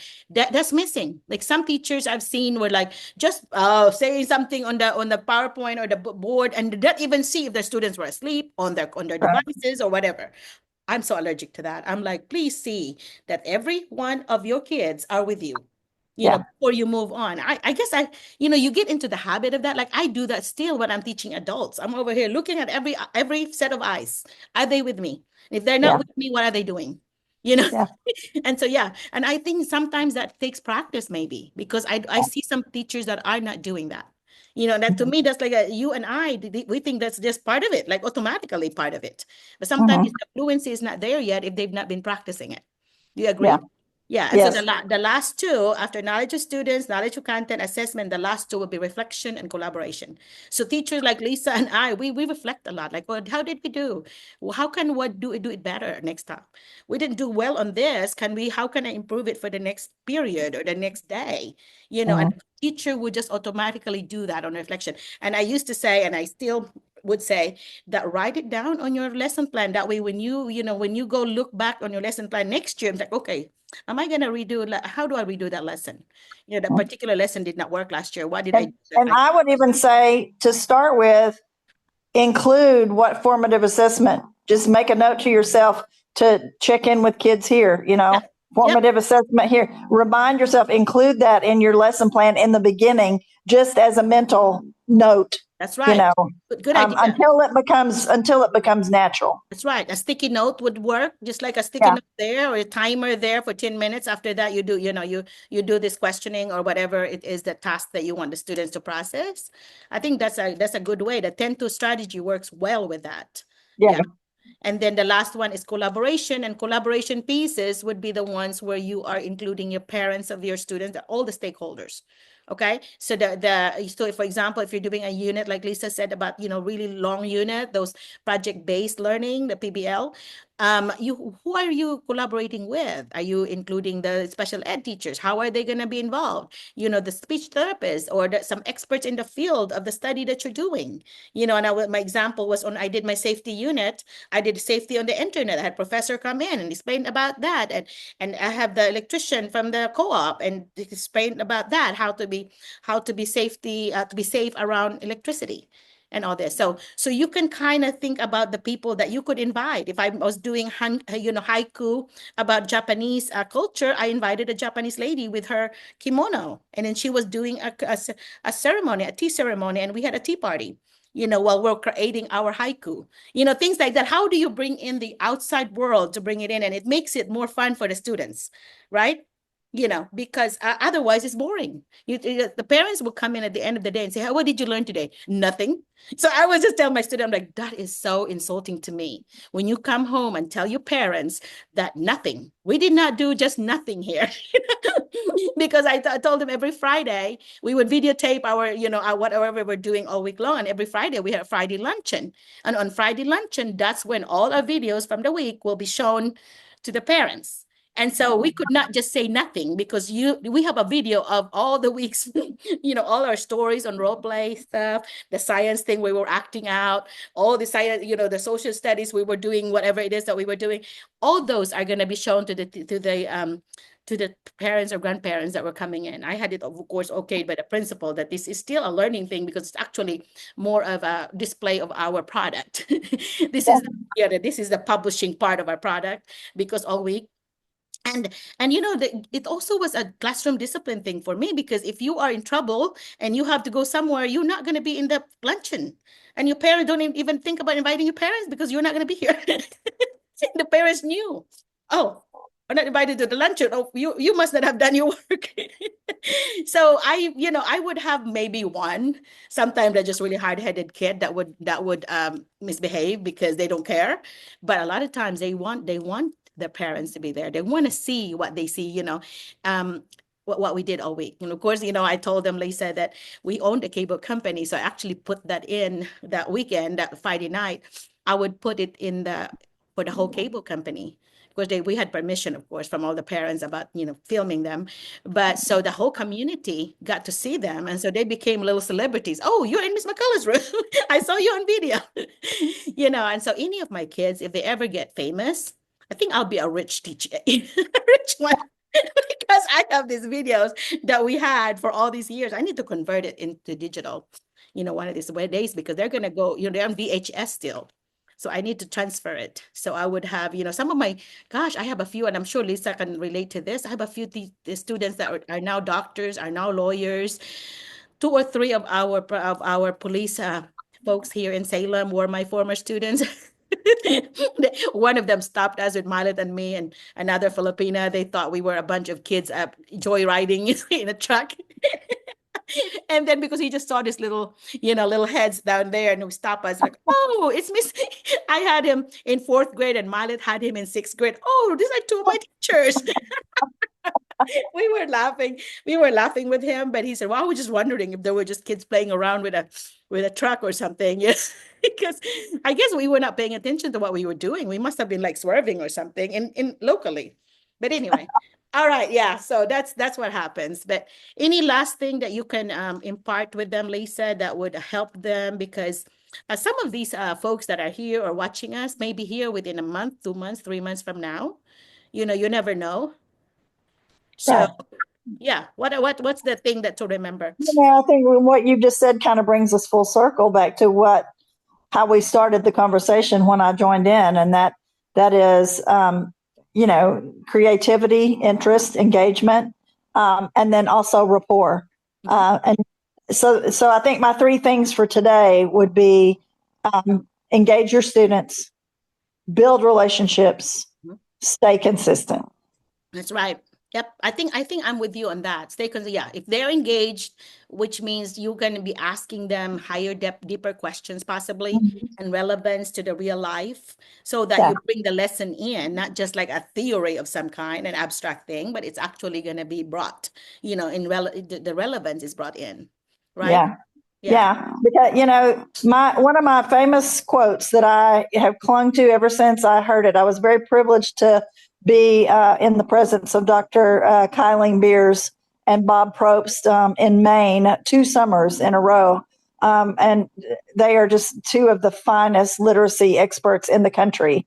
One of my quotes from Kyling Beers that I've clung to all these years is, rigor without relevance is just hard. Yeah. Oh, I love that. Yeah. So making it harder is not making it better.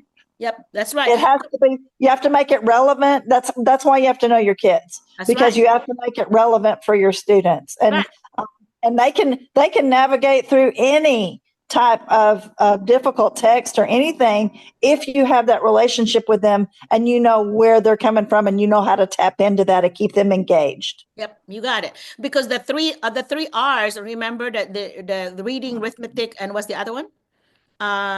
Reading, writing, and arithmetic. Writing, arithmetic. But what's the new one? Rigor, relevance, and what's relevance, the relationship? Relationship. Yeah. So rigor, relevance, and relationship. Yeah, I love that. Thank you for sharing that. Yeah. Because sometimes when teachers do not see that importance of that, they will just think, okay, I'm just going to check it off. I've done this. And doing that is not going to be as good, because the kids are going to go home thinking, okay, this is just a worksheet, right? Yeah. Because they're not really experiencing it. So bring it into your classroom. I told them, Lisa, that when I was we were studying about weather. So I would think as a teacher, okay, so this weather forecasting and all this, what does this look like in real world? Well, these are the meteorologist's job. So I made my kids come in like you were going to be meteorologists for the day. So I have this big old map that's laminated, and you're going to make your own symbol, because you're going to make your own script for your meteorology prediction today. And so they were over there, like, so, I videotaped them, and they were over there. Oh, there's going to be a, high pressure front coming in. Yeah. And they have to make it like their script have to show that they have knowledge of weather system and so on. Yeah. Because and again, that's creativity within the parameters of the standards. Yeah, it is, because they're still you're still teaching them, but it's going to be student centered instead of you centered, teacher centered, right? It's going to be the teacher. Guys, whenever you're being observed, especially in Arkansas, when you're being observed by administrators and they see that the students are doing the work, it's student centered, that's when you get a 4 out of the 4. Okay, it's very hard to get a 4. You always get a 3, but the only way you get a 4 is when the students are in charge of it.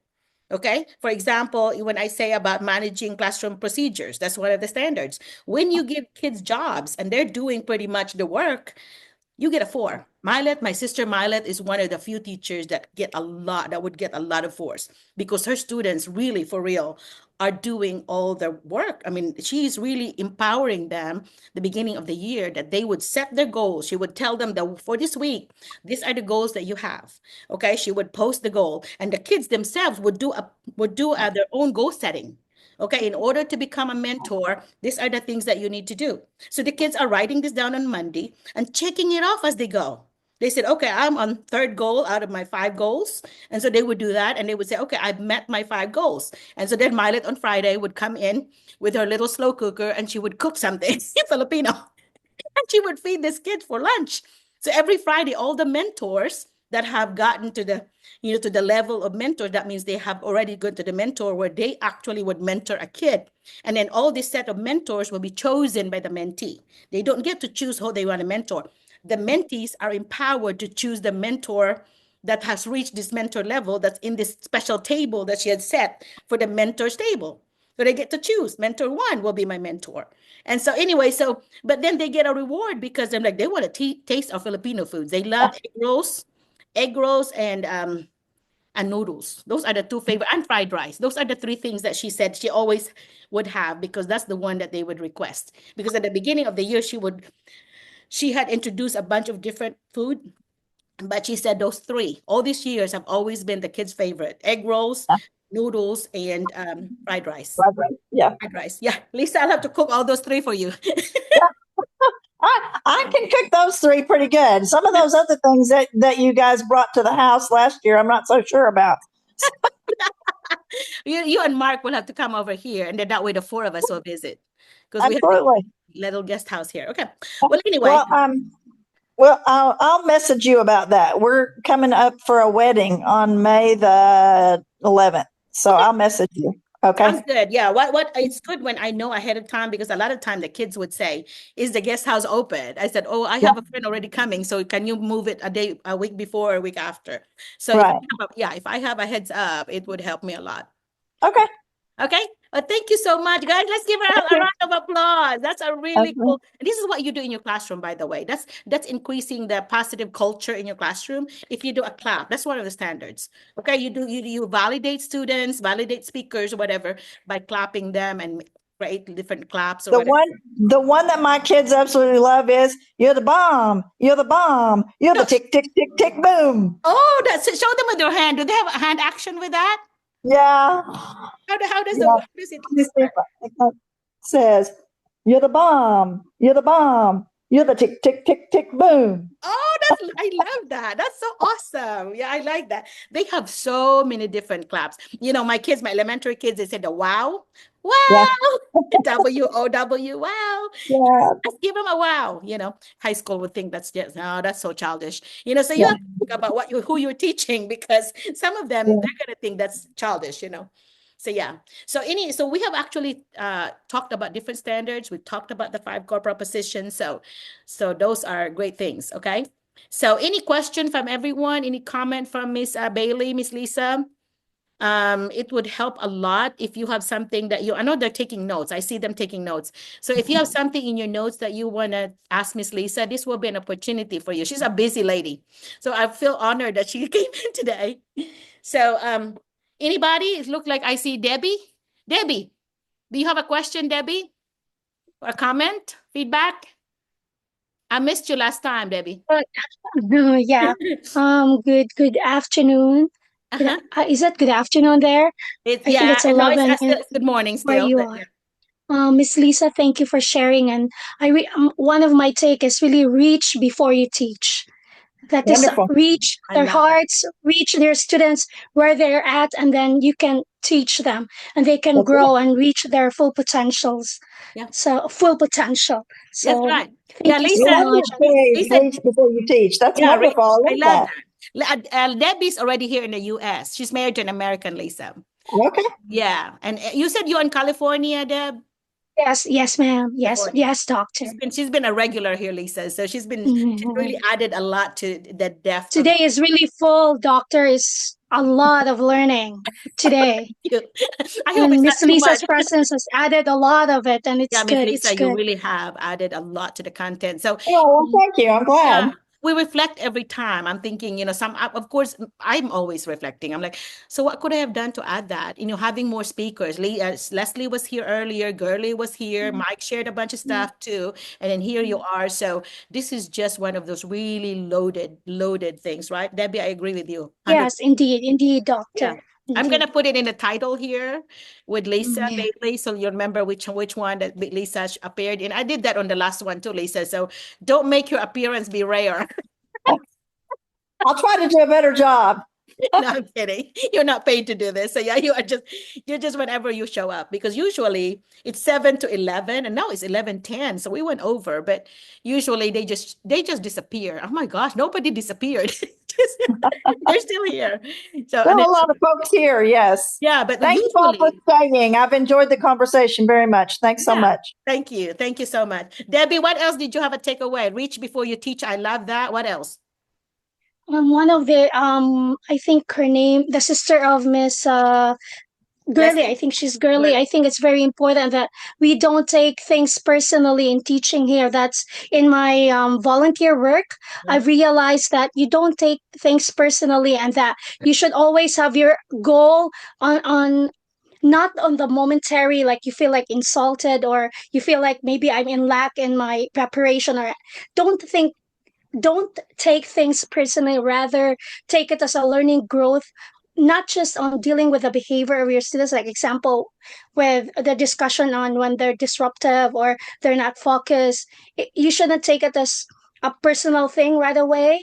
You should take it as perhaps dealing with the behavior as, what I'm trying to say is when you deal with the behavior, it should be a learning process, not just for the student that you're dealing with or the behavior that you're dealing with, but for everyone to learn. It's a learning curve for everybody while you're dealing with it, rather than why are you not respecting me? Why are you questioning my authority? No, don't take Never, things never that. personally. And Yeah. and I appreciated that Miss Gurley pointed that out, because I think when you get here, one of the important things while I'm volunteering, I'm learning that you don't really take things personally. You take things as a learning curve. You always say, Doctor, glow.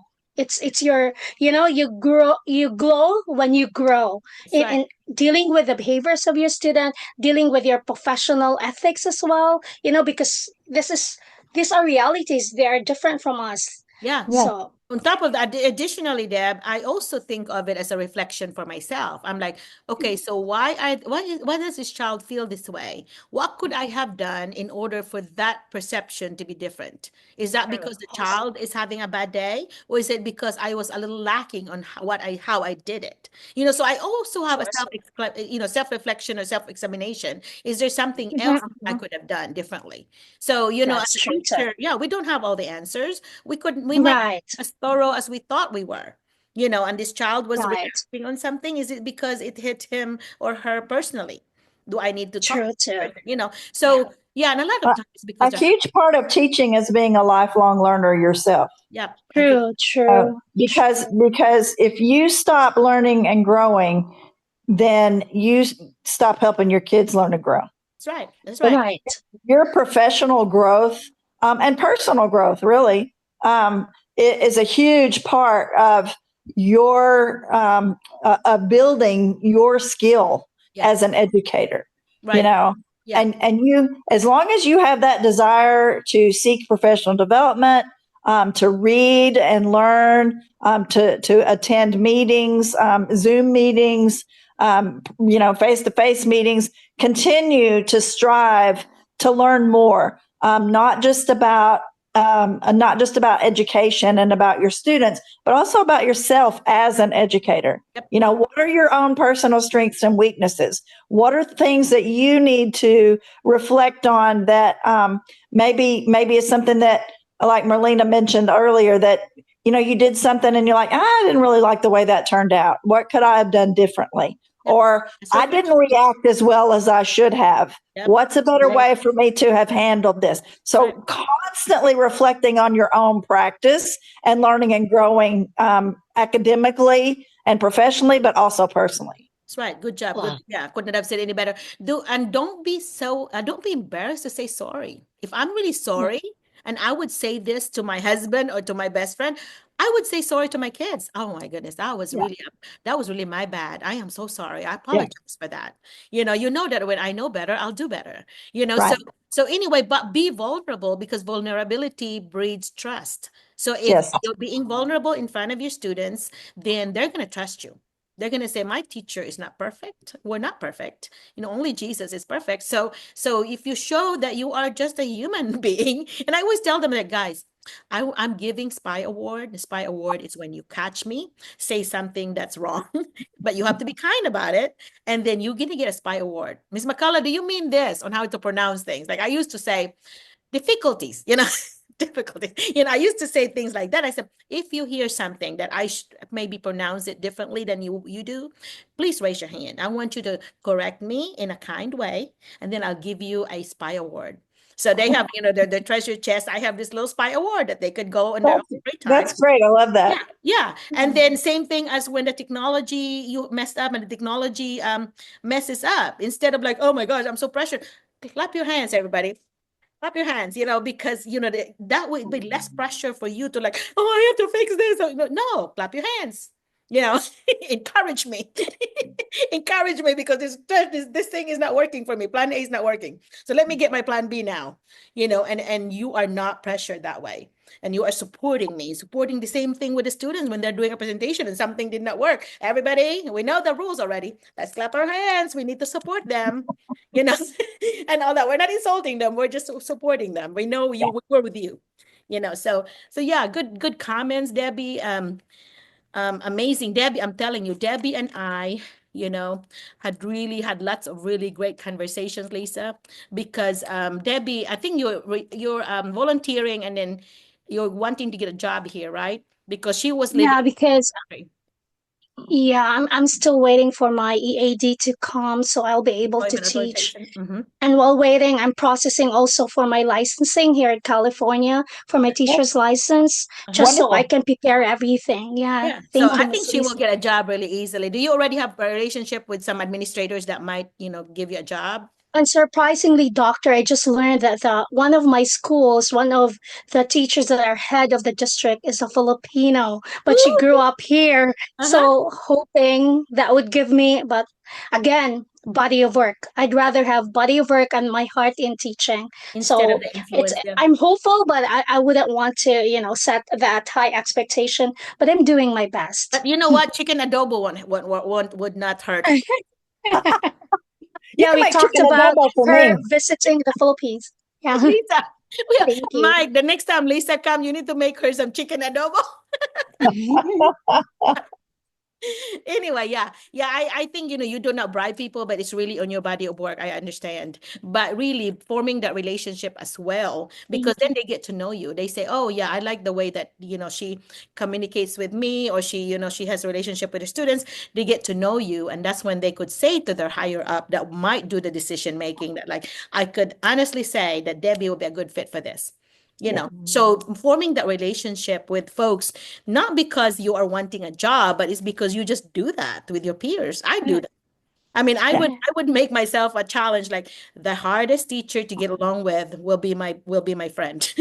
And I've done that at every school that I've ever worked in. Yeah, the hardest to get along with, I ended up knowing them, and they're still my friends. They're still they still contact me. So yeah, because sometimes it's hard for them to get. It's not because they're bad, it's because they're shy. They don't really know how to, that is the social skill thing sometimes. They don't really know how to be a friend. And so I was able to like reach out and be a friend.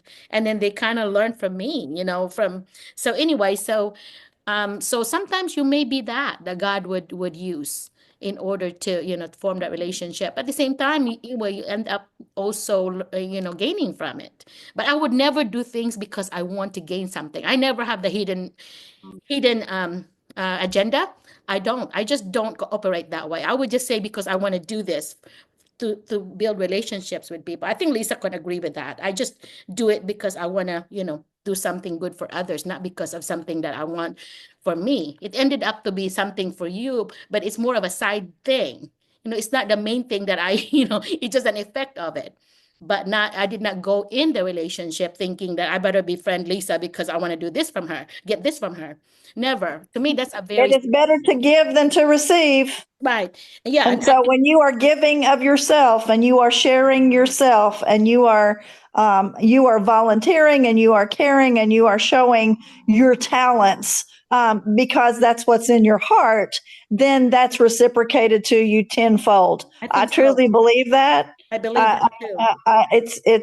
It's something that I value is relationships, and I've talked about that with students, but also with colleagues. Like I said, Merlina and I hit it off from the very first day.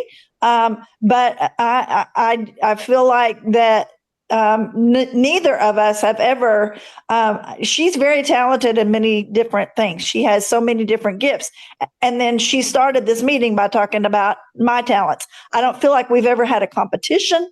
I don't feel like we have ever been, one trying to outdo the other, or one trying to show up the other, or one trying to even impress the other.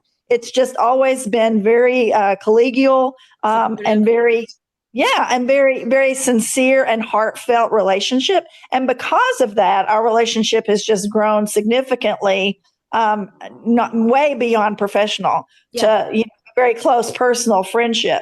And so I think you will see that in your own professional relationships if you continue to work from your heart. Yes, share your body of work, share your knowledge, volunteer, do the things you do because those are the things you want to do. And I think you will see that reciprocated. Tenfold for sure. Yeah, absolutely. Yeah. And it's all about kids. And I always say that, this is all about kids. Your heart is in the right place when it's all about kids. So as an administrator, even, I would always say to myself, is this good for kids? I'm making a decision. Is this good for kids? If it's not good for kids, wrong decision. Always. So as a teacher, they say we make about 500 decisions a day. So if you make that as a guide, that's like, if this is good for my kids, my students, my whatever, then if the answer is yes, then that's going to be a good decision. And you would not regret it because your heart is in the right place. Okay. Yeah. I see, I see teachers, which is sad, with fixed mindset that they think they just do things for their own comfort or for their own good, and it's not for the kids. And that makes me sad. And sometimes I would say things like, sometimes it's better to be kind than to be right. Later on you can correct it, but right now kindness is what matters the most. So I have shared this with my own kid, Jet. I'll say, Jet, is it better to be kind or to be right at this moment? To be kind. And I'm like, okay, let's be kind. And then later on, we'll fix the one that was wrong. But right now, let's just be kind. This person needs kindness right now. Okay. And so I think Jet lives that way, which is good, because the way that he would share with me things that he did, I'm like, Jet, I'm so proud of you, because he lives because thinking about kindness. What can I do for others instead of like, what can I get from others? That has been instilled by his mother. And dad. Dwayne is the same way, Lisa. So yeah. I just don't know Dwayne like I know you, and I see that in the way you handle yourself, personally, because I have grown to know you so well. But I see that's the way you handle yourself professionally as well. Thank you. Kindness, students comes first, and kindness comes first always. That trumps anything else. That's right. That's right. You can handle all the other things if you do those two things. If you extend kindness and you put students first, all the other things will fall into place. Yeah, and the pride thing, put it aside.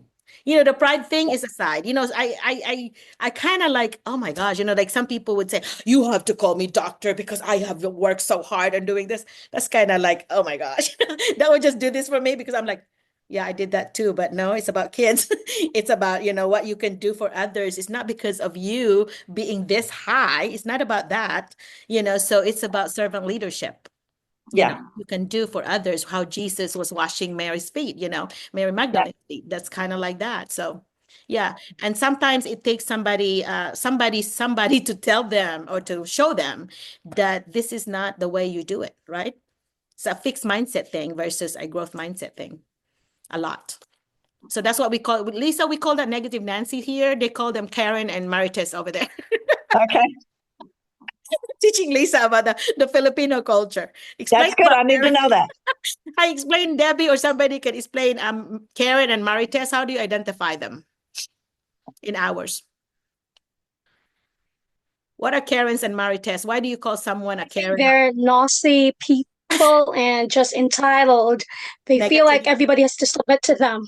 Uh-huh. Yeah.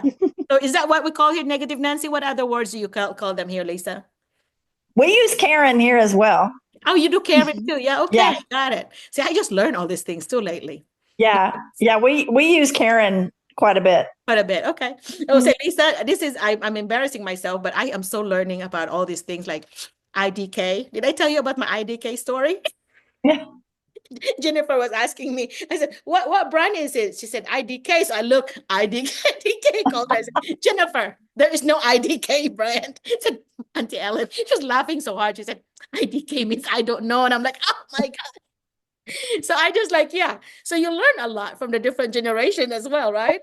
One of the things I thought was so funny was, as I'm getting older and I'm not with teenage students anymore a lot. Yeah. Yeah. And so the text messages, I still get text messages from some of my former students and whatever.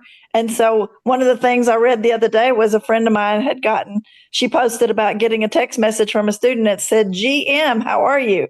And she said, "Well, General Motors to you." She said, my brain went dead. I was like, what? GM means what? What does she mean, GM? Good morning. Yeah. General Motors to you. Yeah. I would have thought general manager too. Why'd you call me general manager? Oh my gosh. Yeah. Anyway, yeah. And that humbles you that you are here in this generation that you don't know the things that they know. Well, I'm just telling you, it's not just a Filipino thing. Yeah. Was it LMAO? LMAO? Elmo? Yeah. Well, that's got a word in it you don't want to use, but. Oh, okay. Laughing my blank off. Oh, I got it. Okay, yeah. Yeah. And there was a show too. And I told Jet, what is this? And she said, oh, this one. I'm like, oh, no, I don't want to know that one. Yeah. So there was a show about it, something about others, and I'm like, oh, that's awful. I can't believe and BTW and texting, BTW, by the way. Yeah. BTW, or it could be black to something white. Black to white. Yeah. You just have to try to figure it all out. Sometimes that's right. Yeah, that's a generational gap, right? And there's the cultural thing. So you have as teachers, when you have older teachers coming into America, you have to deal with the generational gap as well as cultural gap. And that's why in this videos that I have, hopefully they will subscribe on YouTube, that they will learn some things about that, because these are things that I've actually learned. And Lisa, when I take you to the Philippines, you could also list some things that you would learn that's different in the Philippines. Yes. And hopefully one of these years. Well, you'll have to immerse me a little more before I make that trip. Yeah, we will do that. So that I don't embarrass myself. Well, first we have to eat rice 3 times a day. Okay, I don't have a problem with that. Milet was saying something funny the other. She said, if you visit a Filipino home and they do not have rice cooker, they're not really real Filipinos. And She followed with, I have 8 of them. I'm like, let really? And she said, yeah, in case it goes bad. I'm like, 8 of them. That's a lot. She said, I can't resist. When I go to a flea market or whatever, and I see a rice cooker, it's perfectly good, I buy it. And I'm like, oh my goodness, now I don't have to buy another one. I'll just ask you for one. Yeah, just borrow hers. I don't have a backup. I have one on this side of the house and another one on the other side. That's it. I don't have a backup. So anyway, yeah. Yeah, so that's one thing, Lisa, is eat rice at least twice a day. But do you Okay. even after 39 years, I still crave for rice. And now with me trying to lose weight, I now switch to brown rice, which doesn't taste as good. But also corn grits. I do corn Yeah. grits from the Amish, and corn grits is a healthier alternative. But Okay. I like the jasmine rice much better. But anyway, okay, Yeah. goes to food because I'm hungry. Anyway, we're about to close out. Any other comment from everybody else? Debbie, thank you so much. You always contribute a lot. Thank Thank you. you, Debbie. It was great meeting you. It is, yeah. So Debbie, I'm gonna let you call somebody else because we need some other people talking. Oh, let's have Miss Amelia Ansa. Okay, Miss Amelia, do you want to talk? If I were you, I would really talk because you know why? You will be recorded. And what happened is if you send me your resume and cover letter, if to McCullough Marlena at Gmail, you can see my spelling there, McCullough Marlena at gmail.com. And then I could tell these administrators, this person is on video number 94, on minute number whatever, 3 hours and whatever. I could tell them that. Okay, because I have a notebook here where I'm writing things down. So I could go back and say, okay, Debbie is found in this Zoom video number 91 to 94. So I would say things like that. So if I were you, I would like to be recorded if I were you, because this would be a time for you to kind of shine and show who you are. And actually, some of the administrators visit that I have done where they would invite me to come and show me some of your candidates, Marlena, and they would show this on the screen, okay? I have the list and the link to every area. So all my math teachers, I would get the link and we would click on it. And I would just like go, click on your picture.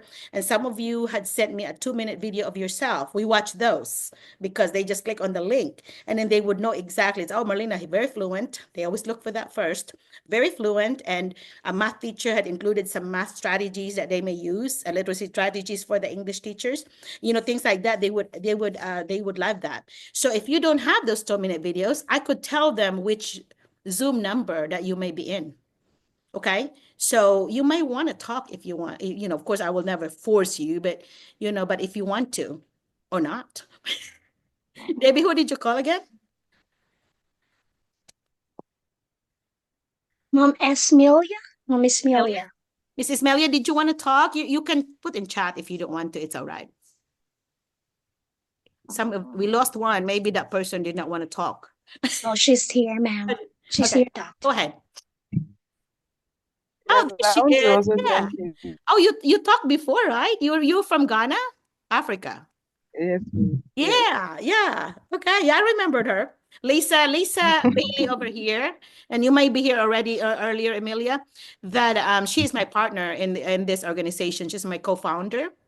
So yeah, so Lisa and I plus my sister, but Lisa and I are the most active ones. So this is Emilia. We talked to her last time, Lisa.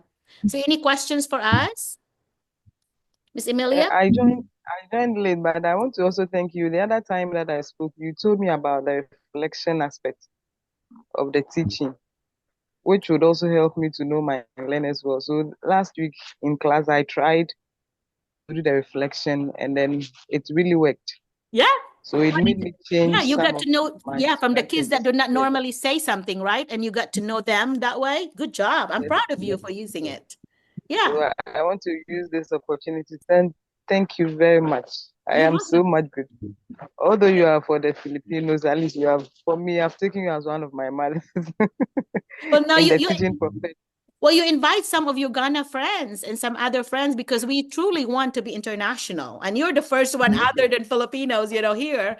And we would like to become more, more diverse. Don't you think, Lisa? Here's a white girl right Absolutely. there. Okay. But Yeah, so we I have a truly want to be question. diverse. Okay, thank you. So I would talk to some of them and then we would join. Sounds good. Yeah, that would be great. You give them, feel free to give them the link, okay? And then whatever I sent you, share them and have them to like or watch our YouTube and our Facebook because we're trying to get Okay. new members, you know. So yeah, so feel free to send our link to anyone, okay? Okay. Because I think to me, the more countries that we represent, the more learning that we have because of the cultural learning. So Amelia, I want to put you in a spot here. What cultural things that you want to teach us about Ghana that you think we should know? Like, you know, something that you might want to teach your kids when you come here, because you want to teach in the youth. One of the things I would like to teach is our songs. Songs. Yeah. Yes, our songs. In my school, we have a school choir, but I've been able to help to organize staff choir. Okay. And so, yes, and so whenever we have programs for the school, we have the staff choir also singing. And you know, Nice. when you see other countries singing your song, everyone wants to listen, everyone wants to hear. Oh, So singing will be one of our songs, one of the things that I would love to share. yeah. Can you share a line or two? You know that was coming. Share a line or two of it. Like how does I want to hear the tone of it, I guess. I want to hear how it the Okay. tune. Yeah. Is it different than here? Or do you want to I don't want to be put in a spot. It's okay too. Like Hello. how does your music sound like, I guess? We have it in the reggae, we have high life. I don't Oh, know whether you would want me to sing the local one. ah, The okay. local one, we have tree, we have ga. So I don't know which one you would want me Yeah, to you sing. have to have the music instrument with it. Yeah. So Yes, please. what is the most favorite, I mean, a very common musical instrument in Ghana? We have the keyboard, The keyboard, okay. yes, and then we also have the bass and then the lead guitar, That's and then we awesome. also have the drums. Well, hey, I hope you get a Yes, job and here we and also share have. that, huh? Yeah. So that would be cool. But do you know, Emilia, that the visa sponsors have limits on how many per country that they can have, so many percent of their slots. For example, if they're given 20 slots, okay, and they can say 50% can come from the Philippines and the other 50% had to come from other countries. So you were the only one so far that I could say, hey, I have somebody from Africa. You know, so I could easily, yeah, share with them your information because they would have a limit already full on the Philippine limit. Okay. And then that's why I want other countries because that's when they would ask for the other diversities in ethnicities. They would ask for that. I know my friend Glenn, my friend Glenn finally answered me. They said that I have not, I've not talked to him. And I'm like, so did you answer my friend? Yes. So hopefully he will answer you soon. If not, I will talk to him and then see what let me know what you want to know from him. But anyway, so yeah, I'm by talking to him like in person by Zoom soon. So if there's something that you want me to ask him, just email me and I'll include it. Yeah. Yes. And Glenn, for all those that are not familiar with Glenn, from Minga House, was it Glenn at mingahouse.org or something like that? He is a nonprofit. He has been in business, or nonprofit business for 15 years or more. He had helped about 15,000 plus teachers. So he has done a lot and he's got kind of big, more of a compound in Colombia. He's American, but he is now based in Colombia. So he's very fluent in Spanish. So I've talked to him and he invited us to like go visit him. And he said, we'll host you here. We got a place here for you. And then you can see the school that he's established, a little school that teachers would teach like a model teaching right down our alley, Lisa. Sounds like a trip for us. Sounds like it. Yeah. And so that's what Glenn said, that you come and I invite you to go see what the system that we have. And I said, yeah, but Colombia is scary. And he said, yeah, but we're not in the scary part. We're like in the country where the coffee, where the good coffee is. And I'm like, All okay. right. He said, That but works. yeah, but he said, we'll be with you. You're gonna be safe with us. We're not gonna leave you alone. You're gonna be with us all the time. And I'm like, okay, good. So yeah, one of these days, you never know who you're gonna end up connecting. So my homework for you, Emilia, is to go look for the designated visa sponsors. Mike, can you do us a favor, Mike? Go on chat and click on, paste the ones that are about visa sponsors. Or if you can Google on your own, just put designated Yes po. sponsors, and Mike will post it in, and you can copy it and put in another document. These are the vetted sponsors. That will be a link to those sponsors that are actually vetted by the United States. So if they're not on the list here, they're not going to be a good sponsor. They're going to be a third party sponsor. So you have to stick with this list. So when Mike post that in there, click on that, and then you can choose the one that you are going to want to sponsor you. Just remember that if it said Department of Education, like for example, if it says Florida Department of Education, they're just going to be specific for Florida. Okay, when you see those, that's specific for their state. If they say things like University of, Arkansas or whatever, then that's going to be specific for their state as well. But everybody else, even if they're based in another state, they will be able to help you. It doesn't matter. It's not specific to their state other than Department of Education and universities. Okay, just remember that, because they will have different, like their home base, but they can help other from whatever state that you want. Do you have, Emilia, do you have a state that you prefer? What state do you like? You like cold, hot? What kind of states do you like? I'm in Ghana. We are in the hot season, but I would like to also learn or adapt to a new environment. So not that. So don't go to Arizona. It's very hot, like your country. Oh, Arizona is very hot. It's like you're in an oven. okay. So if you want cold, the extreme cold would be Alaska, and there'll be Massachusetts huh? or Massachusetts or Maine. But yeah, any of those, if you look at the map, anywhere from the top, northeast part, from Maryland, Maine, Massachusetts, all those, they will be cold, won't they, Lisa? Yeah. Yeah. So if you want cold where you can bury a car, look for that in that part of the map. Okay, by New York, all that places there, by the bay, those are the ones that will be cold. But if you want like warm but not too hot, it will be south. Where Arkansas is, I live in Arkansas. So if you see that and you see Arkansas and just go all the way across, those are the south right there. And then so you will see Alabama, you see Mississippi and Georgia, Florida, all those are southern states, and they will be like just right. in Goldilocks term, it will be just right. Don't you think, Lisa? It's like it's not going to get too cold and it's not going to be too warm. To me, it's just right. That's why I like living in the south. But I'm biased, of course. But anyway, but if you want like a tropical feel, it's gonna be Florida, California, or Hawaii. Those three. But those three are also very expensive to live. So it's very, very high standard of living. So they're gonna pay. Florida is less than California. Yeah. California will be so high. Hawaii will be the highest. You're talking when the eggs here were $2, they were already $6 or $8 there a dozen. Now that it's $6, it's going to be more like $10 or $12 there now. So it's going to be very expensive to live. So it's relative. If you get paid more, you're going to have to, put down the expenses and see if you're still going to be able to save more than that, So if you can keep about, I guess, 3/4 of it, and the other one, the 1/4 would be expenses, then you're fine. But if it's more than that, then that means you're paying too high. That means you're not paid enough, or you need to pick another state. Because Emilia, all the pays of the teachers is a public knowledge. You're talking, these are public schools. So if you go to that website, they're gonna publish the pay. You can even see the pay of the superintendent, the pay of the principal, and everybody there. That's published. That's public information.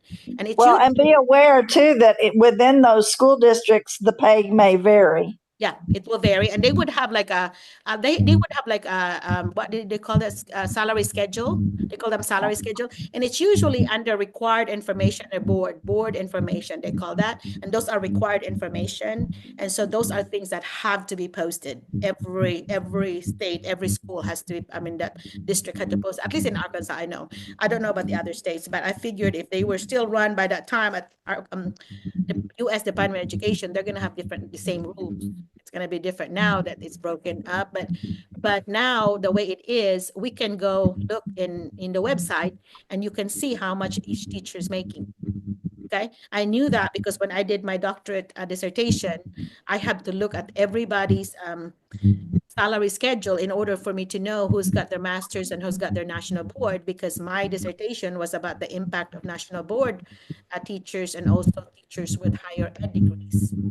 So that's why I had to go to every one of them, close to 300 districts.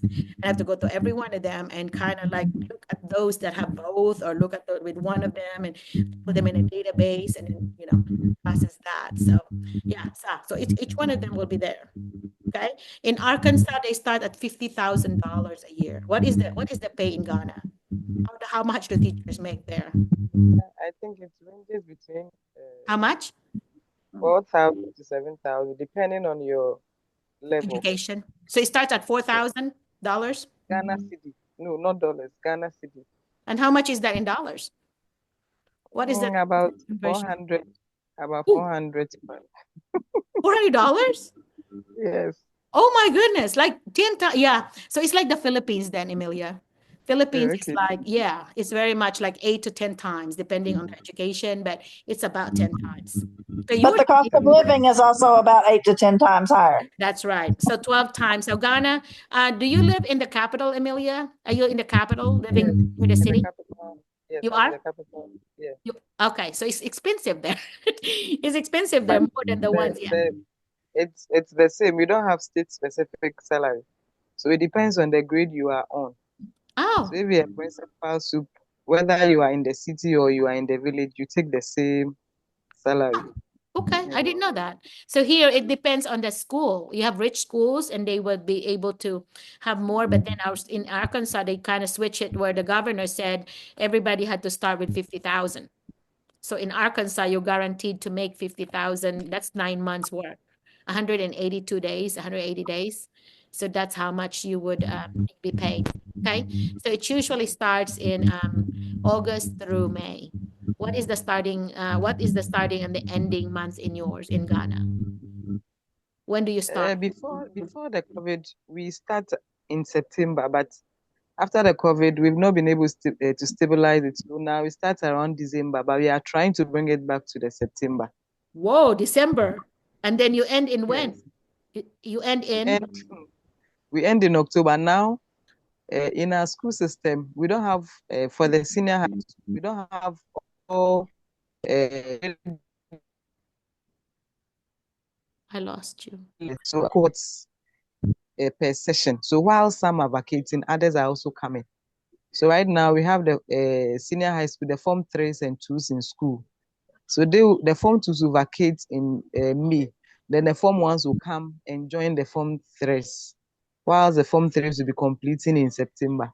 Oh, wow. Okay. That's Yes, different. now the system. Yeah, that's different. See, in the Philippines too, we have like because we have limited amount of space, so they will have the morning session and the afternoon session. Is that what you're saying? That you have different sessions there coming in and you'll be teaching like if, for example, some teachers would do a day session and some people are teaching night school. Do you have something like that too? Ours is not day or night, it is per period. So if for 2 months, we have 2 parties in. So one will go on vacation. Then the next 2 months, another group will come and join the group that is already in school. Oh, that's weird. That's different. I'm sorry. Yeah, that's different. Wow. Okay. But everybody is required to have so many days though. Like here, we have to have 180 some days teacher student face to face. It's required by the law that we have that many. So do you have that? Do you have to meet certain number of days for the year? We have about 3 to 4 months for a semester. Okay. Yes, for a semester. And we have 2 semesters in a year. Okay. That would be similar to here, huh, Lisa? Lisa, that's right? 3 to 4 months. Yeah. Yeah. So theirs is just a little bit different, but yet it's still going to be amounting to the same amount of time, sounds like. Right? Do you have in the Philippines, we had like when I was there and in the 80s, we only have to go to 6th grade, and after 6th grade, I didn't have 7th or 8th. I went straight to 9, 10, 11, 12. So that's high school for us. So I did 10 years. So do you do 10 years or do you do 7th, 8th, and 9, 10, 11, 12 also? What do you have? For us, we have 3 years for the senior high. 3 years. So I would say 10, 11, 12. Yes, for the senior high. Okay. So 7, Yes, so 8, 9 will be your junior high? Yes, that's the junior high. Okay. But you have K6 then would be considered what? Where is your middle school at? 5, 6? We have from KG1 to senior high. from KG1. We don't have the K12, but it is still within the K12. So you have KG1, class 1, class 2, class 3, class 4, class 5. Then junior high 1, 2, 3. Then senior high 1, 2, 3. Ah, okay. So 5 plus 6, 11. Okay. All right. So, So that's I'm fascinated by this, Lisa, because every country kind of does, differently. But do you know that Philippines switched about 4 or 5 years ago? They switched to match the American schedule. So used to be they would go, and I correct me, guys who are here. I think they went like May to March or something, and they were off in June and July. What was it? And then they switched to American, which is like August through May. So what was it? Can somebody tell me? Was it Mike? Who can tell me about the old schedule before we switched to the American system with the eighth and ninth, or the seventh and eighth? I mean, what was the schedule before, Mike? What was the month start and month end? June po. I June. remember we started in June. Yeah, Yeah, and you June end up to in March. Yeah, so you're Yeah. off in April and May. Yes po. Right. And Okay. then I think they will switch it back now. They are? Ma'am Giselle, right? Is Or that any right? of the Filipino teachers in the Philippines, I think they're planning to switch it back to June. Switch it back to June. Yes, Hey, Who? Yes, Doc. And then are they still gonna do Uh, 7th and 8th grade or no more? No, they still, scheduled yes, for they doctors still to Doc. go. Yeah. But the months will just change. Okay. Yes, Doc. For this year, Doc, it will be, we're going to end the class year this April on the 15th, and then we're going to resume the 4th of June. Whoa, And then, okay. sorry. And then March will be your ending next school year. That's right, Doc. Okay. What's the reason why they put it back? What's the reason? There has to be a reason. Before it was just to adjust due to the pandemic, because we had adjustments during pandemic. So it's being put back to the old time. Okay. Well, that's good to know. See, I'm learning something new, Emilia, about my own country, because I left in 87. 87 was when I left it. So these teachers are getting me caught up with what, I'm missing, because I was only a student there. I never taught there. I got all my education in the US, and then I got all my teaching experiences and administration here in the US. So they're teaching me a lot. So that's why I love Zooming with them and with you, because I get to learn other cultures. So what do you know about Filipinos, Amelia? What's your perception of us before you even talk to us? Looking at the kind of students you have, I realize that they are also very cool. When you talk to them, they will respect, or they will just listen to you. But with the Americans, compliant, they are able to say something to. Okay. Unlike for us, that students are afraid of teachers in a way. But with them, not that they are afraid, but because of the way they've been trained, they are able to talk to the teacher, their mind, and then the teacher is also supposed to listen to them and then help them out. Yep. So it looks like we have something in common in that. Yep, that you are very similar to the so your adjustment will be similar to these Filipino teachers. You're gonna expect that, like, okay, the students are gonna come in and doing this. No, Emilia, they're not.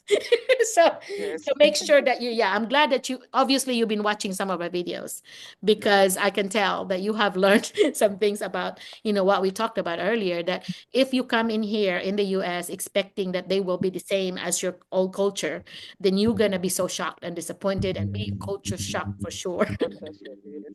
So you'll be crying. It's very normal. I hear a lot of, like, the first week they would be excited, like, I'm arriving at this time or whatever, and then the school starts, and then here I'm getting phone calls, and they would say, oh my goodness, I know what you mean now. And I'm more empathetic. I'm empathetic because I know that I expect that. I said that's very normal. Give it a month.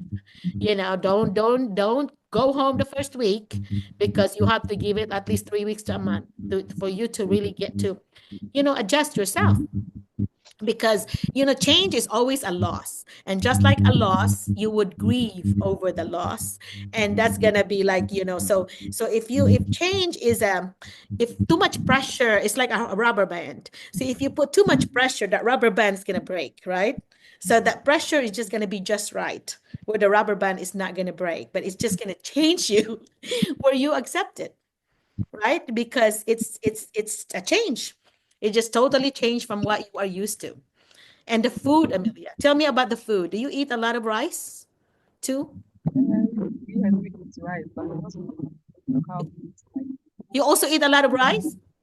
3 times a but we day? also have other food types like Well, but you we like have other hamburgers comfort too? foods like fufu. I don't know whether you've heard of fufu bankun. What is it? Fufu. We prepare it with cassava Oh, and cassava. then Oh, plantain. yeah. Oh, no, cassava's good. Yeah, Yes, cassava's good. we pound it. Huh? We pound it and we call it fufu. Oh, I did not know that. I'm so glad you found it. Okay. Do you do mofongo? Do you have mofongo?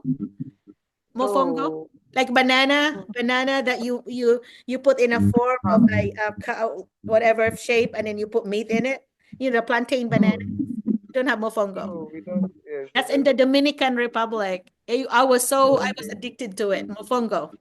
Yeah, it's Okay. a plantain banana that you cook, and then they put it in a mortar pestle thing, and it's shaped into like a bowl, and a bowl of banana, and then you put the meat in it. And so when you're eating it, your little bowl is like the banana, the plantain banana, and it's so good. Yeah. So anyway, so yeah, it's fun. It's fun knowing that that's part of your learning when you come here.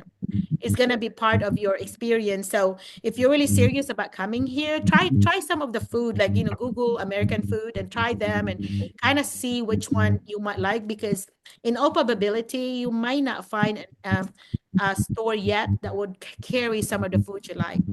So yeah, like the Filipinos, we have some things like noodles and our special things that we get that we do not find in any other stores. We have to find an Asian store.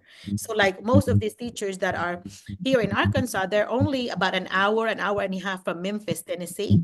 And Memphis, Tennessee is where our Asian food, a lot of them are sold. So they would drive all the way to Memphis, Tennessee. That's where Elvis Presley was born.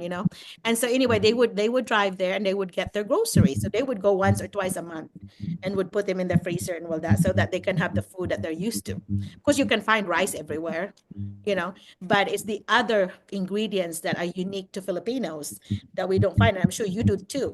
But this particular one by Memphis, they carry all the culture stuff. So you'll see all people from different cultures getting all kinds of different soy sauce, different spices and things. So it would be interesting if you end up in Arkansas and we could shop with you and see what you eat. Yeah. Yeah. And I also get to even cook some of our meals too. Yeah. So Nigeria, one of my really good friends is a Nigerian doctor here. She actually was educated in England, and she would, like, when I was administrator, she would like come to my office and would bring me some Nigerian food, because that's what we used to do. She would come to my house, she would cook Nigerian food, I'd cook Filipino food, and we eat it together. So she knew my favorites. So if I would call her and tell her, hey, I have a very stressful day today, and she would come to my office and bring me food, and she would just like, I want you to feel better.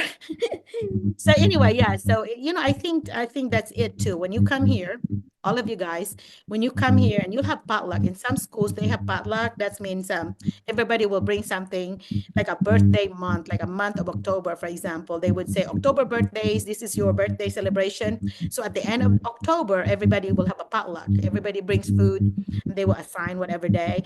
And then that's when you share your culture. So Emilia, you can share Ugandan culture, and the Filipinos would share their Filipino culture. And to me, that's the best, because they get to learn about you, right? Yeah. And food always gets to people's heart. Through their stomach and through their heart, right? Anyway, we're about to done because we've been here like 4 hours or so more. So Debbie was like, yeah. So the last words from you, Emilia. I'll try to follow up on Glenn for you. So email me some information that you want me to ask, because in case he didn't answer you, he could answer me. Okay.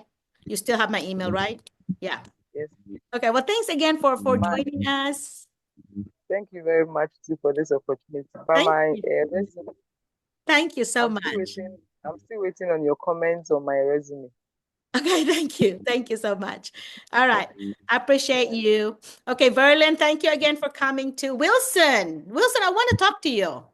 You are Wilson, your English teacher, and I was talking about you to Mike. So I want you to talk to me, please. And I know Maria Lovely, thank you for coming on Hi, today. Doc. Yes. Hey, Wilson, talk to me. I'm audible, Doc. Do you hear me? Yeah, I can hear you. You know, your face favors Erwin. You and Erwin look like could be brothers. He might be my brother from another mom. Yeah, you kind of. Hey, Mike, do you agree with me that he kind of favors Erwin? Yes po, Yeah, yes po, Doc. Yes Yeah, po. they could be brothers. Yeah. You know what they say? Do you know that it's sometimes husband and wife or whatever would start looking the same? So like, your you're not the spouses are your friends. Anyway, so go ahead and tell me things about you and what do you want to accomplish while you're here as an English teacher? as an English teacher, Doc. Actually, I think the very reason why I want to teach in the U.S. is for me to improve my professional competencies. Of course, being in the Philippines, I was exposed to Filipino learners that developed my ability to teach them, but I want to explore something new environment, new curriculum, new strategies. So that's the main reason why I want to go and teach in the United States. Okay. So if you get an interview, I want you to say exactly that. Okay. You did well on that. And if it's somebody that I shared your info in, mention me because Dr. Yeah, McCullough will be there to help me or to mentor me. Okay, that yes. would help you too, I think. Drop names. But anyway, so other things that you could do is like, yeah, because you need to include also that you also learn from the students. Okay. So you want to learn something, but you're also going to teach them culture, is that cultural interchange. You're learning something while you're also teaching something about the Philippines, about your Yeah. culture. Because after all, with the digital world, there's a divide anymore. It's like there's no more division really. It's like the whole world competes with each other, right? And so our students here in America, they're going to be collaborating with things from Asia, where you're from. And so you kind of put that like this is a global world now, and all that. So then you follow it up with what can you do? What are the things that will be especially a strength for you? For example, you could say things like, for example, one of my strengths is teaching journalism, and I really enjoy teaching that, whatever, and you tell them, and it's English teachers. Okay, let me give you a little tip here. English teachers, if you are in a school where there is journalism, there is they call them a yearbook here, they always give it to the newest teacher because nobody wants it. Forward. For real, for real. A lot of them are like, okay, we have a new English teacher. This English teacher is going to be the sponsor. So be ready for that. Okay. Be ready for that because they're going to want to make sure that it's also a good learning for you because a lot of time it's already established. So unless Yeah. you are in a school where it's never had it and you have to start from fresh, that's hard. But if it's already been done through the years, they already had it, figured out. Like they would have a student manager. The student manager pretty much like would get the sponsor for the money, for the sponsorship. All these things are already going to be established. They already have roles for the students to do. So all you have to do as a sponsor is to guide them. Okay. And so some schools already have like really strong leaders already that would actually lead and you just be guiding, or sometimes they have graduated and you have to start fresh for the leadership. You could ask people that's been there before and you could ask them, so how did you all do this all before? Do you have any experience on journalism? You have? Yes, Doc. I've been coaching sports writing, Okay, and perfect. the experience I've had in coaching journalism is very, very helpful, of course, especially in training kids. Okay. I've been the trainer of sports writing category of our district, and with God's grace, we've been consistently winning in the regionals. Perfect. You need to say that and tie it to informative writing, okay? Informative writing, because that's really what it is. It's informative writing. So you need to, when you say that, you say, okay, I will be able to help my students because, of the sports writing, and it's going to connect well with informative writing, because that's one of the type of writing that will be writings that will be tested. So we have your argumentative, convincing somebody on each side, and then you have informative, and you have your reflective narrative, a story. So you're gonna be, yeah. So those three things, they're gonna be kind of interested. How do you handle that? And a lot of times here, we have teachers that are avoiding writing because they don't even like to write. And so you might want to show that I love writing, I love reading. And in the testing here, only 17% is writing. So 83% is really about reading comprehension and word study, vocabulary. And so you want to talk about morphology, about showing kids how to dissect the word from the prefix to the root word to the suffix. You talk about morphology, okay? Because Greek and Latin words, Lisa can say this to me, Greek and Latin words is 2/3 of the English language. So if you teach those kids the Greek and Latin roots, then you're going to have half of the battle won. Okay, so little things, little nuggets like that, you show them what you know about reading and writing. And so with literacy, they're going to ask you also, like, what's the last book you read? So make sure you read a professional book. Okay. Yes. Yeah, think about a professional book that you really like. It doesn't have to be lately, it to be something that impacted you. Like one of the ones that impacted me is From Good to Great. I love that book, From Good to Great, because it shows like some corporate managers and owners, whatever, of companies, and how they became successful from good to great. And so, teachers, same way. We are good teachers, then we want to become great teachers. So that's, things like that, professional books, okay? So be ready for that. And then they're going to ask you about like accelerated reading. Do you have that in the Philippines? AR, accelerated reading program, where they have the books, they have the kids take a test. They call them a star reading test, and then it would show them their ZPD, their zone of professional zone of proximal development. That's when Vygotsky, that's when they could read where they would not have problem understanding. So that will be their zone. So for example, a sixth grader should be reading like by first month, it should be 6.1. That means sixth grade first month. So if they're reading an 8.1, they're reading at the eighth grade level first month. So they're reading like an eighth grader on August. Okay. So you want to know that they are in the level. And then what Accelerated Reader Program does is that they have books and they already put a level on it. So if you have a child and you're teaching sixth grade and you have a child that's a third grade level, they are only 3.7 when they should have been in 6.1, then you know they're behind. So they have to do the books that are also shorter and easier. They're going to be asking you the importance of, so do you feel like students should be forced to do accelerated reader? Because there's a controversy on that. It's going to be the pleasure of reading for joy, for pleasure, or forcing students to read. So my answer to that is in the middle. I'm like, okay, I know the importance of reading, but I also know the importance of having pleasure from reading. You should never force kids to read.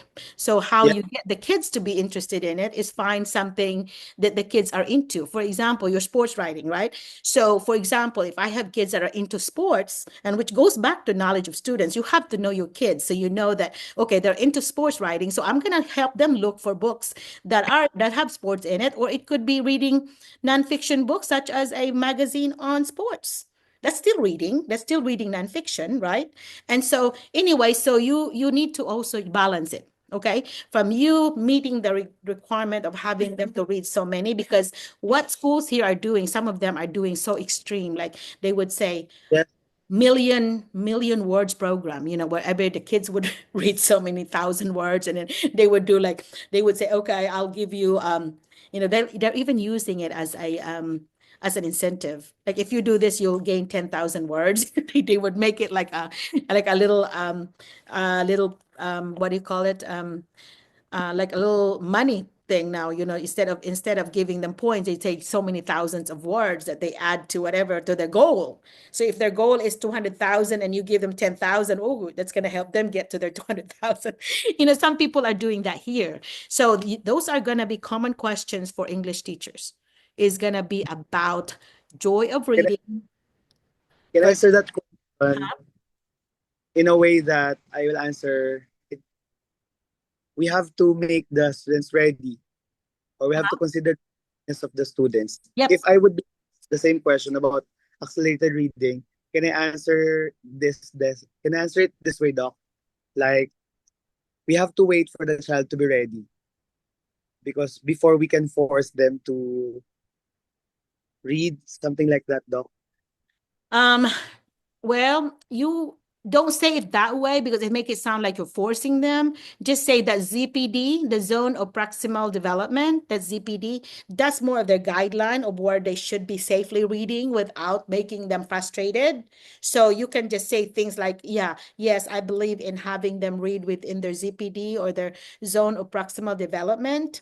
And but then at the same time, you're also kind of like juggling, you're doing them under level, but then at the same time, you're also teaching them here on the instructional level so that there will be a balance. You cannot have them leave them 3 years behind. So you're also working on some three years behind skills, but at the same time, you're also teaching them what skills they should know now, right? Yes. So it's a playing catch Yeah. up.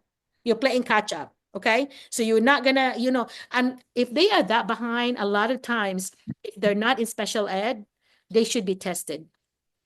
Maybe they are special ed and they just not having tested. So that's something that could be asked. Like, has this child been, if a child is 3 or 4 years behind in the reading level, what kind of extra help and support has this child been getting? Has this child been part of tutoring program, for example? They have tutoring program here in the US. They have tutoring program at school, before school or after school. They actually would pay teachers, like usually $50 an hour, and they would pay you. And as a teacher, you could do that. You can double dip. You get paid, but then before school you come and you teach kids, they'll pay you $50 an hour extra. Some of them would do 3 hours, from 3 o'clock in the afternoon to like 3, 4, 5, 6 to 6 o'clock. They will earn another $150 extra. And then you do that 3 times a week. I mean, you're making $450 just for that week for tutoring on top of what you make. So those things they may ask you about what you know about how you teach kids the joy of reading. So make sure you also would be aware that you want them to love books, but at the same time, they also need to learn how to comprehend. The reading comprehension is so important. And how you do that as a teacher is you're going to model how you read. When you're reading something, you're going to stop and think aloud, does that make sense? Is the in real life, does the character really react this way? What do you think? I would always, that's how I do it. I mean, I guess I've always done it that way, but I didn't realize that when you read for strategies, a think aloud strategy is one of the best, you know, the best things you could do as a teacher, because you're showing them how you process reading, and talking about it, telling the kids. So you're doing a metacognitive reading, thinking about your thinking. So those are some words, by the way, that you can include in your in your interview. I like the metacognition. Yeah, thinking about your thinking. You are processing. How am I thinking this? Yeah, and so you would stop and you would process it. Does this make sense? Or how would the ending be different? I think I don't like, I do this with my students, like, oh my gosh, I don't like the way it ended. It should be done this way. Everybody get your piece of paper, get your journal. I want you to write a separate ending, an alternative ending to this. Or I would say things. Yes, Doc, we actually do that. You do that. Yeah. And you would say things like, okay, I want you to write a letter to this character. Okay. And write the letter to this character. I want you to pretend you are the character's mother, or the character's mother scolding this character, or the character's best friend. And of course, showing them the purpose of it is different. And you're also using it as reading and writing are reciprocal process. They're like the yin and the yang. You cannot separate them. You're going to read, you're going to write, but you cannot be like, oh, you have to read or write. No, it's read and write, right? It's a yin and a yang. So anyway, so those kind of things, whenever you get interviewed, are you going to be asked about? So reading and writing, okay? So just be yourself and telling them, even when writing, I also think aloud. This is what I'm going to do when I'm writing. This is what I'm thinking, how I'm going to process this, and so on. So think aloud, okay? The 2 words, think aloud, are strategies that you really have to remember. So what other things do you think? Have you been interviewed before? Not yet, Doc. Can I consider the phases interview before? I think no. Okay. Not They for. may, Okay. That's They yeah. will be asking you a lot of time. They really want to know what kind of teacher you are. They're going to ask you like, how do you start the class?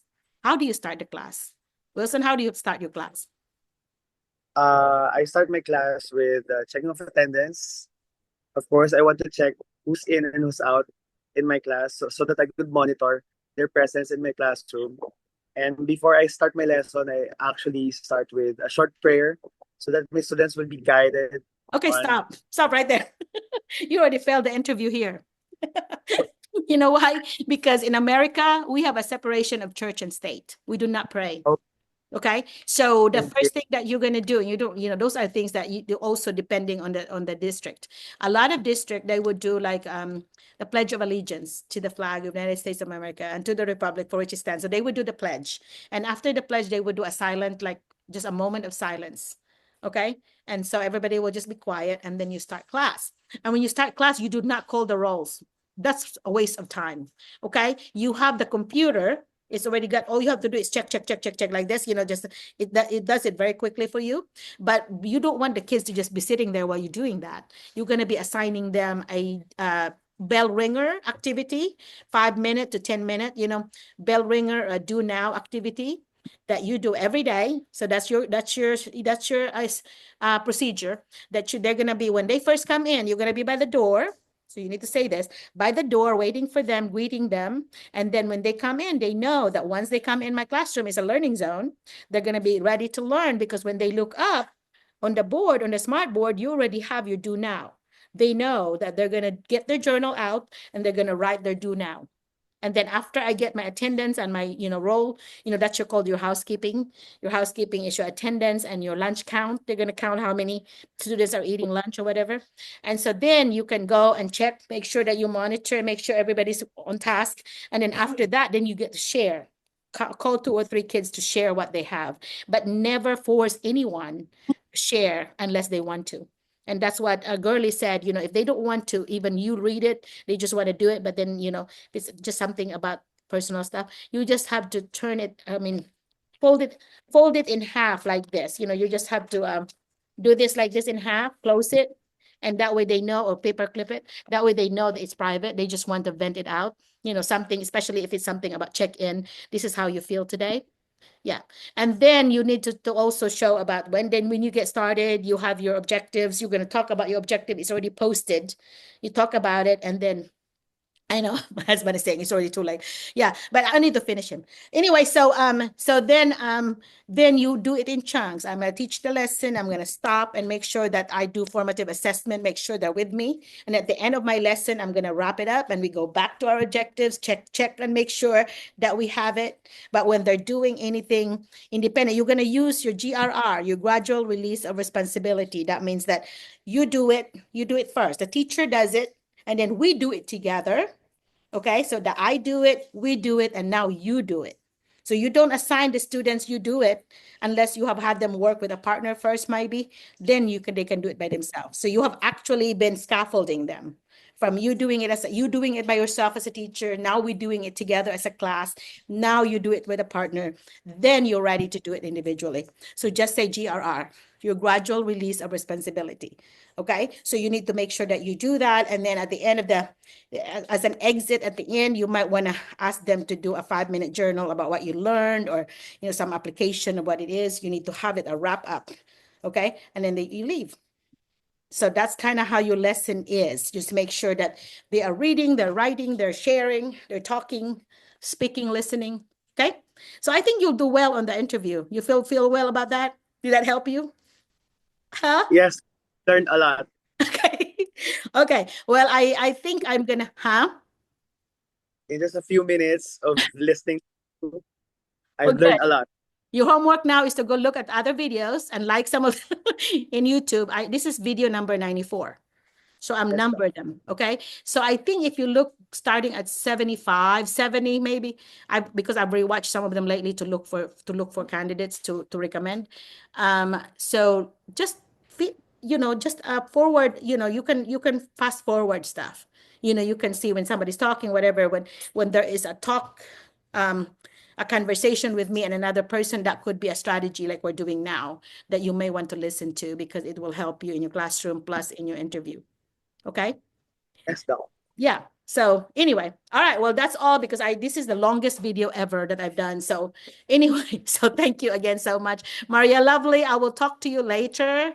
Okay, because I always talk to Maria Lovely and I didn't today. I want you to share about your class. Our next meeting on video 95 is gonna be on the not the 12th but the 19th. Okay, so April 19th, I will remember that. That's my niece's birthday, Din's. Okay, Myrna is here. Myrna, I want to talk to you later too. Debbie, thanks for talking. And Emilia again. Mike, thanks for being a good co-host.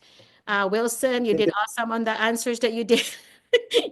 So I'm sending this particular school some names. I do not know who he will pick as people to interview, but I know I'm sending males and females their names, okay? So anyway, I guess your resume and cover letter, if I don't have it, you need to make sure you send it to me, especially if you're special ed or English teachers. Mary Jane, I will talk to you in 2 weeks, I hope. Okay. So anyway, and the rest of you that I didn't call, make sure that you attend again, and I will send you the copy of the video. So if you do not get a copy of the video, like the link to the video, that means you're not on my distribution list, which means that you need to send me your resume and cover letter. McCulloughMarlena@gmail.com, and visit www.schoolspring.com and then filter it to full-time teaching and apply directly every day, 8 to 10 every day. Okay, and then check your emails every day. Okay, all right. Well, that's all I have. It's raining like crazy here in Arkansas. It looks like a flood in my yard, but I can't wait to see it. But anyway, okay. So I'm hungry, so we'll have to end this one. And you are making a difference in the lives of kids. So keep doing what you're doing best. Okay, what you're doing well. All right, all right. See you later. If you say bye, you will be recorded. Bye, Doc. Bye, Doc. Bye bye. Bye bye, Mike. Bye, Thank you, everyone. Mike. Okay. Bye, Jane. I see Jane. Bye, Doc. Thank you so much, Doc. Bye, girly. You did awesome on sharing. Thank you. Thank you so much, Doc. Yeah. All right. So Roberto, I did not talk to you. Roberto, come back in 2 weeks, okay? So Bye, Doc. bye. Bye, Myrna. Thank you again. I really enjoyed your visit here the other day. Thank you. Oh, there's Joy. You're eating something. I'm jealous. We're having a lunch. You're having lunch. I know. I'm about to have my breakfast / lunch. Yeah, it's okay. We are here to support the group, Doc Marlena. Don't worry. Thank you so much. Okay. See you later. Bye-bye. Bye, bye, Bye. Doc. Okay, Mike will end it for us.